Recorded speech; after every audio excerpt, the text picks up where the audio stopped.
Rich Dad, Poor Dad. What the rich teach their kids about money that the poor and middle class do not.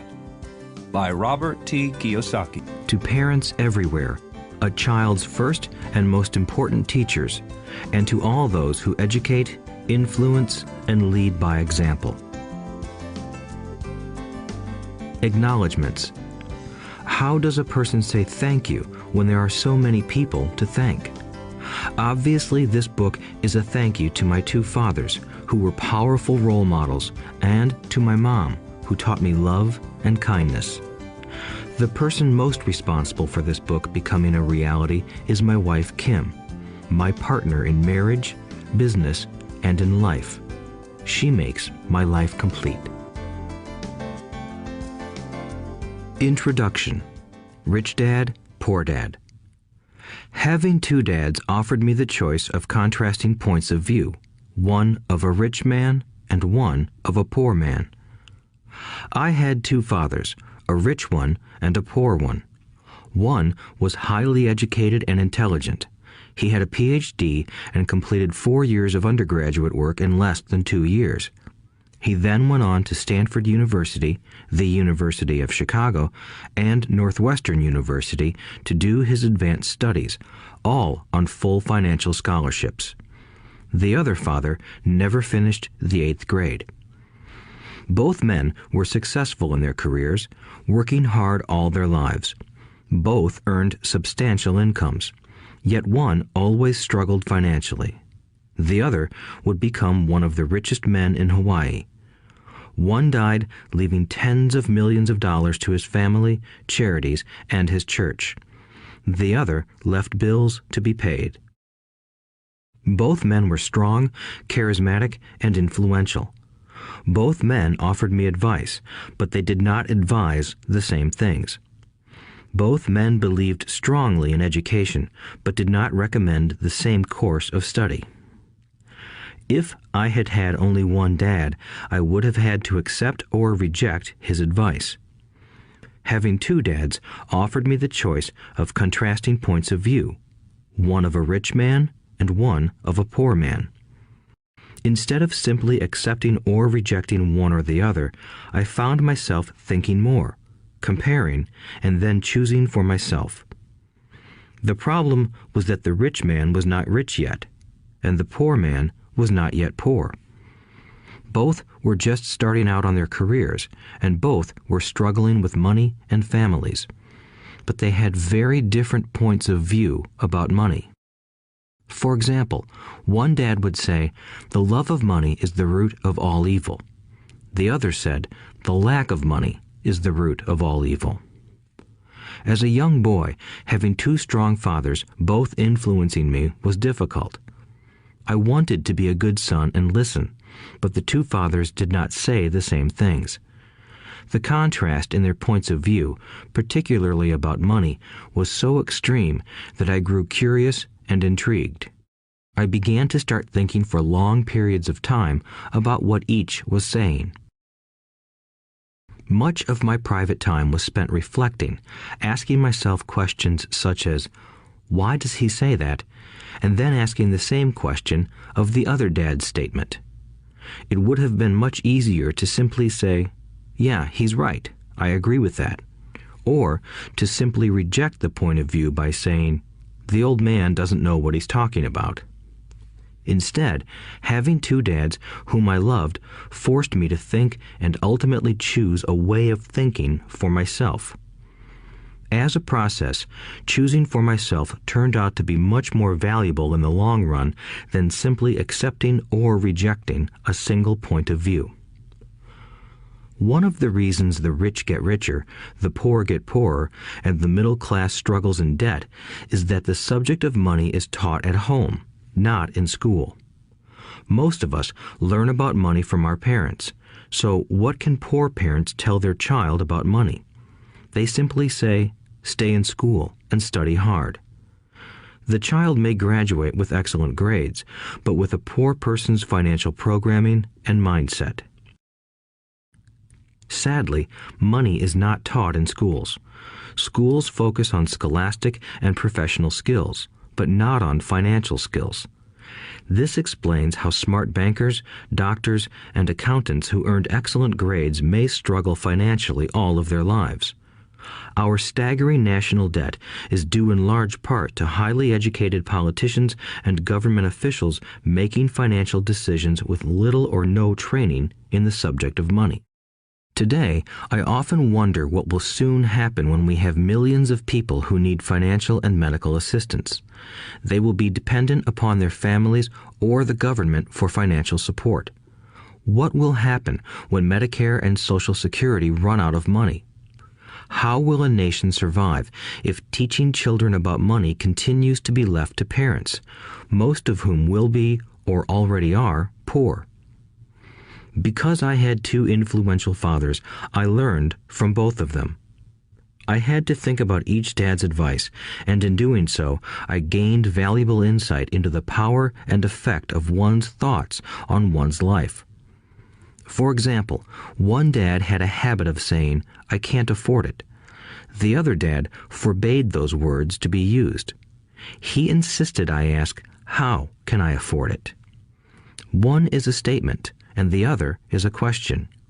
One lets you off the hook, and the other forces you to think. My soon-to-be rich dad would explain that by automatically saying the words, "I can't afford it," your brain stops working. By asking the question, "How can I afford it?" your brain is put to work. He did not mean that you should buy everything you want.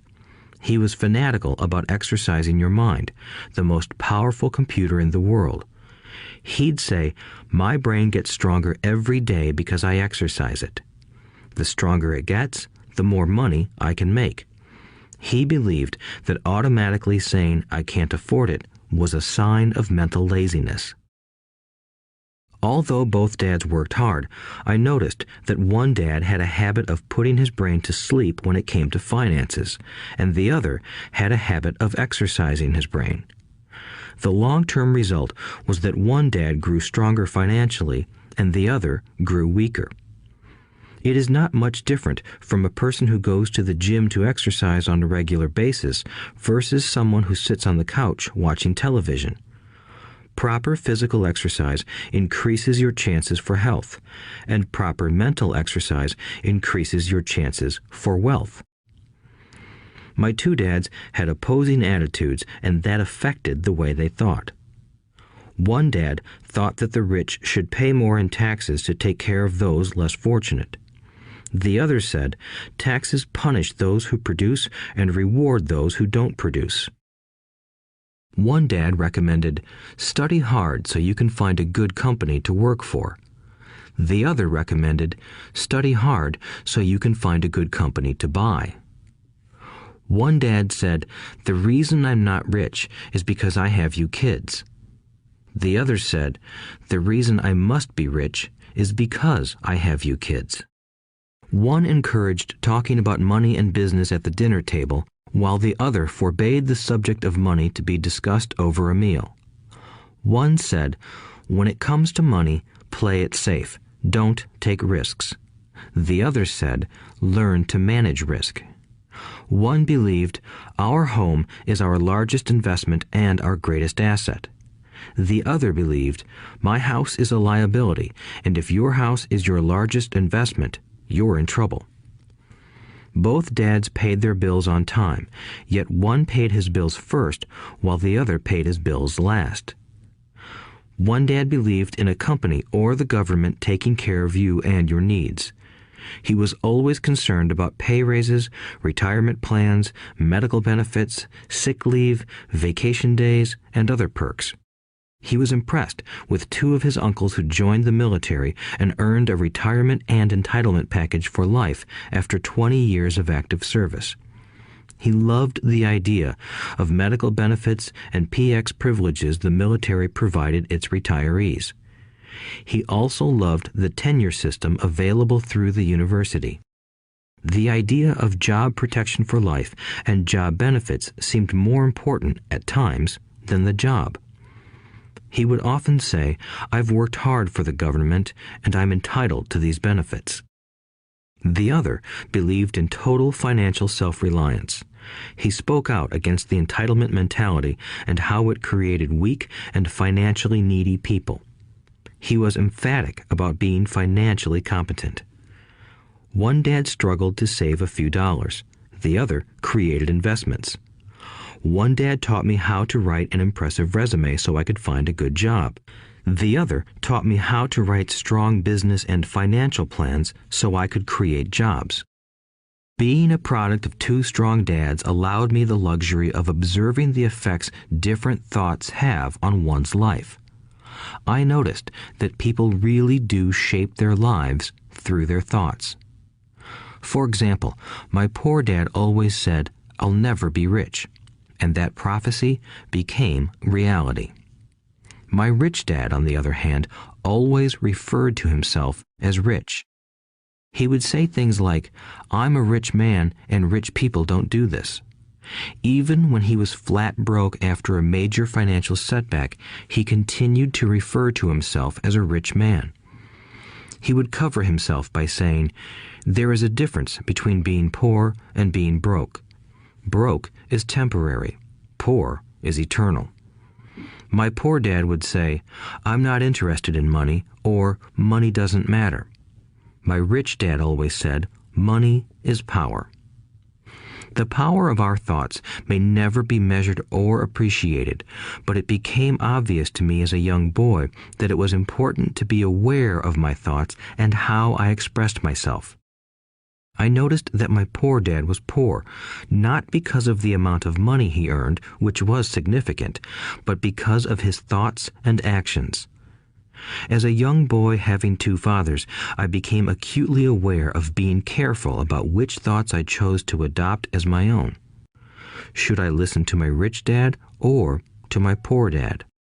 Although both men had tremendous respect for education and learning, they disagreed about what they thought was important to learn. One wanted me to study hard, earn a degree, and get a good job to earn money. He wanted me to study to become a professional, an attorney or an accountant, and to go to business school for my MBA. The other encouraged me to study to be rich, to understand how money works, and to learn how to have it work for me. "I don't work for money" were words he would repeat over and over. "Money works for me." At the age of 9, I decided to listen to and learn from my rich dad about money. In doing so, I chose not to listen to my poor dad, even though he was the one with all the college degrees. A lesson from Robert Frost. Robert Frost is my favorite poet. Although I love many of his poems, my favorite is "The Road Not Taken." I use its lesson almost daily. The road not taken. Two roads diverged in a yellow wood, and sorry I could not travel both. And be one traveler long I stood, and looked down one as far as I could, to where it bent in the undergrowth, then took the other as just as fair, and having perhaps the better claim, because it was grassy and wanted wear. Though as for that the passing there had worn them really about the same, and both that morning equally lay in leaves no step had trodden black. Oh, I kept the first for another day, yet knowing how way leads on to way, I doubted if I should ever come back. I shall be telling this with a sigh, somewhere ages and ages hence. Two roads diverged in a wood, and I took the one less traveled by, and that has made all the difference. And that has made all the difference. Over the years, I have often reflected upon Robert Frost's poem. Choosing not to listen to my highly educated dad's advice and attitude about money was a painful decision, but it was a decision that shaped the rest of my life. Once I made up my mind about whom to listen to, my education about money began. My rich dad taught me over a period of 30 years until I was 39 years old. He stopped once he realized that I knew and fully understood what he had been trying to drum into my often thick skull. Money is one form of power, but what is more powerful is financial education. Money comes and goes, but if you have the education about how money works, you gain power over it and can begin building wealth. The reason positive thinking alone does not work is because most people went to school and never learned how money works, so they spend their lives working for money. Because I was only 9 years old when I started, the lessons my rich dad taught me were simple. And when it was all said and done, there were only 6 main lessons, repeated over 30 years. This audiobook is about those 6 lessons, put as simply as possible, just as simply as my rich dad put forth those lessons to me. The lessons are meant not to be answers, but guideposts that will assist you and your children to grow wealthier no matter what happens in a world of increasing change and uncertainty. Chapter 1. Lesson 1. The rich don't work for money. The poor and the middle class work for money. The rich have money work for them. Dad, can you tell me how to get rich? My dad put down the evening paper. Why do you want to get rich, son? Because today Jimmy's mom drove up in their new Cadillac and they were going to their beach house for the weekend. He took 3 of his friends, but Mike and I weren't invited. They told us we weren't invited because we were poor kids. They did? My dad asked incredulously. Yeah, they did, I replied in a hurt tone. My dad silently shook his head, pushed his glasses up the bridge of his nose, and went back to reading the paper. I stood waiting for an answer. The year was 1956. I was 9 years old. By some twist of fate, I attended the same public school where the rich people sent their kids. We were primarily a sugar plantation town. The managers of the plantation and the other affluent people, such as doctors, business owners, and bankers, sent their children to this elementary school. After grade 6, their children were generally sent off to private schools. Because my family lived on one side of the street, I went to this school. Had I lived on the other side of the street, I would have gone to a different school with kids from families more like mine. After grade 6, these kids and I would go on to the public intermediate and high school.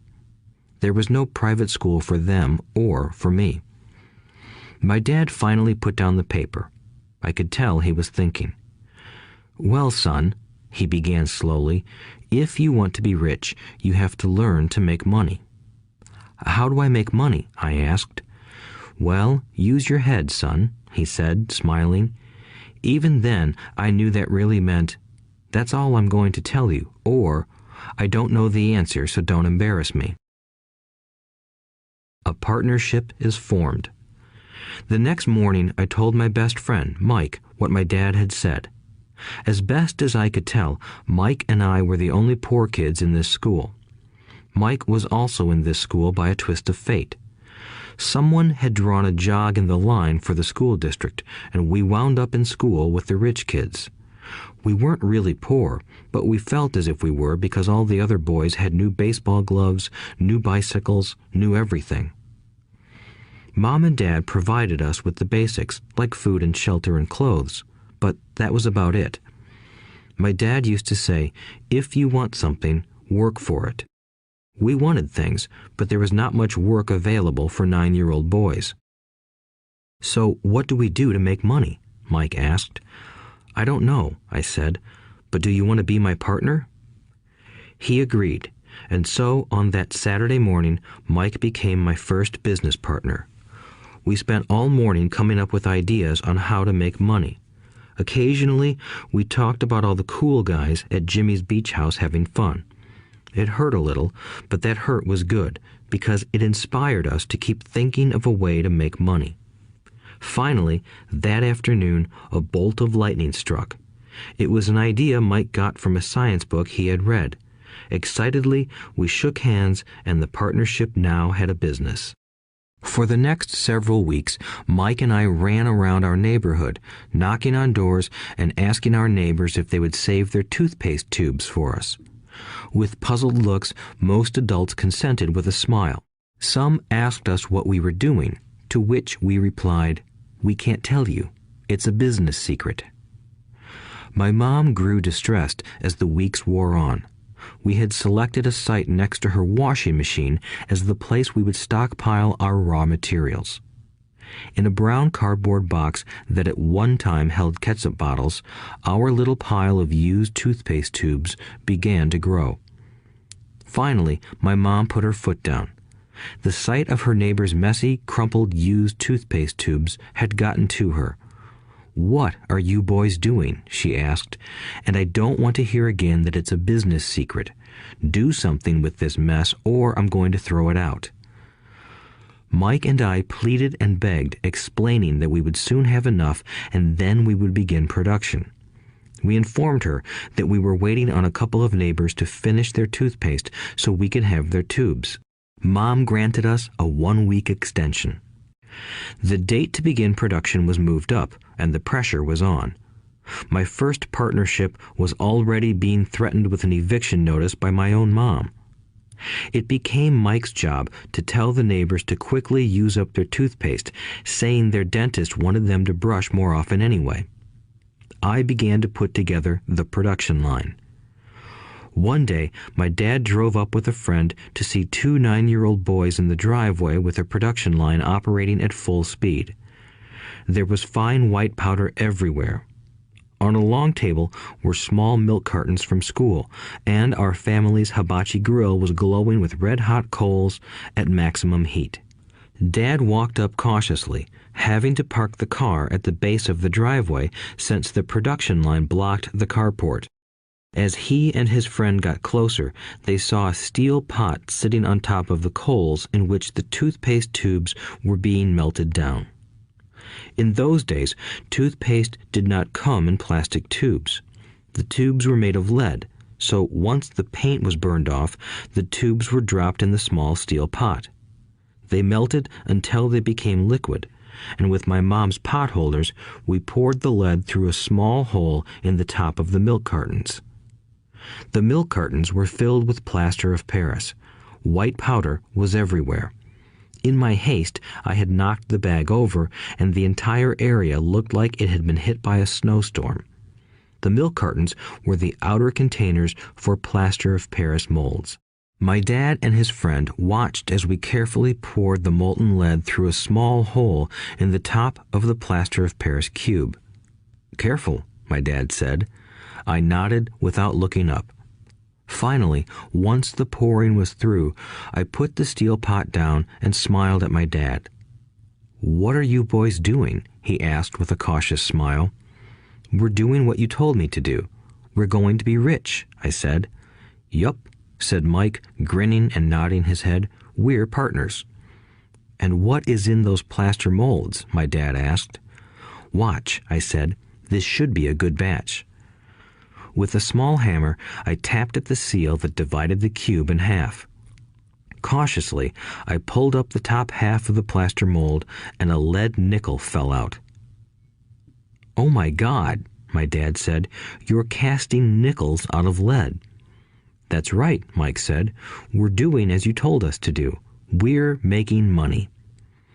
My dad's friend turned and burst into laughter. My dad smiled and shook his head. Along with a fire and a box of spent toothpaste tubes, in front of him were 2 little boys covered with white dust, smiling from ear to ear. He asked us to put everything down and sit with him on the front step of our house. With a smile, he gently explained what the word counterfeiting meant. Our dreams were dashed. "You mean this is illegal?" asked Mike in a quivering voice. "Let them go," my dad's friend said. "They might be developing a natural talent." My dad glared at him. "Yes, it is illegal," my dad said gently, "but you boys have shown great creativity and original thought. Keep going. I'm really proud of you." Disappointed, Mike and I sat in silence for about 20 minutes before we began cleaning up our mess. The business was over on opening day. Sweeping the powder up, I looked at Mike and said, "I guess Jimmy and his friends are right. We are poor." My father was just leaving as I said that. "Boys," he said, "you're only poor if you give up. The most important thing is that you did something. Most people only talk and dream of getting rich. You've done something. I'm very proud of the two of you. I will say it again. Keep going. Don't quit." Mike and I stood there in silence. They were nice words, but we still did not know what to do. "So how come you're not rich, Dad?" I asked. "Because I chose to be a school teacher. School teachers really don't think about being rich. We just like to teach. I wish I could help you, but I really don't know how to make money." Mike and I turned and continued our cleanup. "I know," said my dad. "If you boys want to learn how to be rich, don't ask me. Talk to your dad, Mike." "My dad?" asked Mike with a scrunched-up face. "Yeah, your dad," repeated my dad with a smile.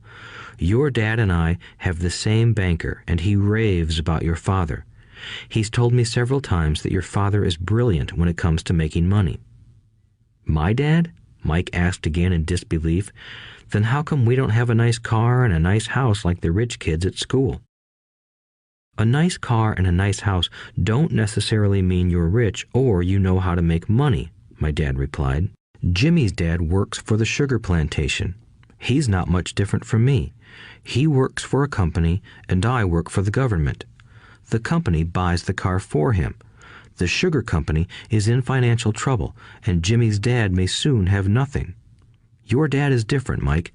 He seems to be building an empire, and I suspect in a few years he will be a very rich man." With that, Mike and I got excited again. With new vigor, we began cleaning up the mess caused by our now defunct first business. As we were cleaning, we made plans for how and when to talk to Mike's dad. The problem was that Mike's dad worked long hours and often did not come home until late.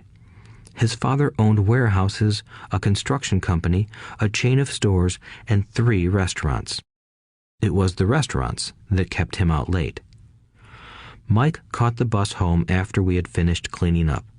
He was going to talk to his dad when he got home that night and ask him if he would teach us how to become rich.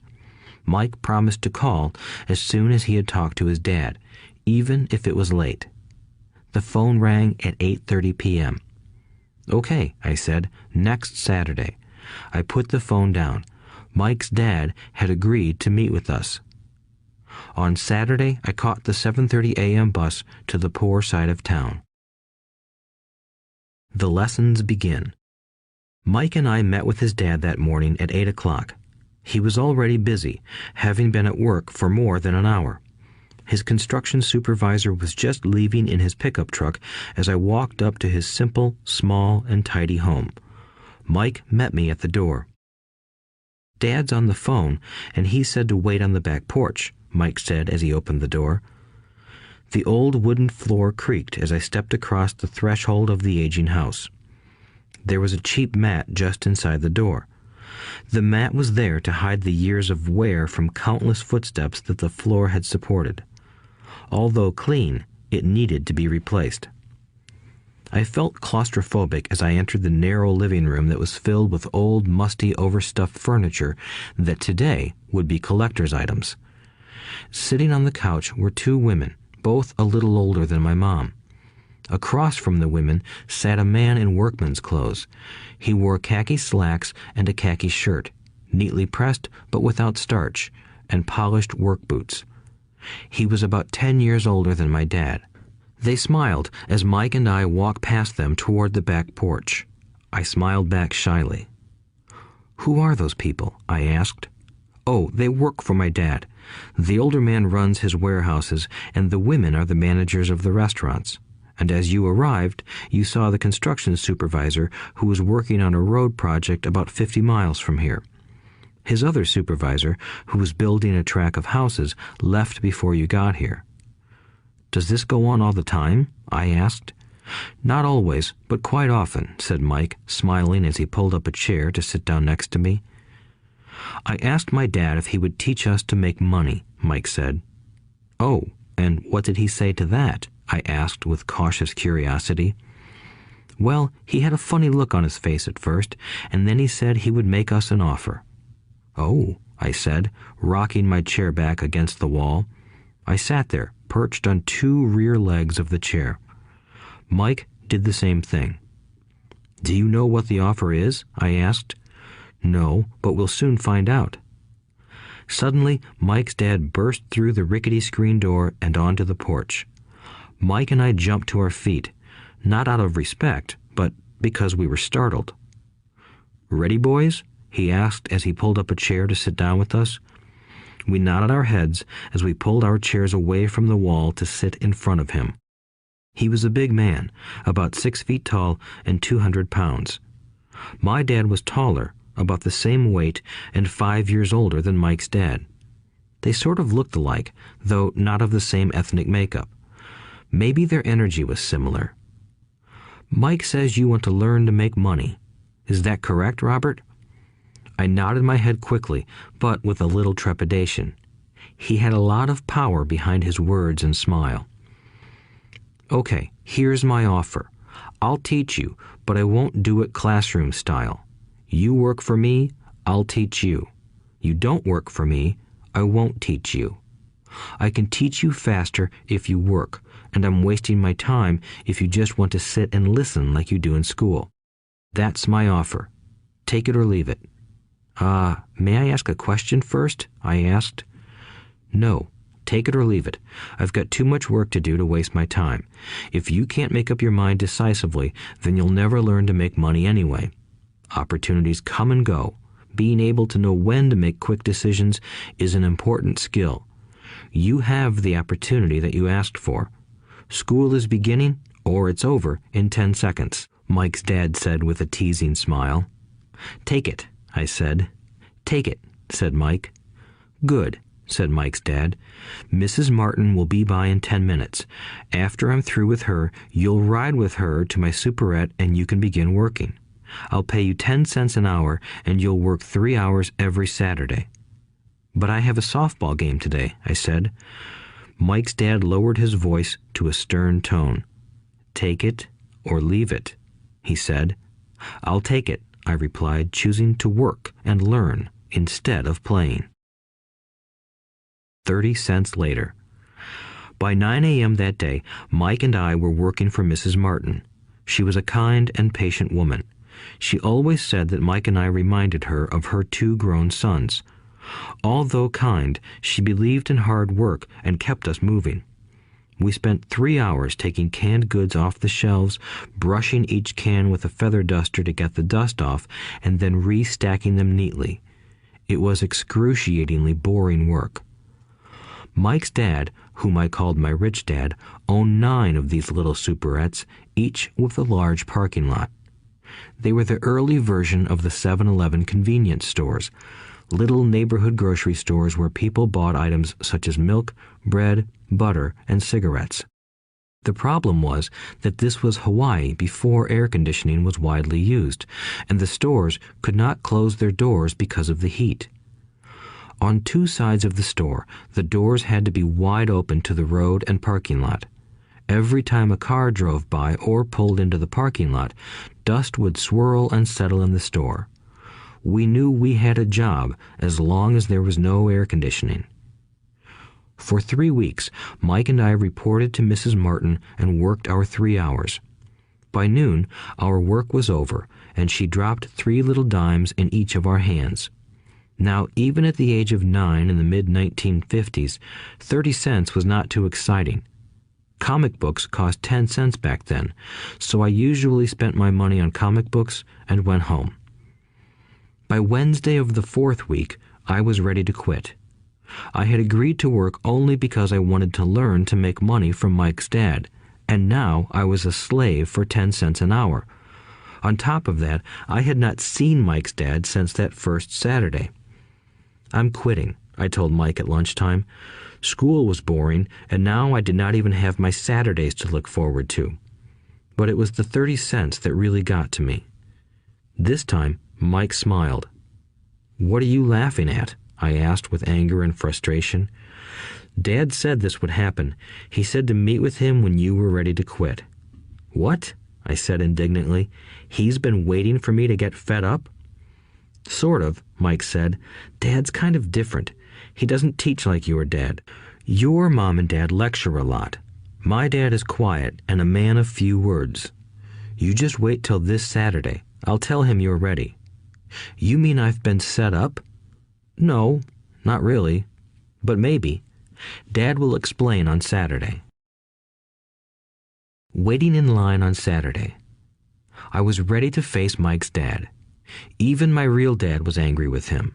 My real dad, the one I called the poor one, thought that my rich dad was violating child labor laws and should be investigated. My educated poor dad told me to demand what I deserve, at least 25 cents an hour. My poor dad told me that if I did not get a raise, I was to quit immediately. You don't need that damn job anyway, said my poor dad with indignation. At 8 o'clock Saturday morning, I walked through the door of Mike's house when Mike's dad opened it. Take a seat and wait in line, he said as I entered. He turned and disappeared into his little office next to a bedroom. I looked around the room and didn't see Mike anywhere.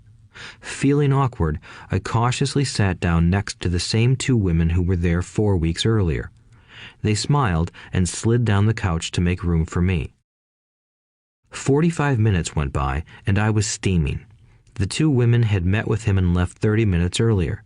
An older gentleman was in there for 20 minutes and was also gone.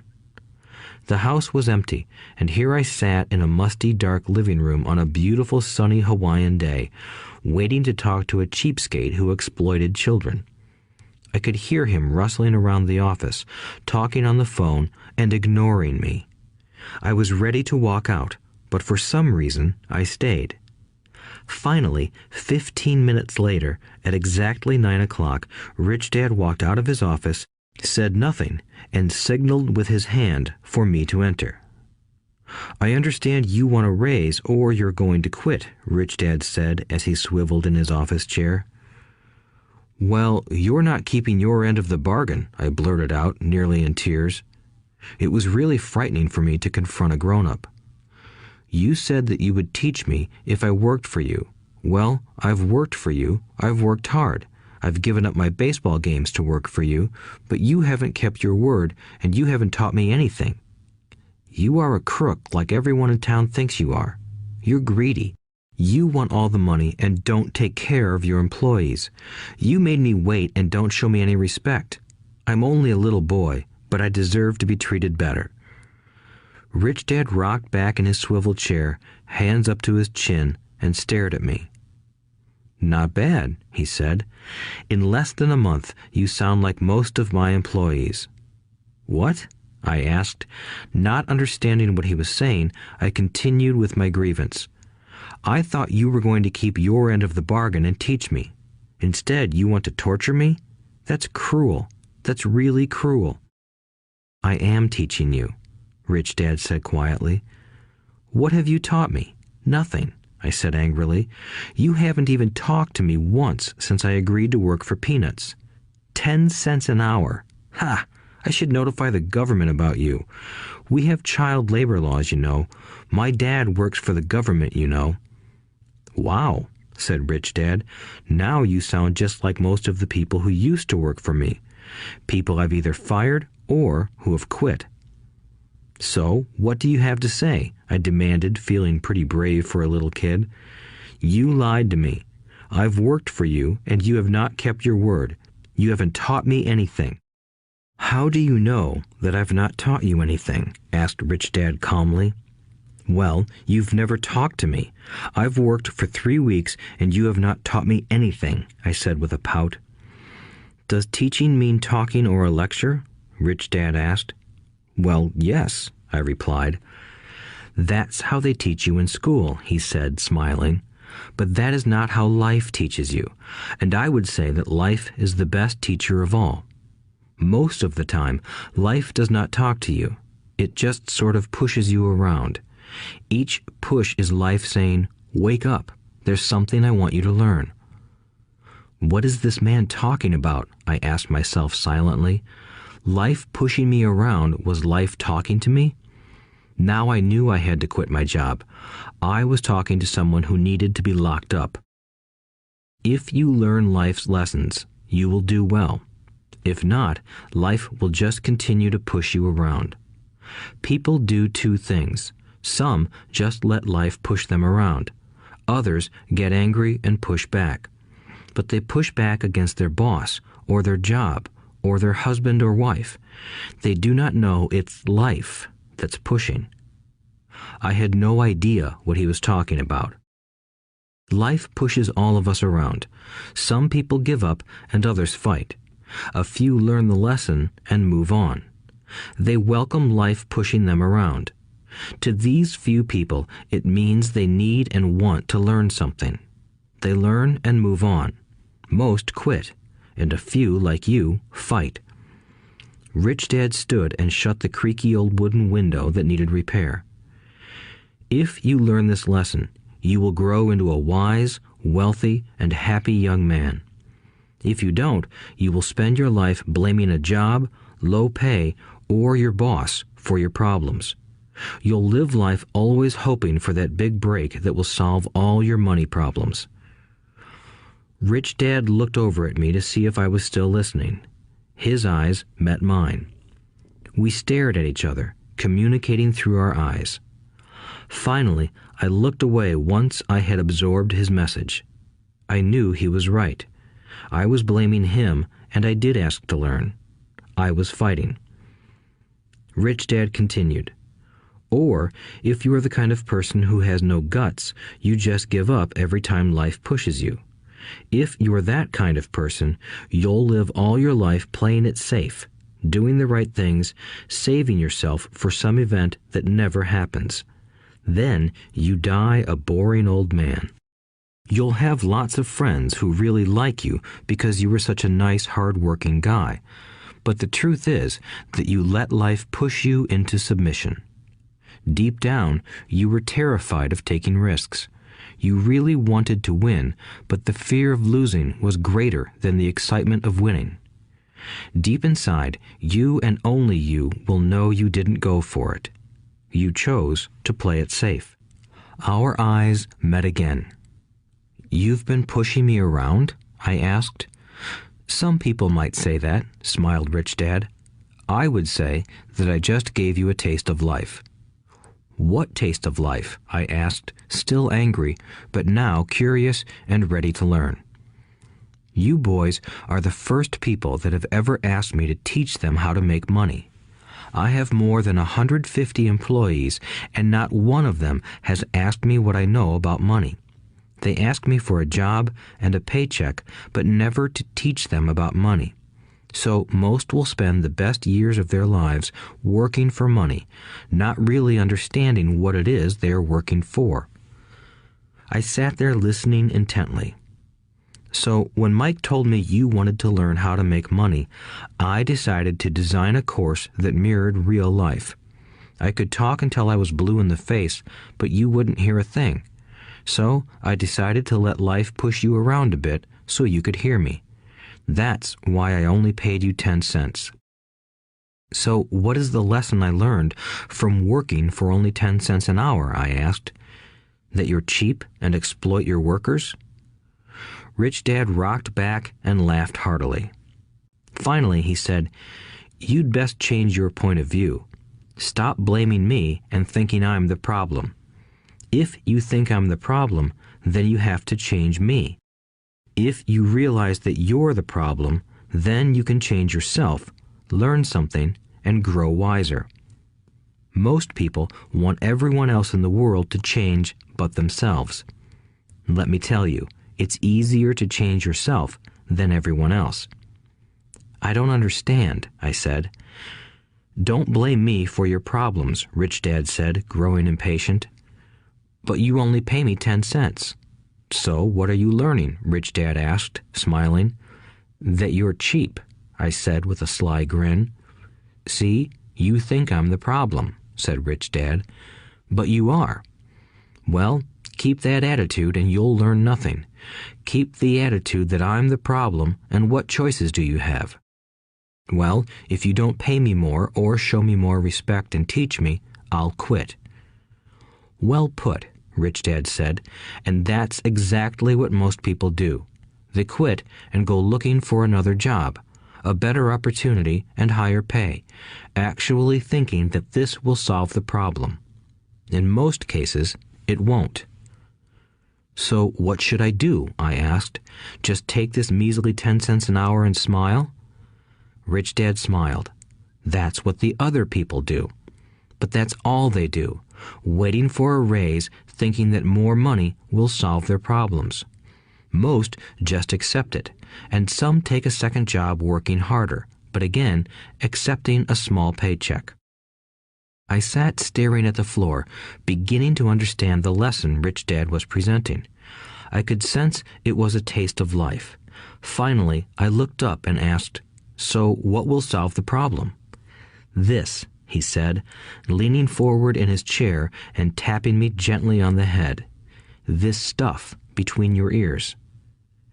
It was at that moment that Rich Dad shared the pivotal point of view that separated him from his employees and my poor dad, and led him to eventually become one of the richest men in Hawaii, while my highly educated but poor dad struggled financially all his life.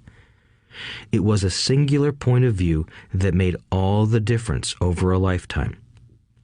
Rich Dad said this point of view over and over, which I call lesson number 1. The poor and the middle class work for money. The rich have money work for them. On that bright Saturday morning, I learned a completely different point of view from what I had been taught by my poor dad. At the age of 9, I understood that both dads wanted me to learn. Both dads encouraged me to study, but not the same things. My highly educated dad recommended that I do what he did.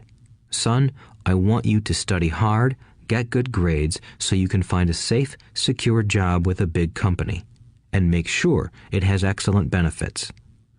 My rich dad wanted me to learn how money works so I could make it work for me. These lessons I would learn through life with his guidance, not because of a classroom. My rich dad continued my first lesson. "I'm glad you got angry about working for 10 cents an hour. If you hadn't got angry and had simply accepted it, I would have to tell you that I could not teach you.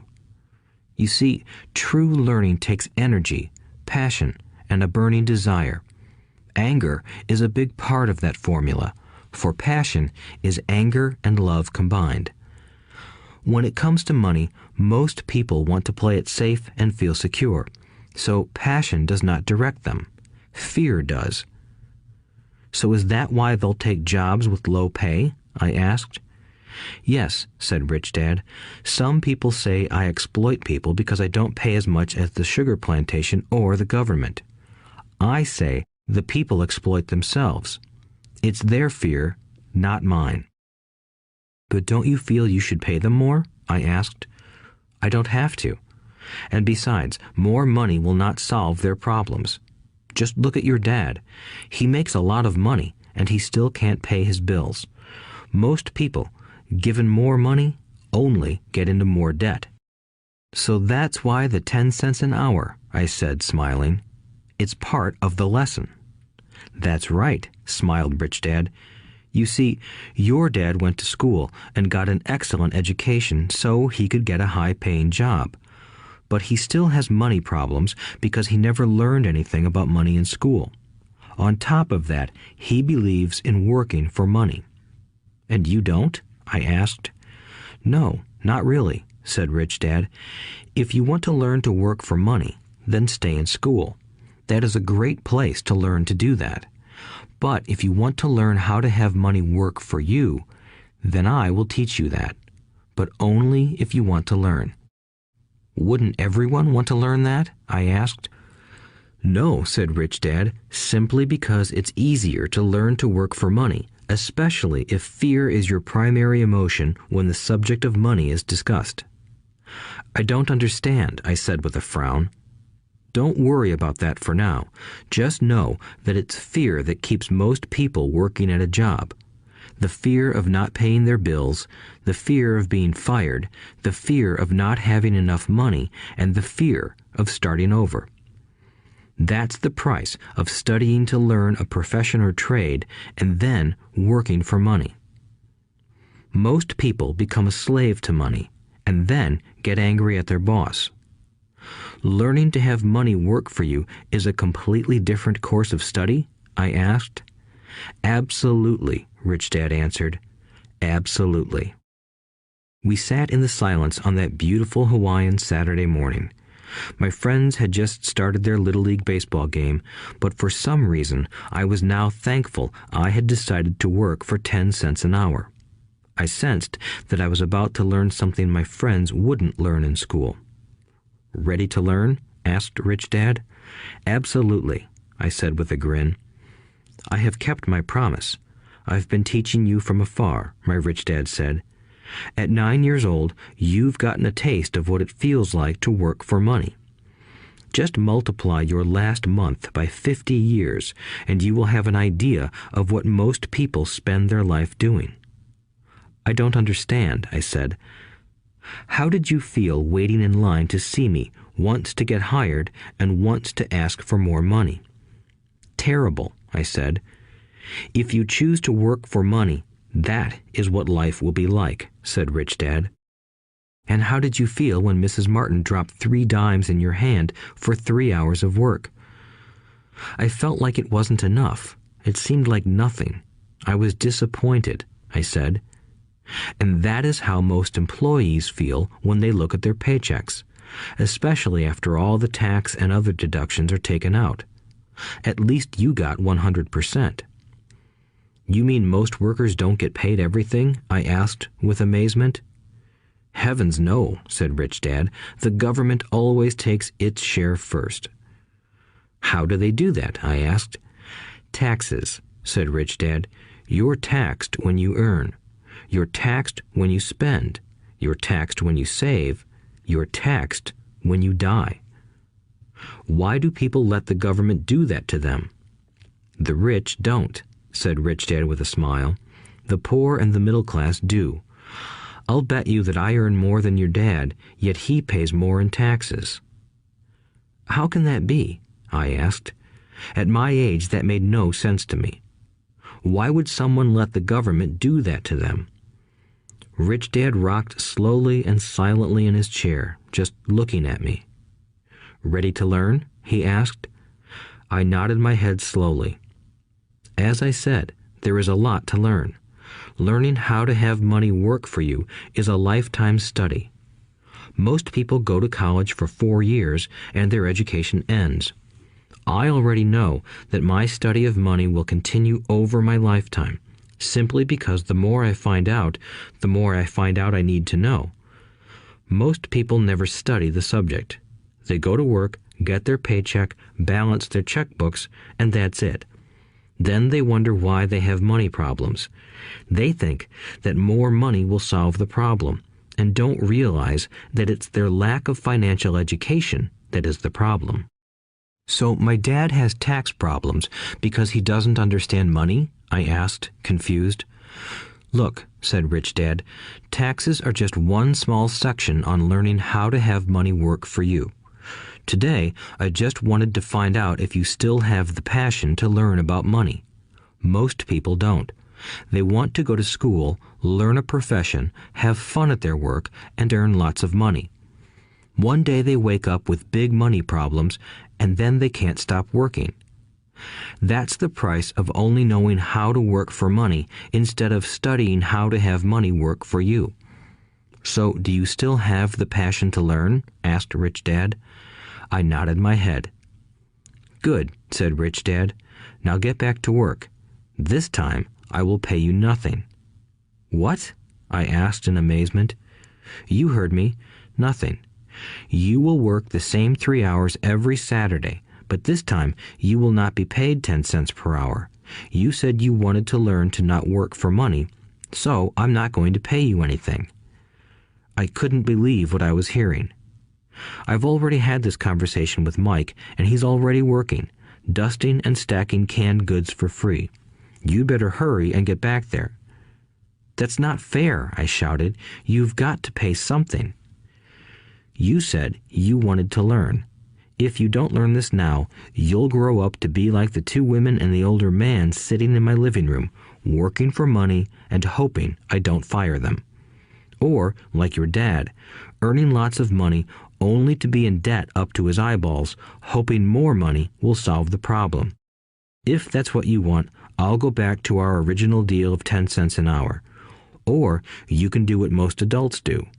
Complain that there is not enough pay, quit, and go looking for another job. But what do I do? I asked. Rich Dad tapped me on the head. Use this, he said. If you use it well, you will soon thank me for giving you an opportunity, and you will grow into a rich man. I stood there, still not believing what a raw deal I was handed. I came to ask for a raise, and somehow I was instead working for nothing. Rich Dad tapped me on the head again and said, "Use this. Now, get out of here and get back to work." Lesson number 1. The rich don't work for money. I didn't tell my poor dad I wasn't being paid. He wouldn't have understood, and I didn't want to try to explain something I didn't understand myself.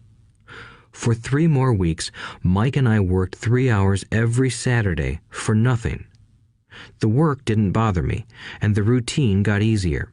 But it was the missed baseball games and not being able to afford to buy a few comic books that got to me. Rich Dad stopped by at noon on the 3rd week. We heard his truck pull up in the parking lot and sputter when the engine was turned off. He entered the store and greeted Mrs. Martin with a hug. After finding out how things were going in the store, he reached into the ice cream freezer, pulled out 2 bars, paid for them, and signaled to Mike and me. "Let's go for a walk, boys." We crossed the street, dodging a few cars, and walked across a large grassy field where a few adults were playing softball. Sitting down at a lone picnic table, he handed Mike and me the treats. "How's it going, boys?" "Okay," Mike said. I nodded in agreement.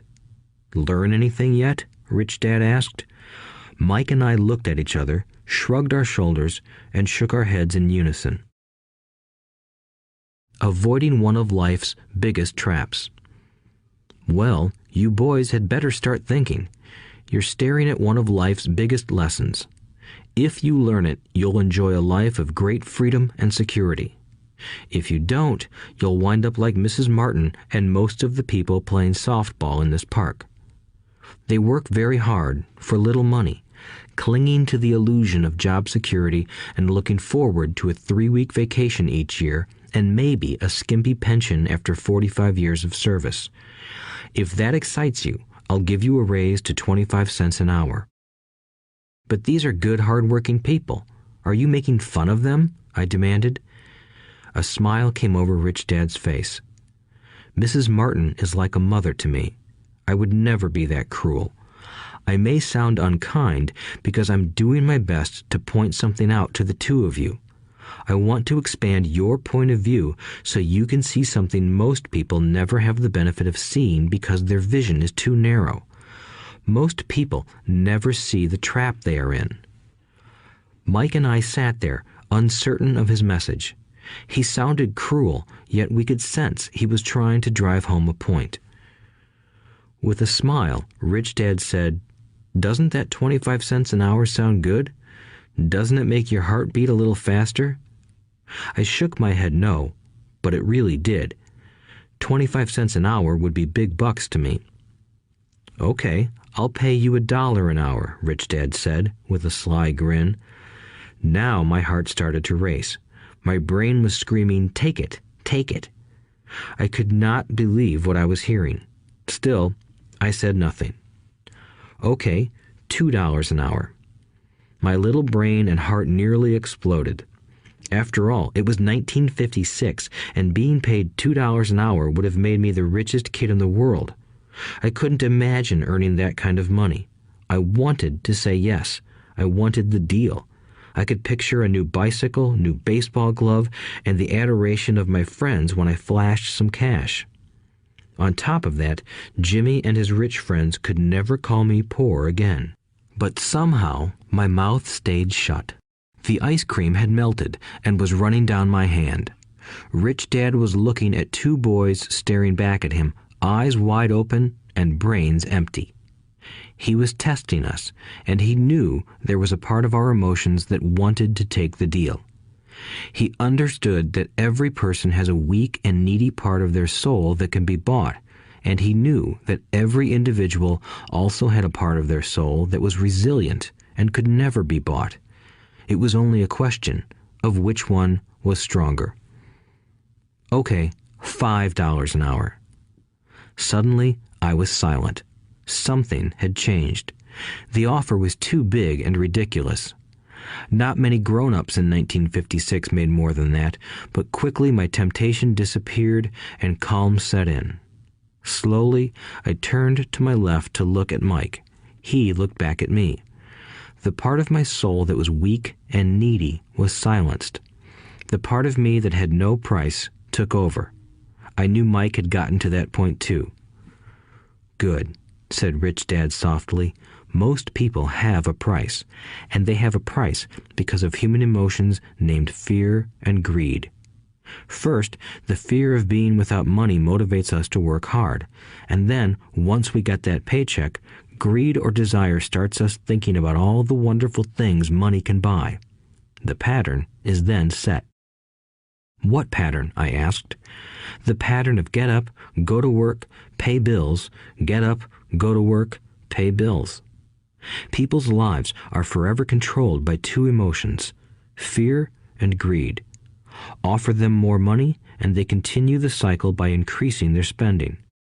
This is what I call the rat race. "There is another way?" Mike asked. "Yes," said Rich Dad slowly, "but only a few people find it."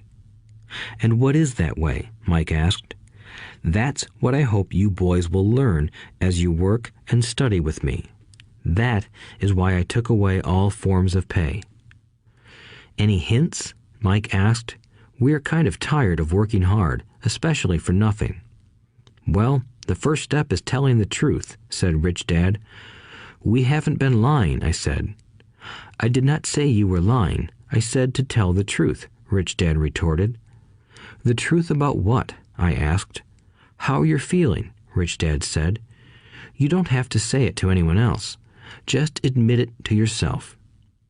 "You mean the people in this park, the people who work for you, Mrs. Martin, they don't do that?" I asked. "I doubt it," said Rich Dad. "Instead, they feel the fear of not having money. They don't confront it logically. They react emotionally instead of using their heads," Rich Dad said. "Then they get a few bucks in their hands, and again, the emotions of joy, desire, and greed take over. And again they react instead of think." "So their emotions control their brain," Mike said. "That's correct," said Rich Dad. "Instead of admitting the truth about how they feel, they react to their feelings and fail to think. They feel the fear, so they go to work, hoping that money will soothe the fear, but it doesn't. It continues to haunt them, and they return to work, hoping again that money will calm their fears, and again it doesn't.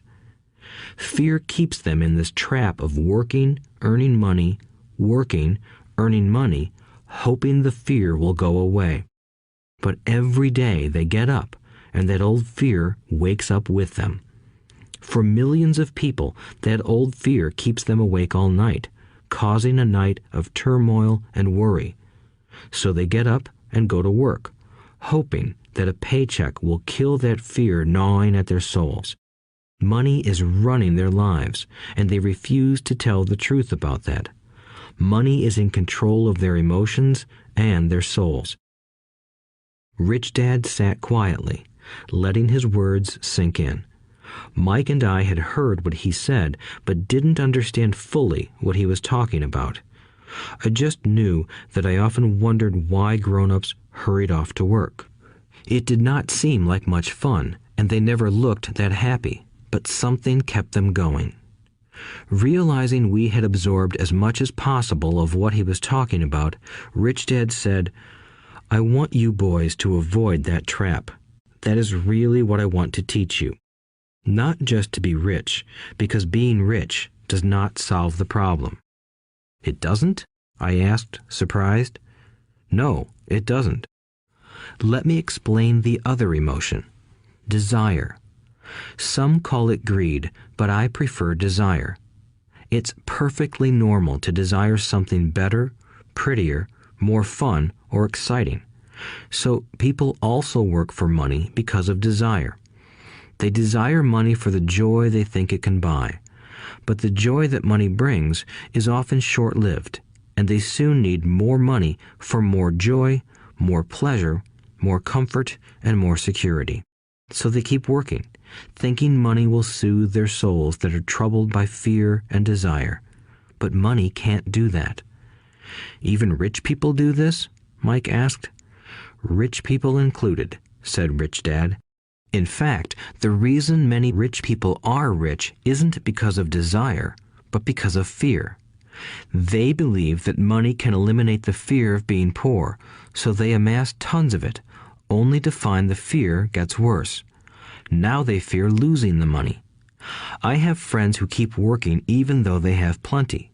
I know people who have millions who are more afraid now than when they were poor. They're terrified of losing it all. The fears that drove them to get rich got worse. That weak and needy part of their soul is actually screaming louder. They don't want to lose the big houses, the cars, and the high life money has bought them. They worry about what their friends would say if they lost all their money. Many are emotionally desperate and neurotic, although they look rich and have more money. So, is a poor man happier? I asked. No, I don't think so, replied Rich Dad. The avoidance of money is just as psychotic as being attached to money. As if on cue, the town derelict went past our table, stopping by the large rubbish can and rummaging around in it. The three of us watched him with great interest, when before we probably would have just ignored him. Rich Dad pulled $1 out of his wallet and gestured to the older man. Seeing the money, the derelict came over immediately, took the bill, thanked Rich Dad profusely, and hurried off, ecstatic with his good fortune. He's not much different from most of my employees, said Rich Dad. I've met so many people who say, "Oh, I'm not interested in money," yet they'll work at a job for 8 hours a day. That's a denial of truth. If they weren't interested in money, then why are they working? That kind of thinking is probably more psychotic than a person who hoards money. As I sat there listening to my rich dad, my mind flashed back to the countless times my own dad said, "I'm not interested in money." He said those words often. He also covered himself by always saying, "I work because I love my job." So, what do we do? I asked. Not work for money until all traces of fear and greed are gone? No, that would be a waste of time, said Rich Dad. Emotions are what make us human. The word emotion stands for energy in motion. Be truthful about your emotions and use your mind and emotions in your favor, not against yourself. Whoa, said Mike. Don't worry about what I just said. It will make more sense in years to come. Just be an observer, not a reactor, to your emotions. Most people do not know that it's their emotions that are doing the thinking. Your emotions are your emotions, but you have got to learn to do your own thinking. Can you give me an example? I asked. Sure, replied Rich Dad. When a person says, "I need to find a job," it's most likely an emotion doing the thinking. Fear of not having money generates that thought. But people do need money if they have bills to pay, I said. Sure they do, smiled Rich Dad. All I'm saying is that it's fear that is all too often doing the thinking. I don't understand, said Mike.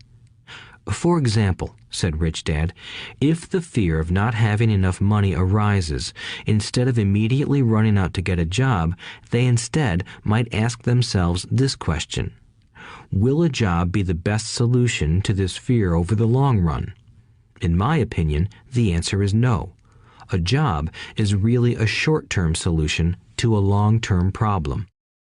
But my dad is always saying, stay in school and get good grades so you can find a safe, secure job, I interjected, somewhat confused. Yes, I understand he says that, said Rich Dad, smiling. Most people recommend that, and it's a good path for most people.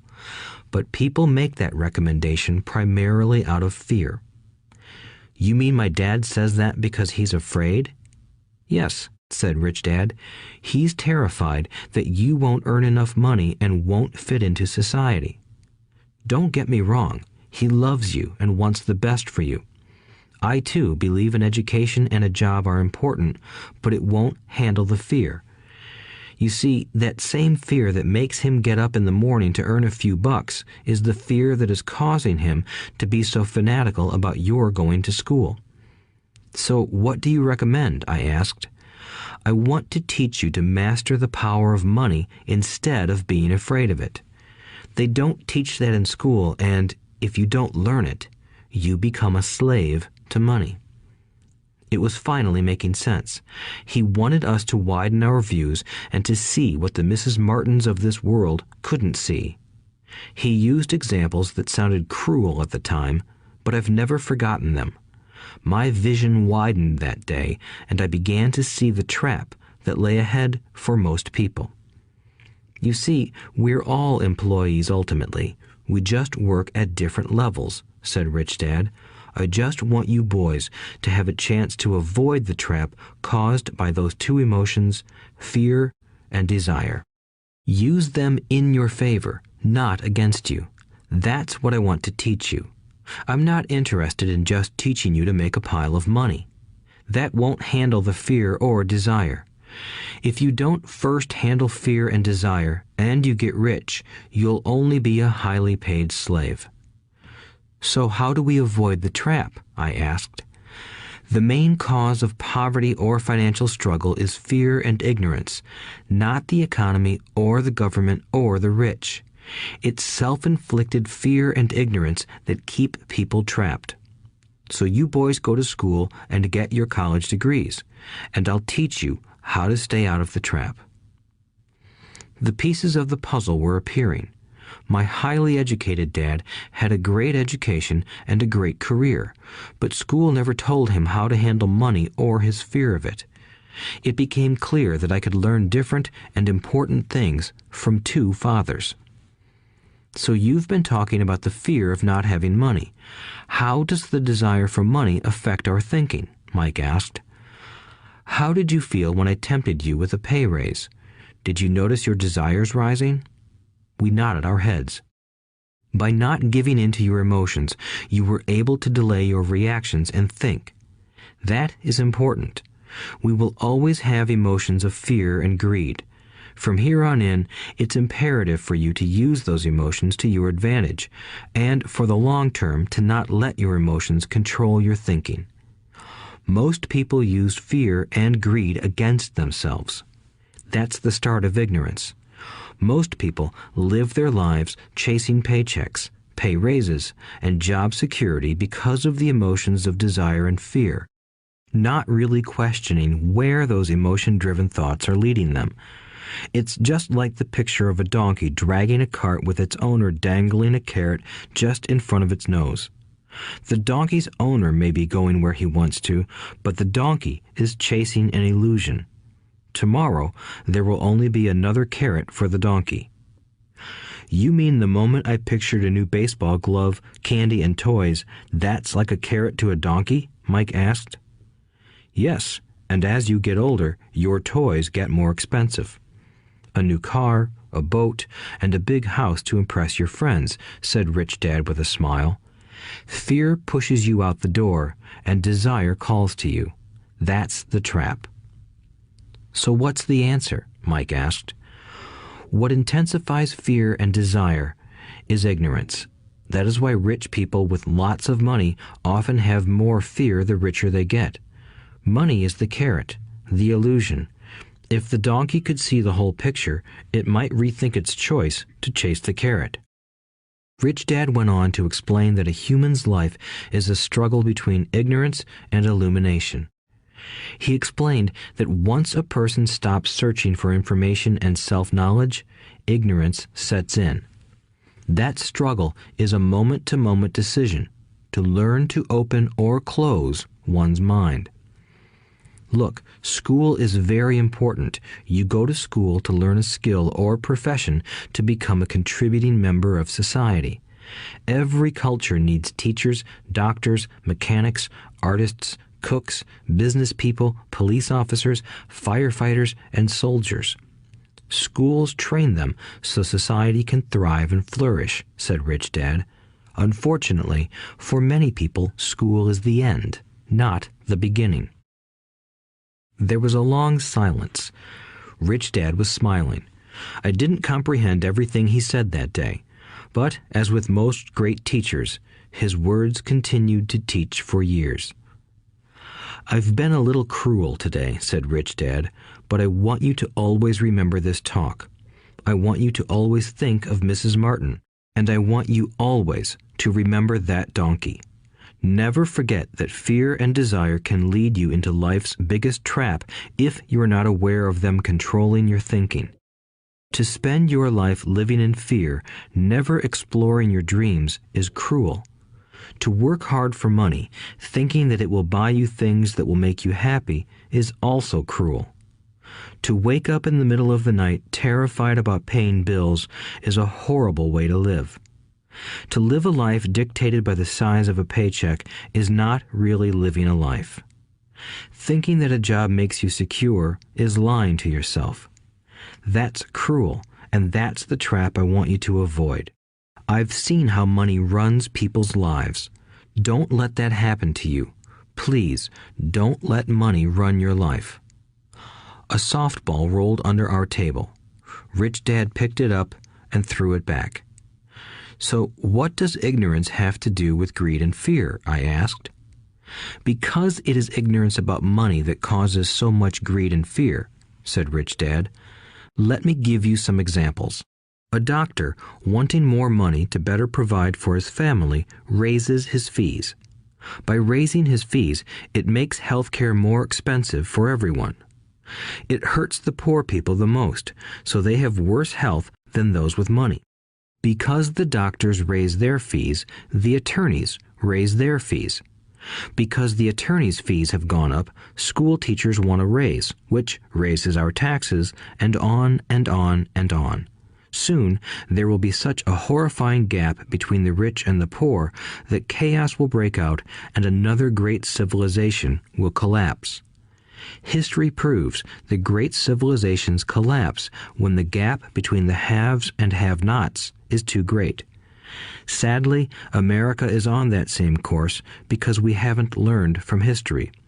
We only memorize historical dates and names, not the lesson. Aren't prices supposed to go up? I asked. In an educated society with a well-run government, prices should actually come down. Of course, that is often only true in theory.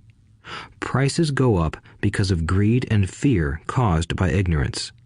If schools taught people about money, there would be more money and lower prices. But schools focus only on teaching people to work for money, not how to harness money's power.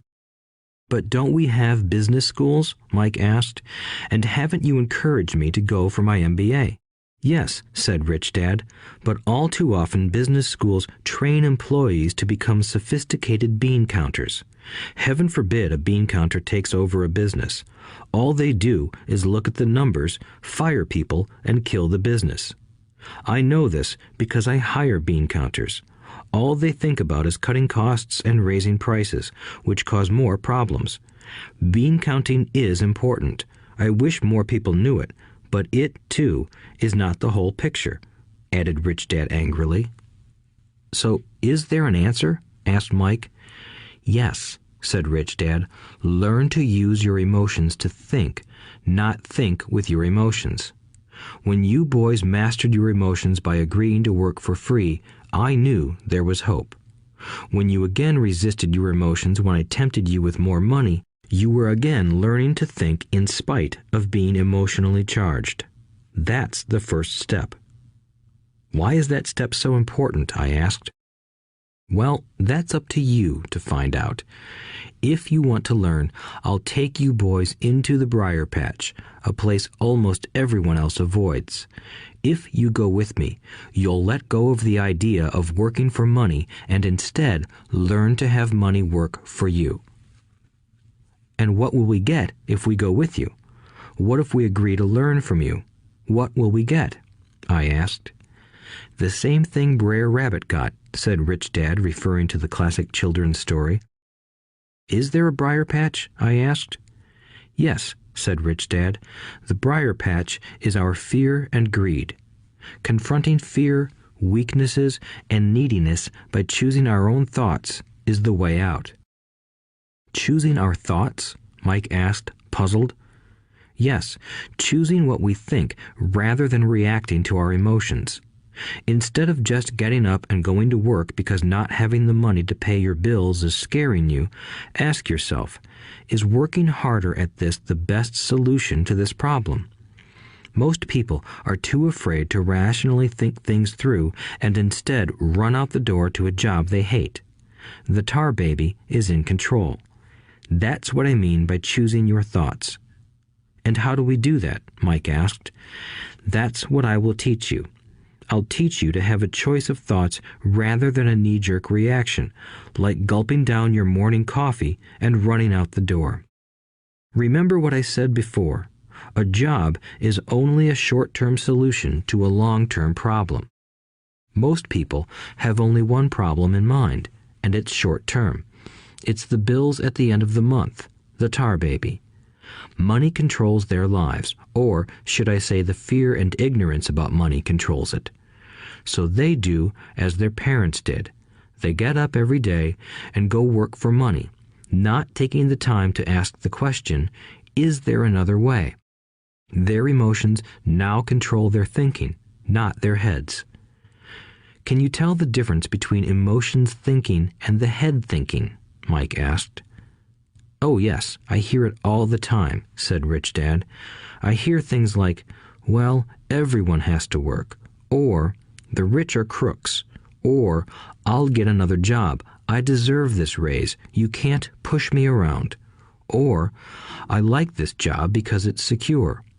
No one asks, is there something I'm missing here? Which would break through the emotional thought and give you time to think clearly. As we headed back to the store, Rich Dad explained that the rich really did make money. They did not work for it. He went on to explain that when Mike and I were casting 5-cent pieces out of lead, thinking we were making money, we were very close to thinking the way the rich think. The problem was that creating money is legal for the government and banks to do, but illegal for us to do. There are legal ways to create money from nothing, he told us. Rich Dad went on to explain that the rich know that money is an illusion, truly like the carrot for the donkey. It's only out of fear and greed that the illusion of money is held together by billions of people who believe that money is real. It's not. Money is really made up. It is only because of the illusion of confidence and the ignorance of the masses that this house of cards stands. He talked about the gold standard that America was on, and that each dollar bill was actually a silver certificate. What concerned him was the rumor that we would someday go off the gold standard and our dollars would no longer be backed by something tangible. If that happens, boys, all hell will break loose. The poor, the middle class, and the ignorant will have their lives ruined simply because they will continue to believe that money is real and that the company they work for, or the government, will look after them. We really did not understand what he was saying that day, but over the years, it made more and more sense. Seeing what others miss. As he climbed into his pickup truck outside his convenience store, Rich Dad said, "Keep working, boys, but the sooner you forget about needing a paycheck, the easier your adult life will be. Keep using your brain, work for free, and soon your mind will show you ways of making money far beyond what I could ever pay you. You will see things that other people never see. Most people never see these opportunities because they're looking for money and security, so that's all they get. The moment you see one opportunity, you'll see them for the rest of your life. The moment you do that, I'll teach you something else. Learn this, and you'll avoid one of life's biggest traps. Mike and I picked up our things from the store and waved goodbye to Mrs. Martin. We went back to the park, to the same picnic bench, and spent several more hours thinking and talking. We spent the next week at school thinking and talking too. For 2 more weeks, we kept thinking, talking, and working for free. At the end of the second Saturday, I was again saying goodbye to Mrs. Martin and looking at the comic book stand with a longing gaze. The hard thing about not even getting 30 cents every Saturday was that I didn't have any money to buy comic books. Suddenly, as Mrs. Martin said goodbye to Mike and me, I saw her do something I'd never seen her do before. Mrs. Martin was cutting the front page of the comic book in half. She kept the top half of the comic book cover and threw the rest of the book into a large cardboard box. When I asked her what she did with the comic books, she said, "I throw them away. I give the top half of the cover back to the comic book distributor for credit when he brings in the new comics. He's coming in an hour." Mike and I waited for an hour. Soon the distributor arrived, and I asked him if we could have the comic books. To my delight, he said, "You can have them if you work for this store and do not resell them." Remember our old business partnership? Well, Mike and I revived it. Using a spare room in Mike's basement, we began piling hundreds of comic books in that room. Soon, our comic book library was open to the public. We hired Mike's younger sister, who loved to study, to be head librarian. She charged each child 10 cents admission to the library, which was open from 2:30 p.m. to 4:30 p.m. every day after school. The customers, the children of the neighborhood, could read as many comics as they wanted in 2 hours. It was a bargain for them since a comic cost 10 cents each, and they could read 5 or 6 in 2 hours. Mike's sister would check the kids as they left to make sure they weren't borrowing any comic books. She also kept the books, logging in how many kids showed up each day, who they were, and any comments they might have. Mike and I averaged $9.50 per week over a 3-month period. We paid his sister $1 a week and allowed her to read the comics for free, which she rarely did since she was always studying. Mike and I kept our agreement by working in the store every Saturday and collecting all the comic books from the different stores. We kept our agreement to the distributor by not selling any comic books. We burned them once they got too tattered. We tried opening a branch office, but we could never quite find someone as trustworthy and dedicated as Mike's sister. At an early age, we found out how hard it was to find good staff. 3 months after the library first opened, a fight broke out in the room. Some bullies from another neighborhood pushed their way in, and Mike's dad suggested we shut down the business. So our comic book business shut down, and we stopped working on Saturdays at the convenience store. But Rich Dad was excited because he had new things he wanted to teach us. He was happy because we had learned our first lessons so well. We learned to make money work for us. By not getting paid for our work at the store, we were forced to use our imaginations to identify an opportunity to make money. By starting our own business, the comic book library, we were in control of our own finances, not dependent on an employer.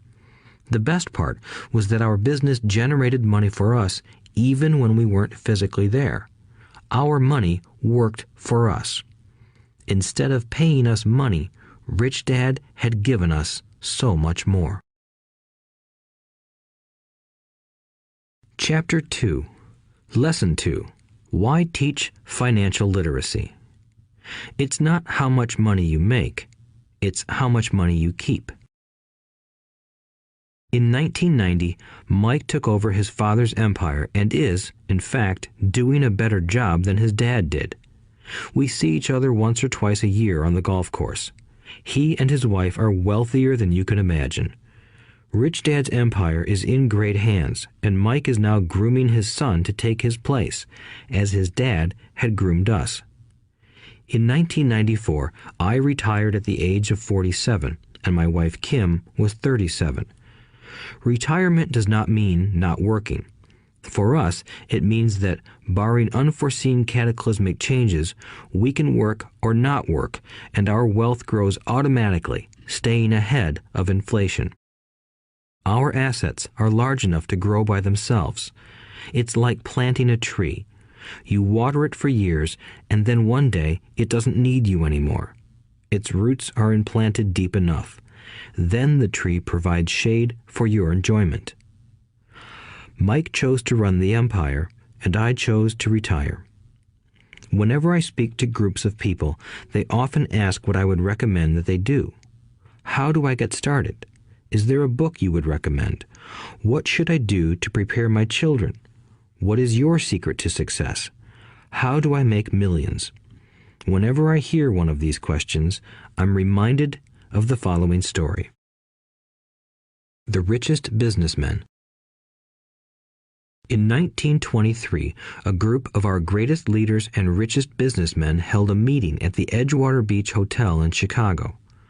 Among them were Charles Schwab, head of the largest independent steel company; Samuel Insull, president of the world's largest utility; Howard Hobson, head of the largest gas company; Ivar Kruger, president of International Match Company, one of the world's largest companies at that time; Leon Fraser, president of the Bank of International Settlements; Richard Whitney, president of the New York Stock Exchange; Arthur Cotton and Jesse Livermore, two of the biggest stock speculators; and Albert Fall, a member of President Harding's cabinet.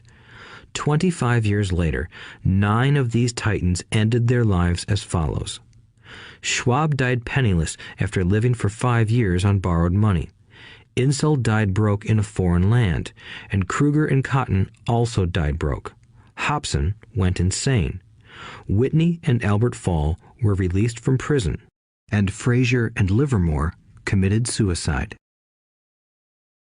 I doubt if anyone can say what really happened to these men. If you look at the date, 1923, it was just before the 1929 market crash and the Great Depression, which I suspect had a great impact on these men and their lives. The point is this. Today, we live in times of greater and faster change than these men did. I suspect there will be many booms and busts in the coming years that will parallel the ups and downs these men faced. I am concerned that too many people are too focused on money and not on their greatest wealth, their education. If people are prepared to be flexible, keep an open mind, and learn, they will grow richer and richer despite tough changes. If they think money will solve problems, they will have a rough ride. Intelligence solves problems and produces money. Money without financial intelligence is money soon gone. Most people fail to realize that in life, it's not how much money you make, it's how much money you keep. We've all heard stories of lottery winners who are poor, then suddenly rich, and then poor again. They win millions, yet are soon back where they started. Or stories of professional athletes who at the age of 24 are earning millions but are sleeping under a bridge 10 years later. I remember a story of a young basketball player who a year ago had millions. Today, at just 29, he claims his friends, attorney, and accountant took his money and he was forced to work at a car wash for minimum wage. He was fired from the car wash because he refused to take off his championship ring as he was wiping off the cars. His story made national news, and he is appealing his termination, claiming hardship and discrimination. He claims that the ring is all he has left, and if it was stripped away, he'll crumble. I know so many people who became instant millionaires, and while I am glad some people have become richer and richer, I caution them that in the long run, it's not how much money you make, it's how much you keep and how many generations you keep it. So when people ask, "Where do I get started?" or tell me how to get rich quick, they often are greatly disappointed with my answer. I simply say to them what my rich dad said to me when I was a little kid. If you want to be rich, you need to be financially literate. That idea was drummed into my head every time we were together.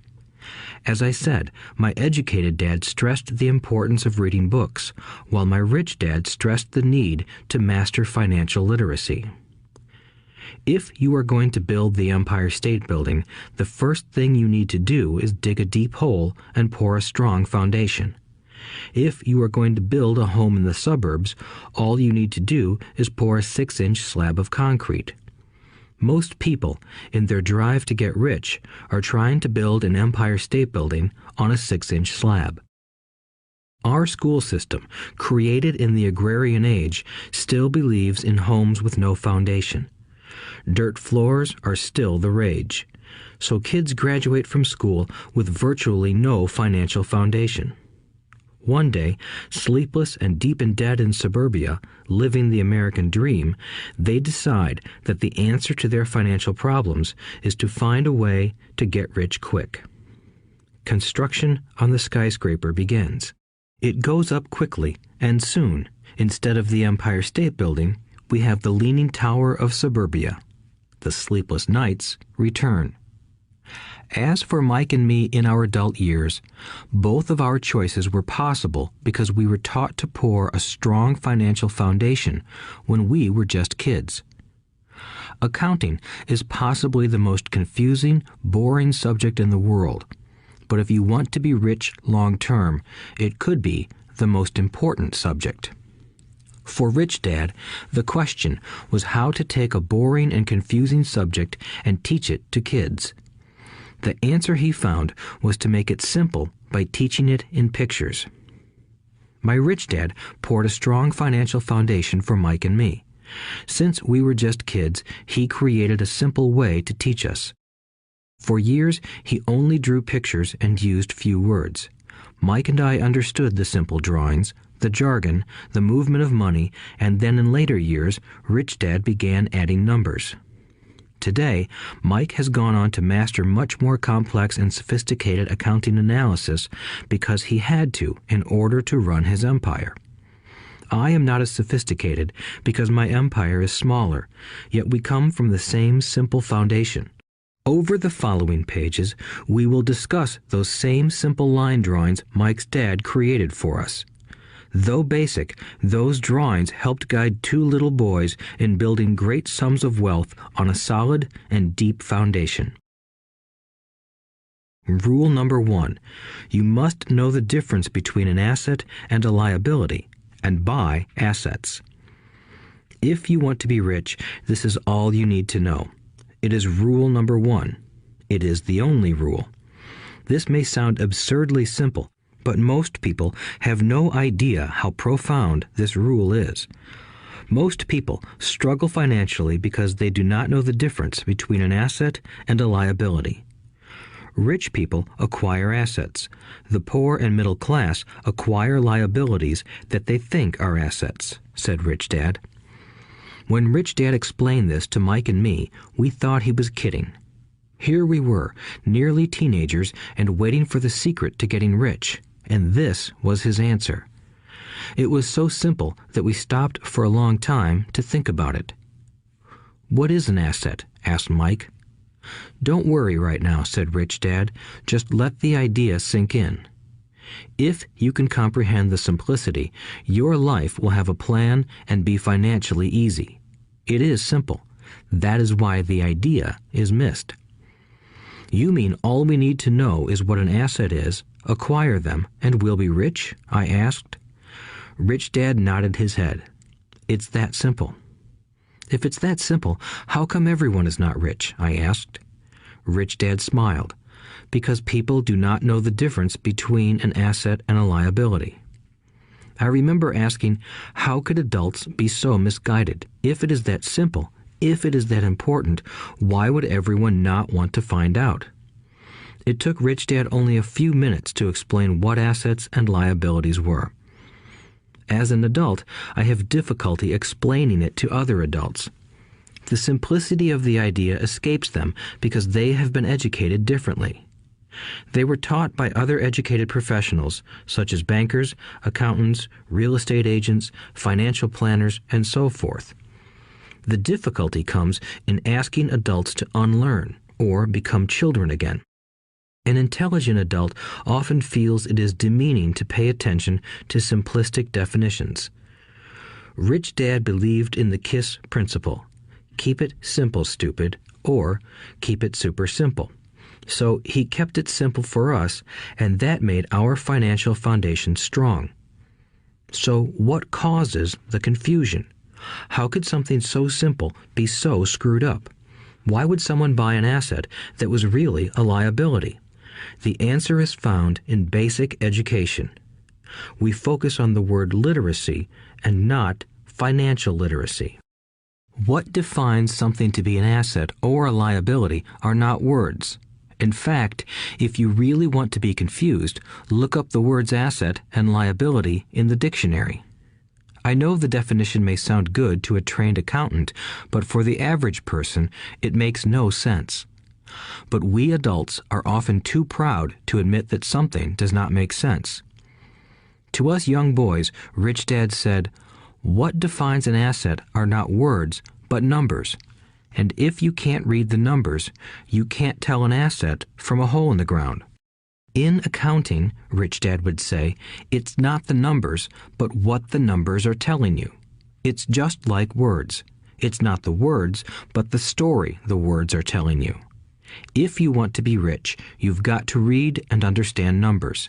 If I heard that once, I heard it 1,000 times from my rich dad.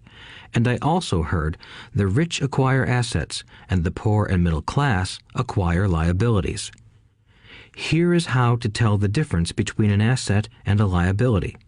Most accountants and financial professionals do not agree with the definitions, but these simple drawings were the start of strong financial foundations for two young boys.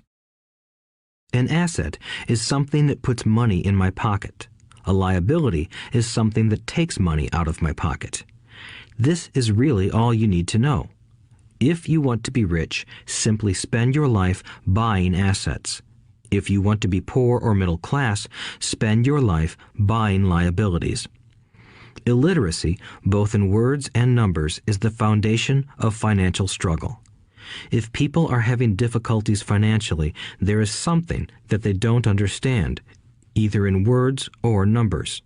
The rich are rich because they are more literate in different areas than people who struggle financially.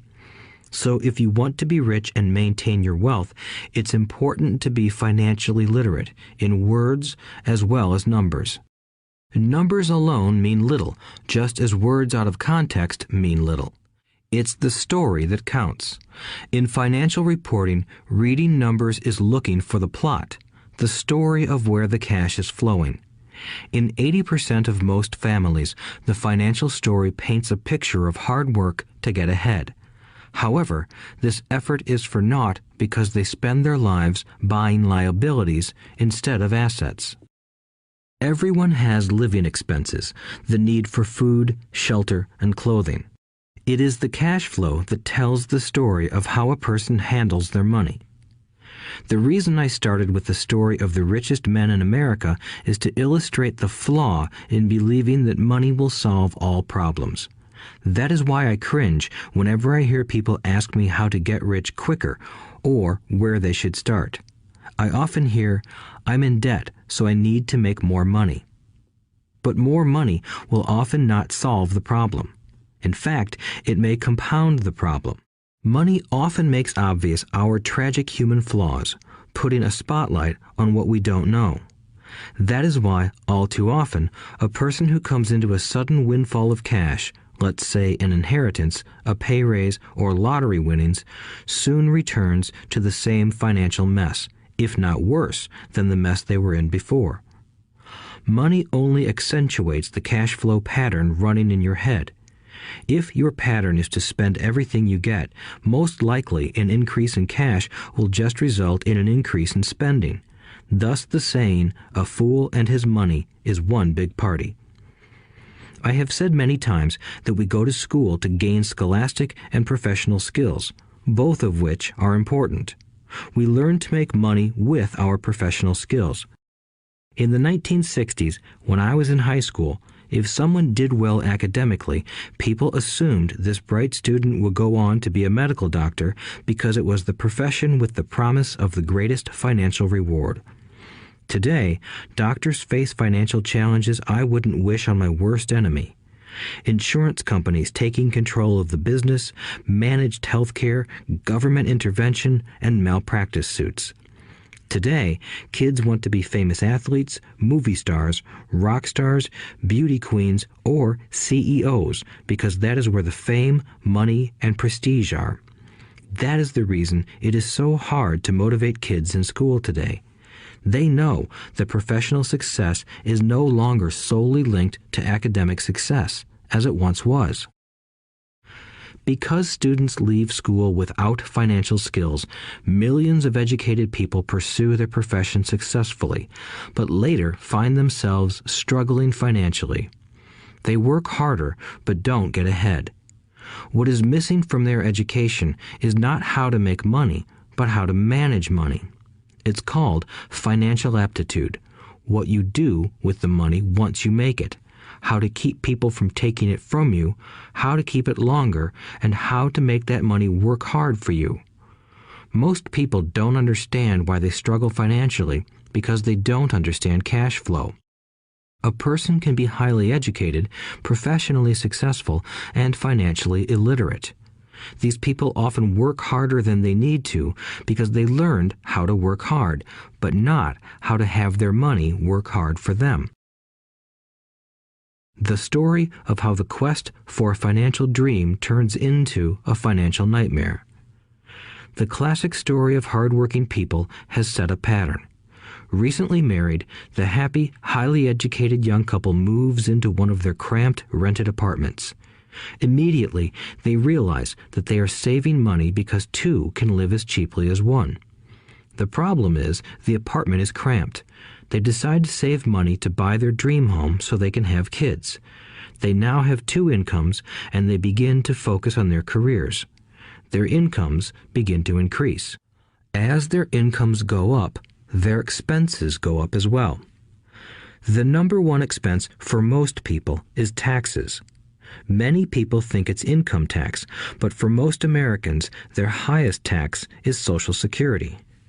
As an employee, it appears as if the Social Security tax combined with the Medicare tax rate is roughly 7.5%, but it's really 15% since the employer must match the Social Security amount. In essence, it is money the employer can't pay you.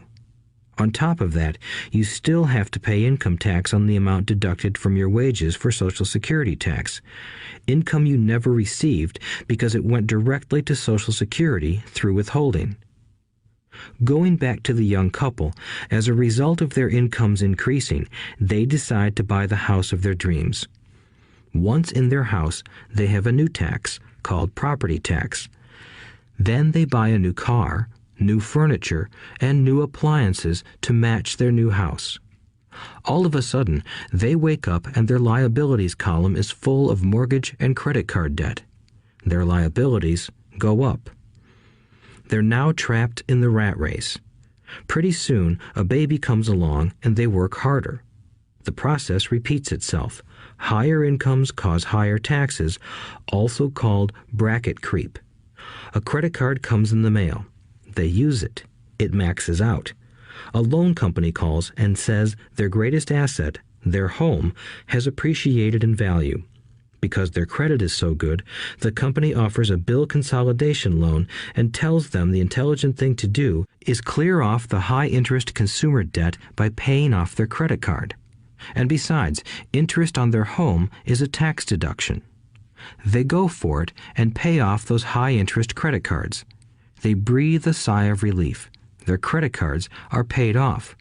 They've now folded their consumer debt into their home mortgage. Their payments go down because they extend their debt over 30 years. It is the smart thing to do. Their neighbor calls to invite them to go shopping. The Memorial Day sale is on. They promise themselves they'll just window shop, but they take a credit card, just in case. I run into this young couple all the time. Their names change, but their financial dilemma is the same. They come to one of my talks to hear what I have to say. They ask me, "Can you tell us how to make more money?" They don't understand that their trouble is really how they choose to spend the money they do have. It is caused by financial illiteracy and not understanding the difference between an asset and a liability. More money seldom solves someone's money problems. Intelligence solves problems. There is a saying a friend of mine says over and over to people in debt. If you find you have dug yourself into a hole, stop digging. As a child, my dad often told us that the Japanese were aware of 3 powers: the power of the sword, the jewel, and the mirror. The sword symbolizes the power of weapons. America has spent trillions of dollars on weapons, and because of this is a powerful military presence in the world. The jewel symbolizes the power of money. There is some degree of truth to the saying, "Remember the golden rule.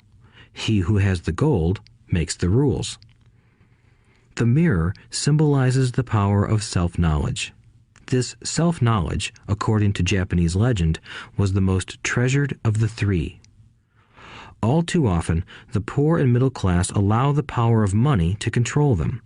By simply getting up and working harder, failing to ask themselves if what they do makes sense, they shoot themselves in the foot as they leave for work every morning. By not fully understanding money, the vast majority of people allow its awesome power to control them. If they used the power of the mirror, they would have asked themselves, "Does this make sense?" All too often, instead of trusting their inner wisdom, that genius inside, most people follow the crowd. They do things because everybody else does them. They conform rather than question. Often, they mindlessly repeat what they have been told. Diversify. Your home is an asset. Your home is your biggest investment. You get a tax break for going into greater debt. Get a safe job. Don't make mistakes. Don't take risks. It is said that the fear of public speaking is a fear greater than death for most people. According to psychiatrists, the fear of public speaking is caused by the fear of ostracism, the fear of standing out, the fear of criticism, the fear of ridicule, and the fear of being an outcast. The fear of being different prevents most people from seeking new ways to solve their problems. That is why my educated dad said the Japanese valued the power of the mirror the most, for it is only when we look into it that we find truth. Fear is the main reason that people say, "Play it safe."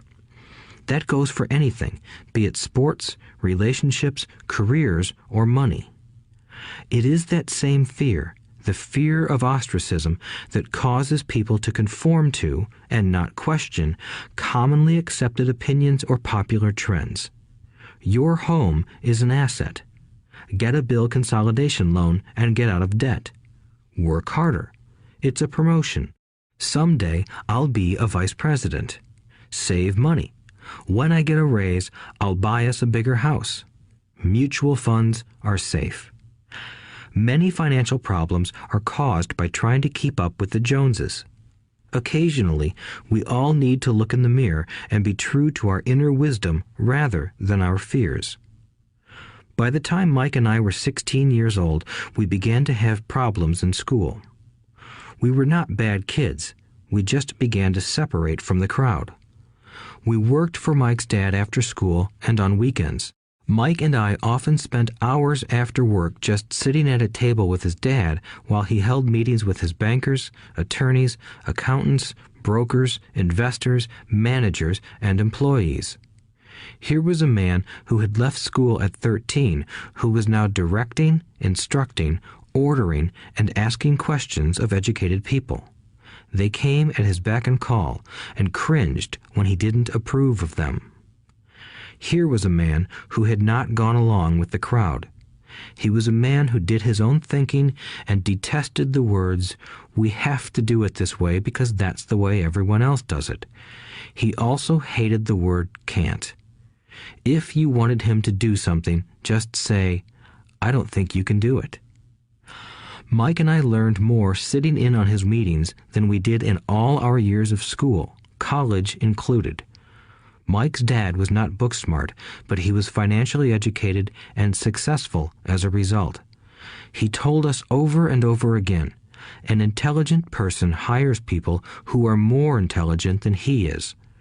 So Mike and I had the benefit of spending hours listening to and learning from intelligent people. But because of this, Mike and I couldn't go along with the standard dogma our teachers preached, and that caused problems. Whenever the teacher said, "If you don't get good grades, you won't do well in the real world," Mike and I just raised our eyebrows. When we were told to follow set procedures and not deviate from the rules, we could see how school discouraged creativity. We started to understand why our rich dad told us that schools were designed to produce good employees instead of employers. Occasionally, Mike or I would ask our teachers how what we studied was applicable to the real world, or why we never studied money and how it worked. To the latter question, we often got the answer that money was not important, that if we excelled in our education, the money would follow. The more we knew about the power of money, the more distant we grew from the teachers and our classmates. My highly educated dad never pressured me about my grades, but we did begin to argue about money. By the time I was 16, I probably had a far better foundation with money than both my parents. I could keep books, I listened to tax accountants, corporate attorneys, bankers, real estate brokers, investors, and so forth. By contrast, my dad talked to other teachers. One day, my dad told me that our home was his greatest investment. A not too pleasant argument took place when I showed him why I thought a house was not a good investment. I showed him the ancillary expenses that went along with owning the home. A bigger home meant bigger expenses, and the cash flow kept going out through the expense column. Today, people still challenge me on the idea of a house not being an asset. I know that for many people, it is their dream as well as their largest investment. And owning your own home is better than nothing. I simply offer an alternative way of looking at this popular dogma. If my wife and I were to buy a bigger, flashier house, we realize it wouldn't be an asset. It would be a liability since it would take money out of our pocket. So here is the argument I put forth. I really don't expect most people to agree with it because your home is an emotional thing, and when it comes to money, high emotions tend to lower financial intelligence. I know from personal experience that money has a way of making every decision emotional. 1. When it comes to houses, most people work all their lives paying for a home they never own. In other words, most people buy a new house every few years, each time incurring a new 30-year loan to pay off the previous one. 2. Even though people receive a tax deduction for interest on mortgage payments, they pay for all their other expenses with after-tax dollars, even after they pay off their mortgage. 3. My wife's parents were shocked when the property taxes on their home increased to $1,000 a month. This was after they had retired, so the increase put a strain on their retirement budget and they felt forced to move. 4. Houses do not always go up in value. I have friends who owe $1 million for a home that today would sell for far less. 5. The greatest losses of all are those from missed opportunities. If all your money is tied up in your house, you may be forced to work harder because your money continues blowing out of the expense column instead of adding to the asset column, the classic middle-class cash flow pattern. If a young couple would put more money into their asset column early on, their later years would be easier. Their assets would have grown and would be available to help cover expenses. All too often, a house only serves as a vehicle for incurring a home equity loan to pay for mounting expenses. In summary, the end result in making a decision to own a house that is too expensive in lieu of starting an investment portfolio impacts an individual in at least the following 3 ways. 1. Loss of time during which other assets could have grown in value. 2. Loss of additional capital which could have been invested instead of paying for high maintenance expenses related directly to the home. 3. Loss of education. Too often, people count their house and savings and retirement plans as all they have in their asset column. Because they have no money to invest, they simply don't invest. This costs them investment experience. Most never become what the investment world calls a sophisticated investor. And the best investments are usually first sold to sophisticated investors, who then turn around and sell them to the people playing it safe. I am not saying don't buy a house. What I'm saying is that you should understand the difference between an asset and a liability. When I want a bigger house, I first buy assets that will generate the cash flow to pay for the house. My educated dad's personal financial statement best demonstrates the life of someone caught in the rat race. His expenses match his income, never allowing him enough left over to invest in assets. As a result, his liabilities are larger than his assets. Why the rich get richer. A review of my rich dad's financial statement shows why the rich get richer. The asset column generates more than enough income to cover expenses, with the balance reinvested into the asset column.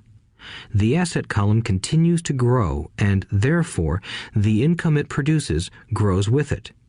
The result is that the rich get richer. Why the middle class struggle. The middle class finds itself in a constant state of financial struggle. Their primary income is through their salary. As their wages increase, so do their taxes. Their expenses tend to increase in proportion to their salary increase, hence the phrase, the rat race. They treat their home as their primary asset instead of investing in income-producing assets. This pattern of treating your home as an investment and the philosophy that a pay raise means you can buy a larger home or spend more is the foundation of today's debt-ridden society. Increased spending throws families into greater debt and into more financial uncertainty, even though they may be advancing in their jobs and receiving raises on a regular basis.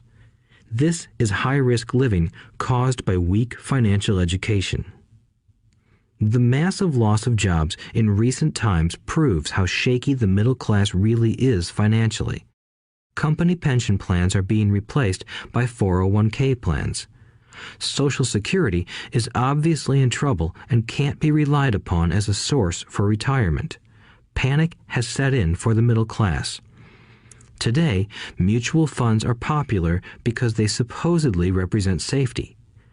Average mutual fund buyers are too busy working to pay taxes and mortgages, save for their children's college, and pay off credit cards. They do not have time to study investing, so they rely on the expertise of the manager of a mutual fund. Also, because the mutual fund includes many different types of investments, they feel their money is safer because it is diversified. This educated middle class subscribes to the dogma put out by mutual fund brokers and financial planners. Play it safe, avoid risk.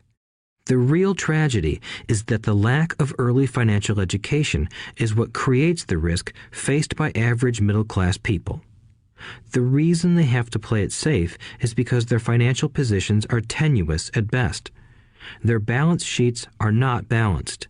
Instead, they are loaded with liabilities and have no real assets that generate income.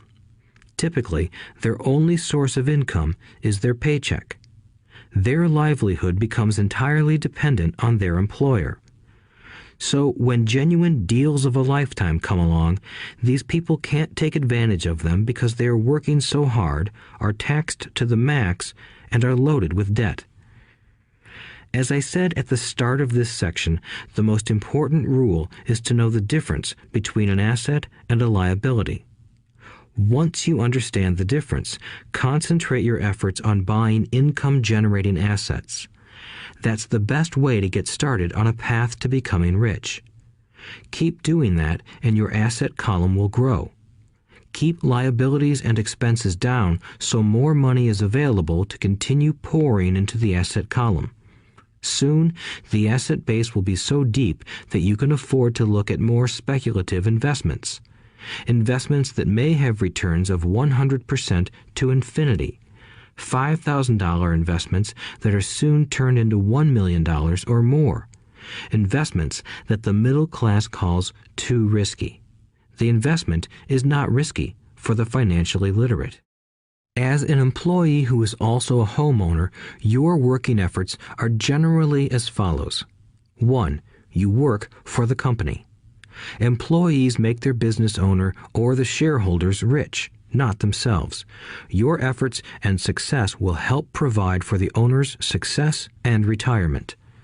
2. You work for the government. The government takes its share from your paycheck before you even see it. By working harder, you simply increase the amount of taxes taken by the government. Most people work from January to May just for the government. 3. You work for the bank.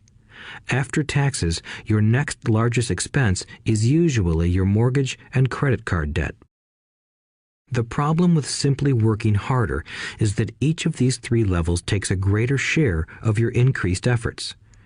You need to learn how to have your increased efforts benefit you and your family directly. Once you have decided to concentrate on minding your own business, focusing your efforts on acquiring assets instead of a bigger paycheck, how do you set your goals? Most people must keep their job and rely on their wages to fund their acquisition of assets. As their assets grow, how do they measure the extent of their success? When does someone know that they are rich, that they have wealth? As well as having my own definitions for assets and liabilities, I also have my own definition for wealth. Actually, I borrowed it from a man named R. Buckminster Fuller. Some call him a quack, and others call him a genius.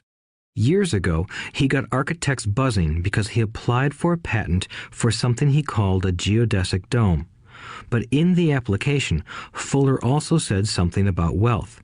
It was pretty confusing at first, but after reading it, it began to make some sense. Wealth is a person's ability to survive so many number of days forward, or, if I stopped working today, how long could I survive? Unlike net worth, the difference between your assets and liabilities, which is often filled with a person's expensive junk and opinions of what things are worth, this definition creates the possibility for developing a truly accurate measurement. I could now measure and know where I was in terms of my goal to become financially independent. Although net worth often includes non-cash producing assets, like stuff you bought that now sits in your garage, wealth measures how much money your money is making and, therefore, your financial survivability. Wealth is the measure of the cash flow from the asset column compared with the expense column. Let's use an example. Let's say I have cash flow from my asset column of $1,000 a month, and I have monthly expenses of $2,000 a month. What is my wealth? Let's go back to Buckminster Fuller's definition. Using his definition, how many days forward can I survive? Assuming a 30-day month, I have enough cash flow for half a month. When I achieve $2,000 a month cash flow from my assets, then I will be wealthy. So, while I'm not yet rich, I am wealthy. I now have income generated from assets each month that fully cover my monthly expenses. If I want to increase my expenses, I first must increase my cash flow to maintain this level of wealth.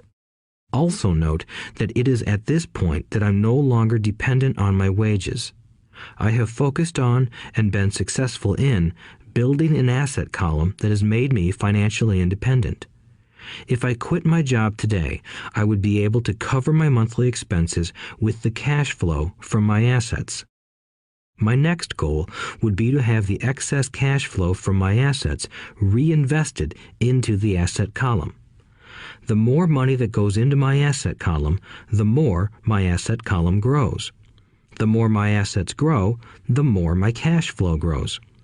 And as long as I keep my expenses less than the cash flow from these assets, I grow richer with more and more income from sources other than my physical labor. As this reinvestment process continues, I am well on my way to becoming rich. Just remember this simple observation. The rich buy assets. The poor only have expenses. The middle class buy liabilities they think are assets. So how do I start minding my own business? What is the answer? Listen to the founder of McDonald's in the next chapter. Chapter 3. Lesson 3. Mind your own business. The rich focus on their asset columns while everyone else focuses on their income statements. In 1974, Ray Kroc, the founder of McDonald's, was asked to speak to the MBA class at the University of Texas at Austin. A friend of mine was a student in that MBA class. After a powerful and inspiring talk, the class adjourned and the students asked Ray if he would join them at their favorite hangout to have a few beers. Ray graciously accepted. "What business am I in?" Ray asked once the group had all their beers in hand. Everyone laughed, my friend said. Most of the MBA students thought Ray was just fooling around. No one answered, so Ray asked again. "What business do you think I'm in?" The students laughed again, and finally one brave soul yelled out, "Ray, who in the world doesn't know that you're in the hamburger business?" Ray chuckled. "That's what I thought you would say." He paused and then quickly added, "Ladies and gentlemen, I'm not in the hamburger business. My business is real estate." As my friend tells the story, Ray spent a good amount of time explaining his viewpoint.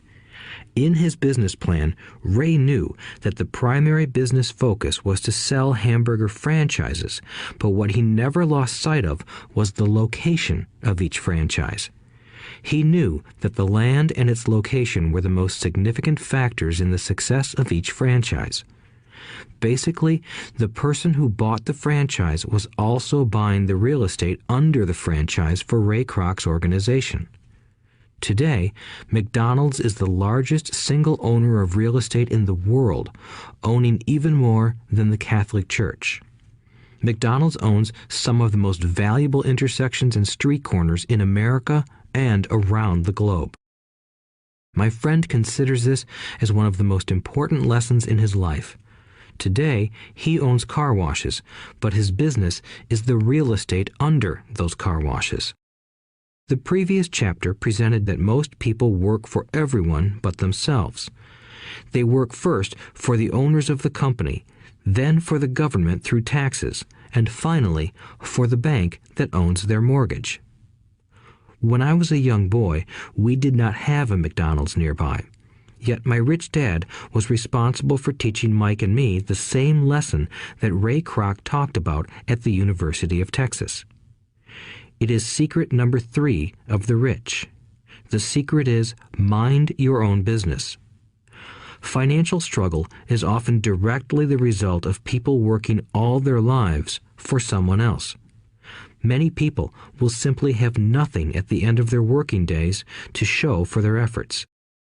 Our current educational system focuses on preparing today's youth to get good jobs by developing scholastic skills. Their lives will revolve around their wages or, as described earlier, their income column.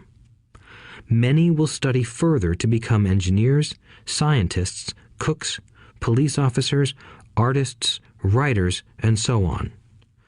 These professional skills allow them to enter the workforce and work for money.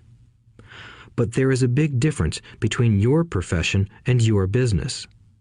Often I ask people, "What is your business?" And they will say, "Oh, I'm a banker." Then I ask them if they own the bank, and they usually respond, "No, I work there." In that instance, they have confused their profession with their business. Their profession may be a banker, but they still need their own business. A problem with school is that you often become what you study. So if you study cooking, you become a chef. If you study the law, you become an attorney. And a study of auto mechanics makes you a mechanic. The mistake in becoming what you study is that too many people forget to mind their own business. They spend their lives minding someone else's business and making that person rich. To become financially secure, a person needs to mind their own business. Your business revolves around your asset column, not your income column. As stated earlier, the number one rule is to know the difference between an asset and a liability and to buy assets. The rich focus on their asset columns, while everyone else focuses on their income statements. That is why we hear so often, "I need a raise. If only I had a promotion. I am going back to school to get more training so I can get a better job. I am going to work overtime. Maybe I can get a second job." In some circles, these are sensible ideas, but you are still not minding your own business. These ideas all still focus on the income column and will only help a person become more financially secure if the additional money is used to purchase income-generating assets. The primary reason the majority of the poor and middle class are fiscally conservative, which means I can't afford to take risks, is that they have no financial foundation. They have to cling to their jobs and play it safe. When downsizing became the in thing to do, millions of workers found out their largest so-called asset, their home, was eating them alive. Their asset was costing them money every month. Their car, another asset, was eating them alive. The golf clubs in the garage that cost $1,000 were not worth $1,000 anymore. Without job security, they had nothing to fall back on. What they thought were assets could not help them survive in a time of financial crisis. I assume most of us have filled out a credit application to buy a house or a car. It's always interesting to look at the net worth section because of what accepted banking and accounting practices allow a person to count as assets. One day when I wanted a loan, my financial position did not look too good. So I added my new golf clubs, my art collection, books, electronics, Armani suits, wristwatches, shoes, and other personal effects to boost the number in the asset column. But I was turned down because I had too much investment real estate. The loan committee didn't like that I made so much money from rent. They wanted to know why I did not have a normal job with a salary. They did not question the Armani suits, golf clubs, or art collection. Life is sometimes tough when you do not fit the standard profile. I cringe every time I hear someone say to me that their net worth is $1 million or $100,000 or whatever. One of the main reasons net worth is not accurate is simply because the moment you begin selling your assets, you are taxed for any gains. So many people have put themselves in deep financial trouble when they run short of income. To raise cash, they sell their assets, but their personal assets can generally be sold for only a fraction of the value that is listed on their personal balance sheet. Or, if there is a gain on the sale of the assets, they are taxed on the gain. So again, the government takes its share, thus reducing the amount available to help them out of debt. That is why I say someone's net worth is often worth less than they think. Start minding your own business. Keep your daytime job, but start buying real assets, not liabilities or personal effects that have no real value once you get them home.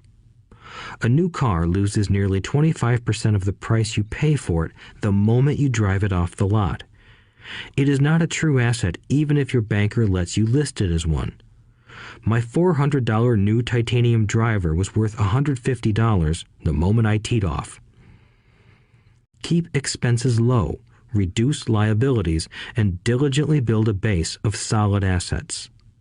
For young people who have not yet left home, it is important for parents to teach them the difference between an asset and a liability.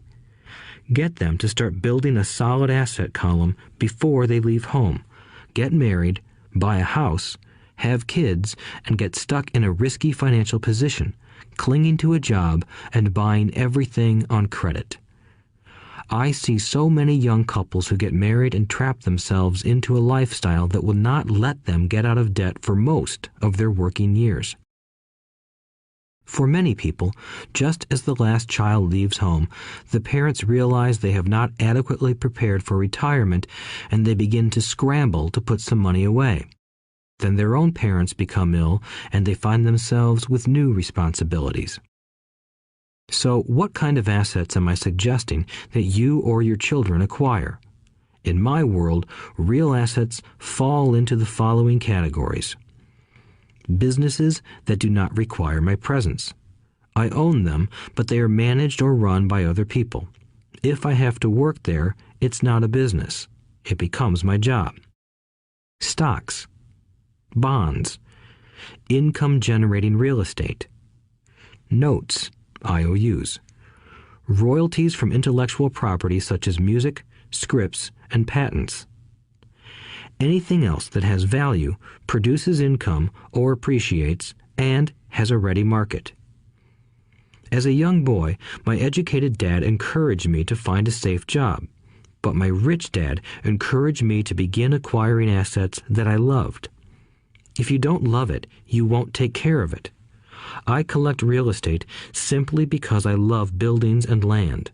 I love shopping for them, and I could look at them all day long. When problems arise, the problems aren't so bad that it changes my love for real estate. For people who hate real estate, they shouldn't buy it. I also love stocks of small companies, especially startups, because I am an entrepreneur, not a corporate person. In my early years, I worked in large organizations such as Standard Oil of California, the U.S. Marine Corps, and Xerox Corporation. I enjoyed my time with those organizations and have fond memories, but I know deep down I am not a company man. I like starting companies, not running them. So my stock buys are usually of small companies. Sometimes I even start the company and take it public. Fortunes are made in new stock issues, and I love the game.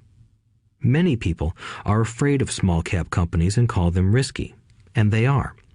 But that risk is diminished if you love what the investment is, understand it, and know the game. With small companies, my investment strategy is to be out of the stock in a year. On the other hand, my real estate strategy is to start small and keep trading up for bigger properties, and, therefore, delay paying taxes on the gain. This allows the value to increase dramatically. I generally hold real estate less than 7 years. For years, even while I was with the Marine Corps and Xerox, I did what my rich dad recommended. I kept my day job, but I still minded my own business. I was active in my asset column trading real estate and small stocks. Rich Dad always stressed the importance of financial literacy. The better I was at understanding the accounting and cash management, the better I would be at analyzing investments and eventually starting and building my own company. I don't encourage anyone to start a company unless they really want to. Knowing what I know about running a company, I wouldn't wish that task on anyone. There are times when people can't find employment and starting a company seems like the best solution. But the odds are against success. 9 out of 10 companies fail in 5 years. Of those that survive the first 5 years, 9 out of every 10 of those eventually fail as well. So only if you really have the desire to own your own company do I recommend it. Otherwise, keep your day job and mind your own business. When I say mind your own business, I mean to build and keep your asset column strong. Once a dollar goes into it, never let it come out. Think of it this way. Once a dollar goes into your asset column, it becomes your employee. The best thing about money is that it works 24 hours a day and can work for generations. Keep your day job, be a great hard-working employee, but keep building that asset column. As your cash flow grows, you can indulge in some luxuries. An important distinction is that rich people buy luxuries last, while the poor and middle class tend to buy luxuries first. The poor and the middle class often buy luxury items like big houses, diamonds, furs, jewelry, or boats because they want to look rich. They look rich, but in reality they just get deeper in debt on credit. The old money people, the long-term rich, build their asset column first. Then the income generated from the asset column buys their luxuries. The poor and middle class buy luxuries with their own sweat, blood, and children's inheritance. A true luxury is a reward for investing in and developing a real asset. For example, when my wife Kim and I had extra money coming from our apartment houses, she went out and bought her Mercedes. It didn't take any extra work or risk on her part because the apartment house bought the car. She did, however, have to wait 4 years while the real estate investment portfolio grew and began generating enough extra cash flow to pay for the car. But the luxury, the Mercedes, was a true reward because she proved she knew how to grow her asset column. That car now means a lot more to her than simply another pretty car. It means she used her financial intelligence to afford it. Instead, most people impulsively go out and buy a new car or some other luxury on credit. They may feel bored and just want a new toy. Buying a luxury on credit often causes a person to eventually resent that luxury because the debt becomes a financial burden. After you've taken the time and invested in and built your own business, you are now ready to learn the biggest secret of the rich, the secret that puts the rich way ahead of the pack. Chapter 4. Lesson 4. The History of Taxes and the Power of Corporations. My rich dad just played the game smart, and he did it through corporations, the biggest secret of the rich. I remember in school being told the story of Robin Hood and his merry men.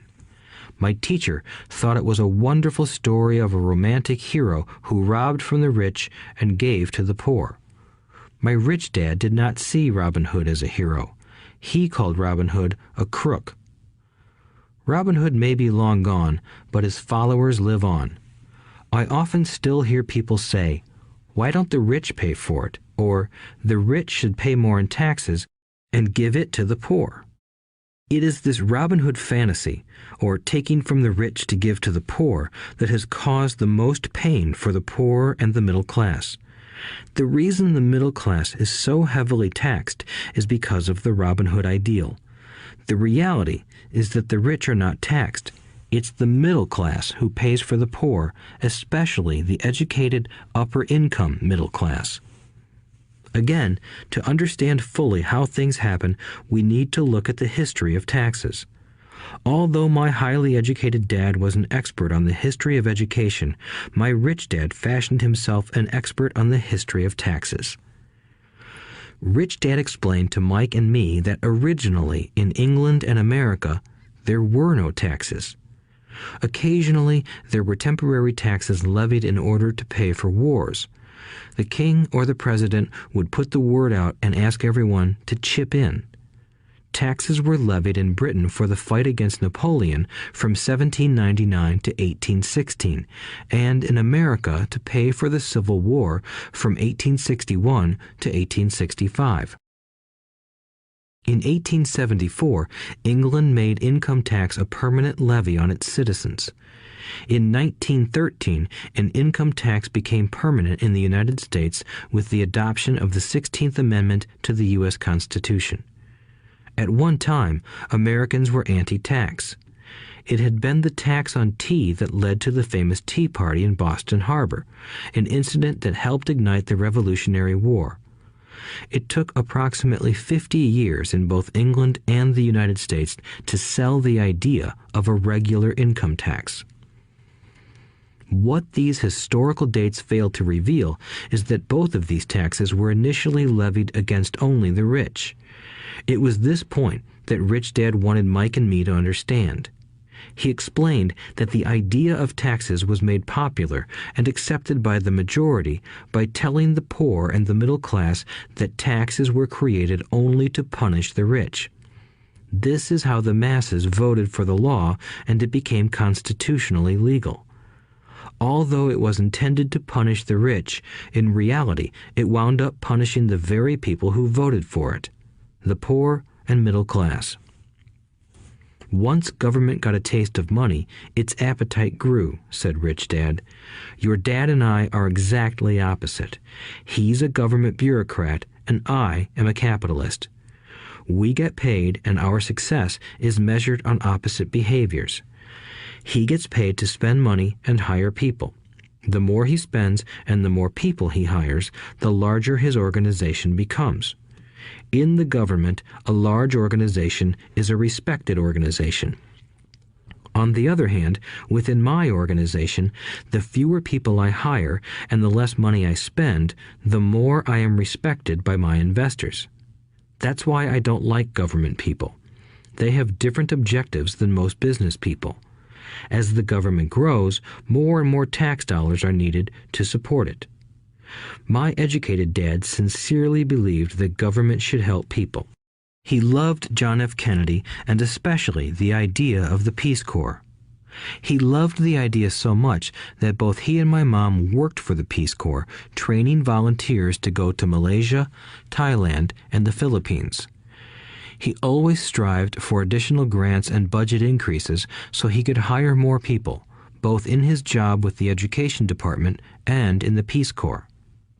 From the time I was about 10 years old, I would hear from my rich dad that government workers were a pack of lazy thieves, and from my poor dad I would hear how the rich were greedy crooks who should be made to pay more taxes. Both sides had valid points. It was difficult to go to work for one of the biggest capitalists in town and come home to a father who was a prominent government leader. It was not easy to know which dad to believe. Yet, when you study the history of taxes, an interesting perspective emerges. As I said, the passage of taxes was only possible because the masses believed in the Robin Hood theory of economics. Take from the rich and give to everyone else. The problem was that the government's appetite for money was so great that taxes soon needed to be levied on the middle class, and from there it kept trickling down.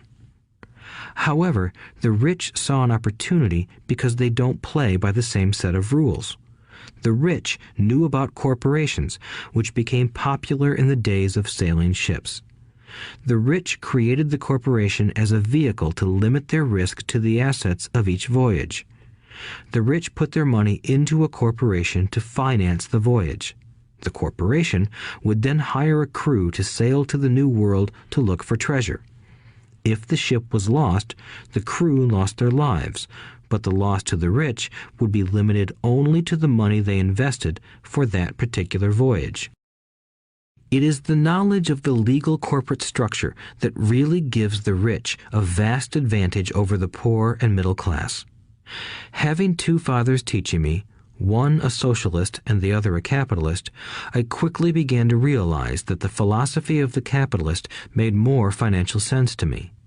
It seemed to me that the socialists ultimately penalized themselves due to their lack of financial education. No matter what the take from the rich crowd came up with, the rich always found a way to outsmart them. That is how taxes were eventually levied on the middle class.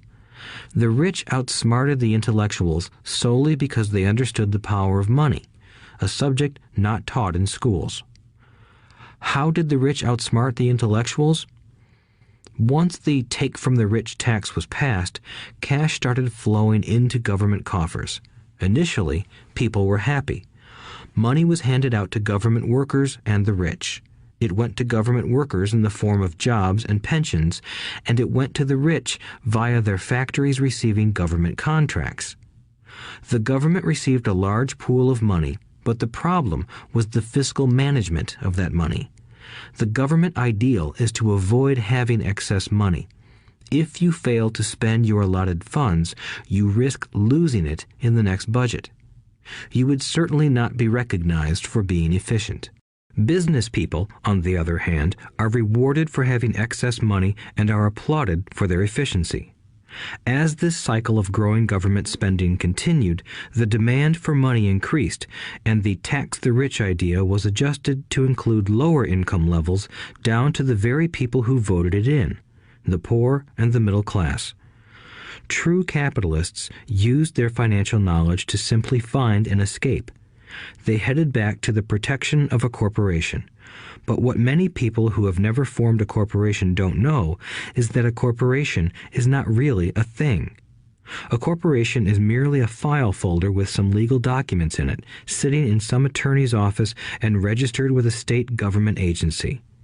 It's not a big building or a factory or a group of people.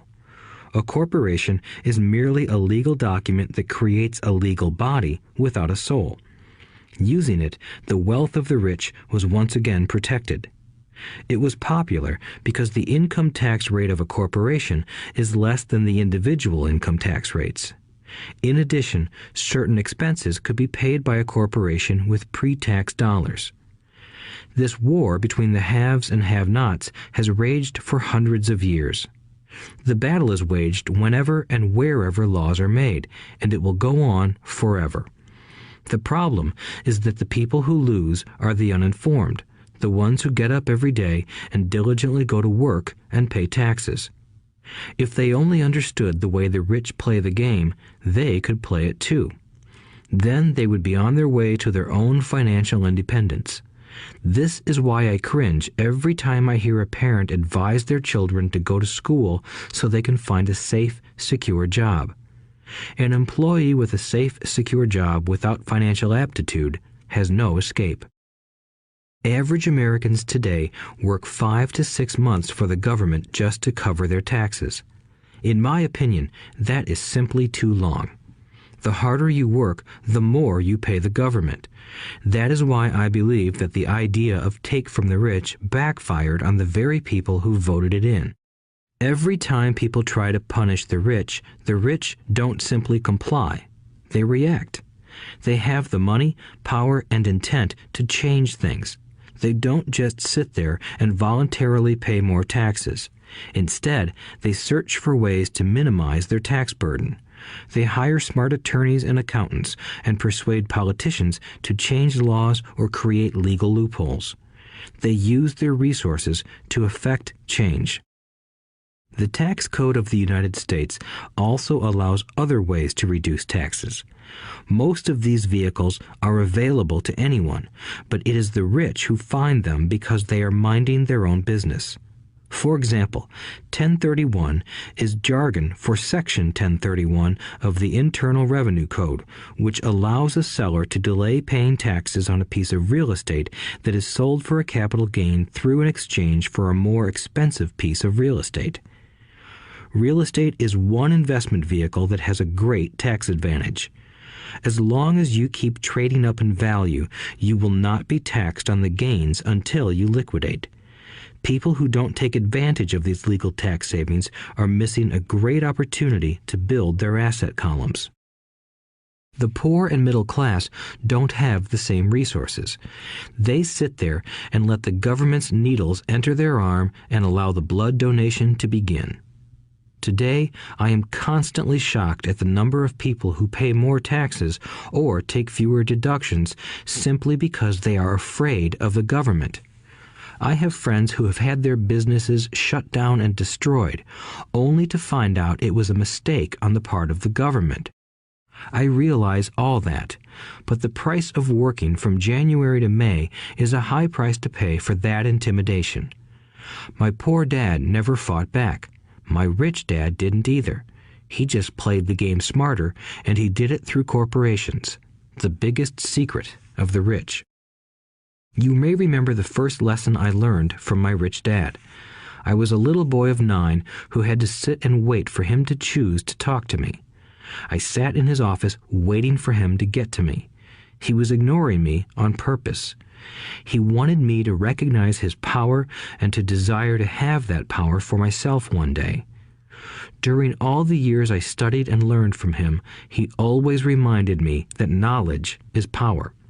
and with money comes great power that requires the right knowledge to keep it and make it multiply. Without that knowledge, the world pushes you around. Rich Dad constantly reminded Mike and me that the biggest bully was not the boss or the supervisor, but the tax man. The tax man will always take more if you let him. The first lesson of having money work for you, as opposed to you working for money, is all about power. If you work for money, you give the power to your employer. If money works for you, you keep the power and control it.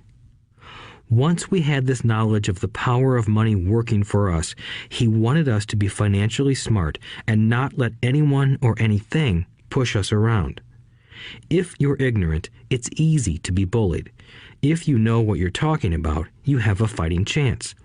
That is why he paid so much for smart tax accountants and attorneys. It was less expensive to pay them than to pay the government. His best lesson to me was, be smart and you won't be pushed around as much. He knew the law because he was a law-abiding citizen and because it was expensive to not know the law. If you know you're right, you're not afraid of fighting back, even if you are taking on Robin Hood and his band of merry men. My highly educated dad always encouraged me to land a good job with a strong corporation. He spoke of the virtues of working your way up the corporate ladder. He didn't understand that, by relying solely on a paycheck from a corporate employer, I would be a docile cow ready for milking. When I told my rich dad of my father's advice, he only chuckled. "Why not own the ladder?" was all he said. As a young boy, I did not understand what Rich Dad meant by owning my own corporation. It was an idea that seemed impossible and intimidating. Although I was excited by the idea, my inexperience wouldn't let me envision the possibility that grown-ups would someday work for a company I would own. The point is that, if not for my rich dad, I would have probably followed my educated dad's advice. It was merely the occasional reminder of my rich dad that kept the idea of owning my own corporation alive and kept me on a different path. By the time I was 15 or 16, I knew I wasn't going to continue down the path my educated dad recommended. I didn't know how I was going to do it, but I was determined not to head in the direction most of my classmates were heading. That decision changed my life. It was not until my mid-20s that my rich dad's advice began to make more sense to me. I was just out of the Marine Corps and working for Xerox. I was making a lot of money, but every time I looked at my paycheck, I was disappointed. The deductions were so large, and the more I worked, the greater they became. As I became more successful, my bosses talked about promotions and raises. It was flattering, but I could hear my rich dad asking in my ear, "Who are you working for? Who are you making rich?" In 1974, while still an employee for Xerox, I formed my first corporation and began minding my own business. There were already a few assets in my asset column, but now I was determined to focus on making it bigger. Those paychecks, with all the deductions, made all the years of my rich dad's advice make total sense. I could see the future if I followed my educated dad's advice. Many employers feel that advising their workers to mind their own business is bad for business. But for me, focusing on my own business and developing assets made me a better employee because I now had a purpose. I came in early and worked diligently, amassing as much money as possible so I could invest in real estate. Hawaii was just set to boom, and there were fortunes to be made. The more I realized that we were in the beginning stages of a boom, the more Xerox machines I sold. The more I sold, the more money I made, and, of course, the more deductions came out of my paycheck. It was inspiring. I wanted out of the employee trap so badly that I worked even harder so I could invest more. By 1978, I was consistently one of the top 5 salespeople at the company. I badly wanted out of the rat race.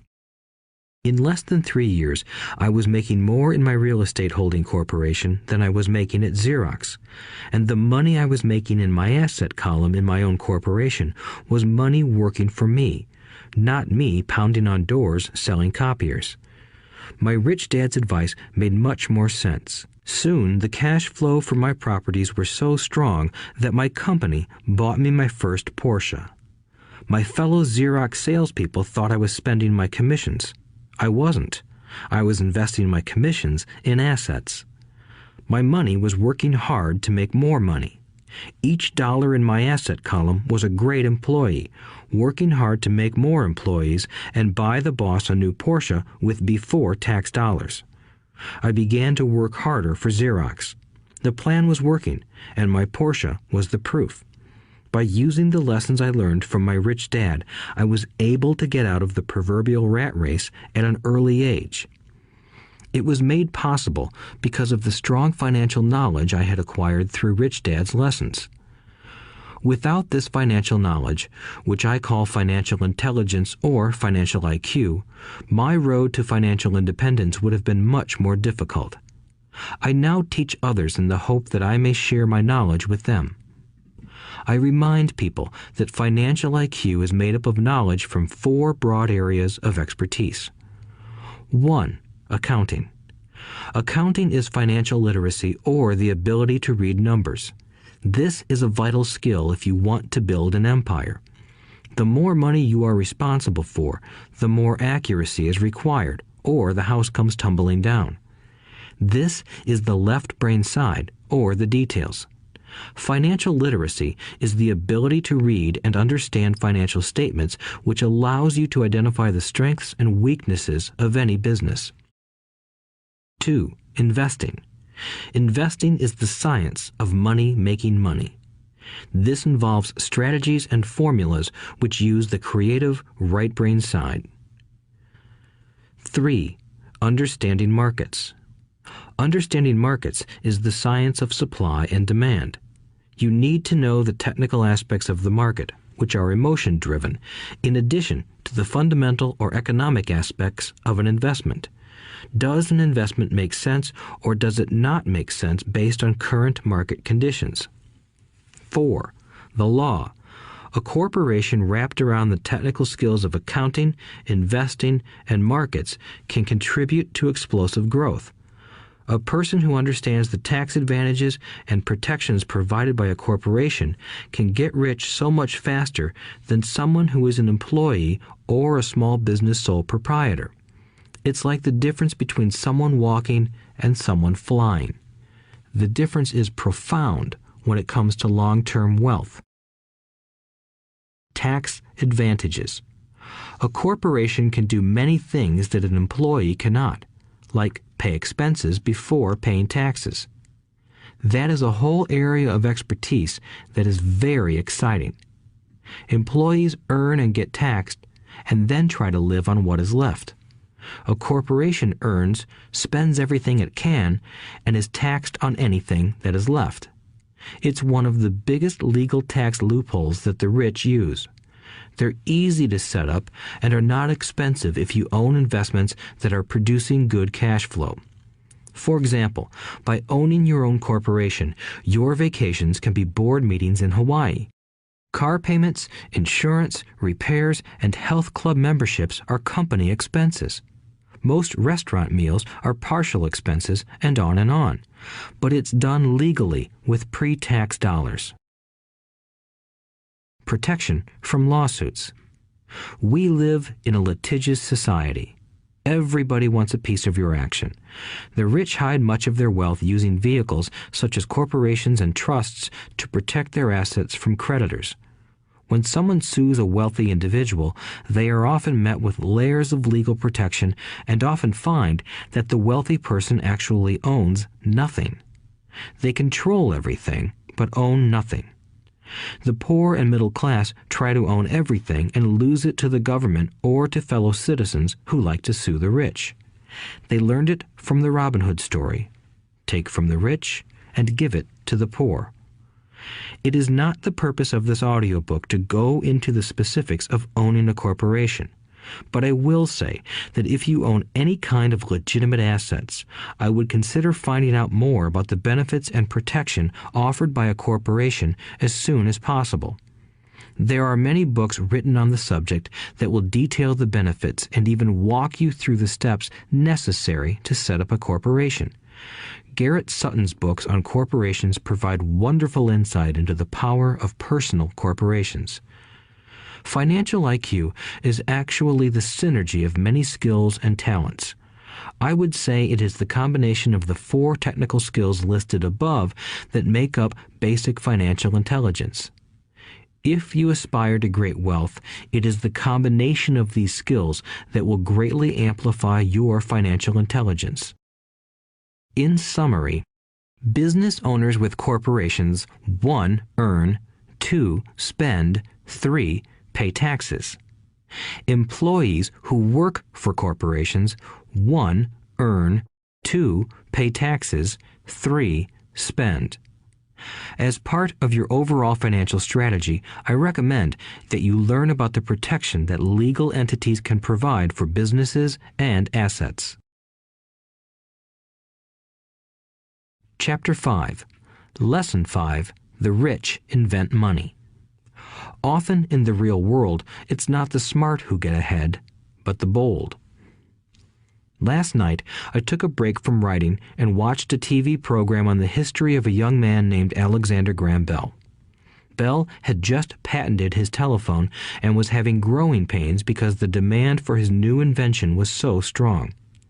Needing a bigger company, he then went to the giant at that time, Western Union, and asked them if they would buy his patent and his tiny company. He wanted $100,000 for the whole package. The president of Western Union scoffed at him and turned him down, saying the price was ridiculous. The rest is history. A multi-billion-dollar industry emerged, and AT&T was born. The evening news came on right after the story of Alexander Graham Bell. On the news was a story of another downsizing at a local company. The workers were angry and complained that the company ownership was unfair. A terminated manager of about 45 years of age had his wife and 2 babies at the plant and was begging the guards to let him talk to the owners to ask if they would reconsider his termination. He had just bought a house and was afraid of losing it. The camera focused in on his pleading for all the world to see. Needless to say, it held my attention. I have been teaching professionally since 1984. It has been a great experience and a rewarding one. It is also a disturbing profession, for I have taught thousands of individuals, and I see one thing in common in all of us, myself included. We all have tremendous potential, and we all are blessed with gifts. Yet the one thing that holds all of us back is some degree of self-doubt.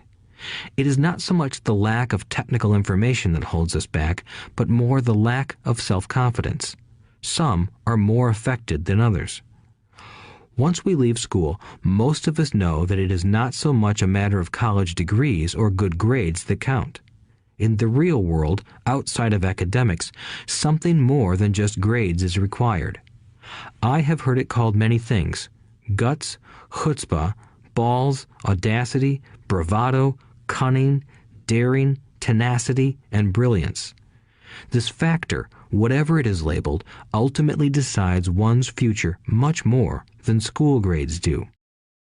Inside each of us is one of these brave, brilliant, and daring characters.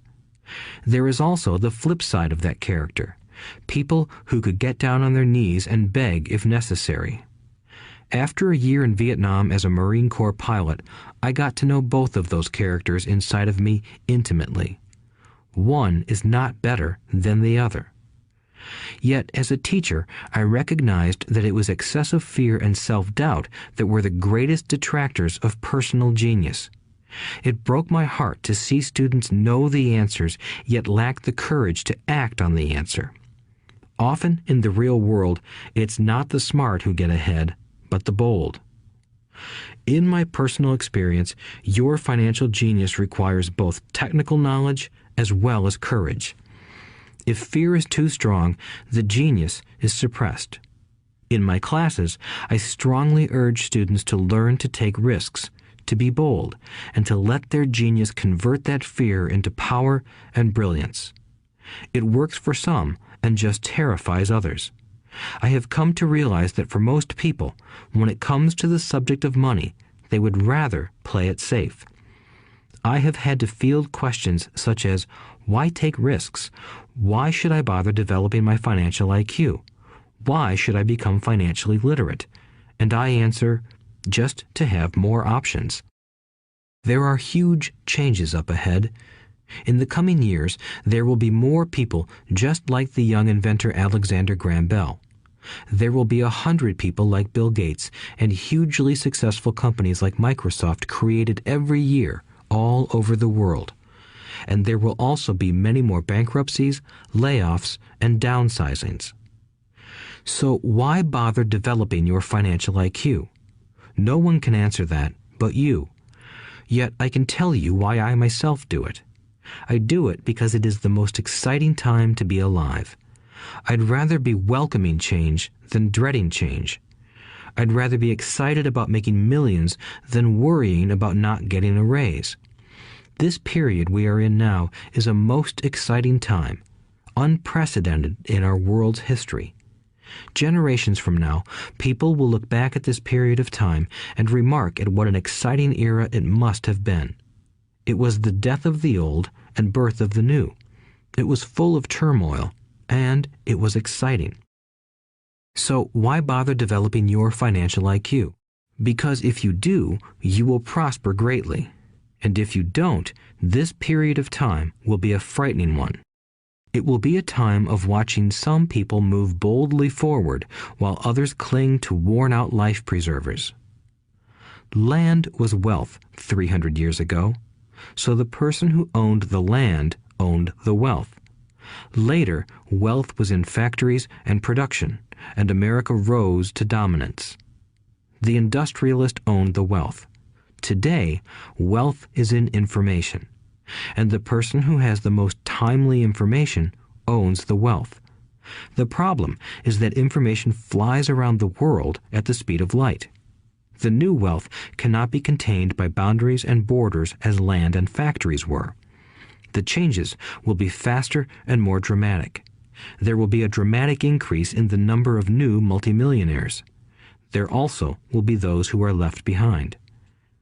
I find so many people struggling today, often working harder, simply because they cling to old ideas. They want things to be the way they were, and they resist change. I know people who are losing their jobs or their houses, and they blame technology or the economy or their boss.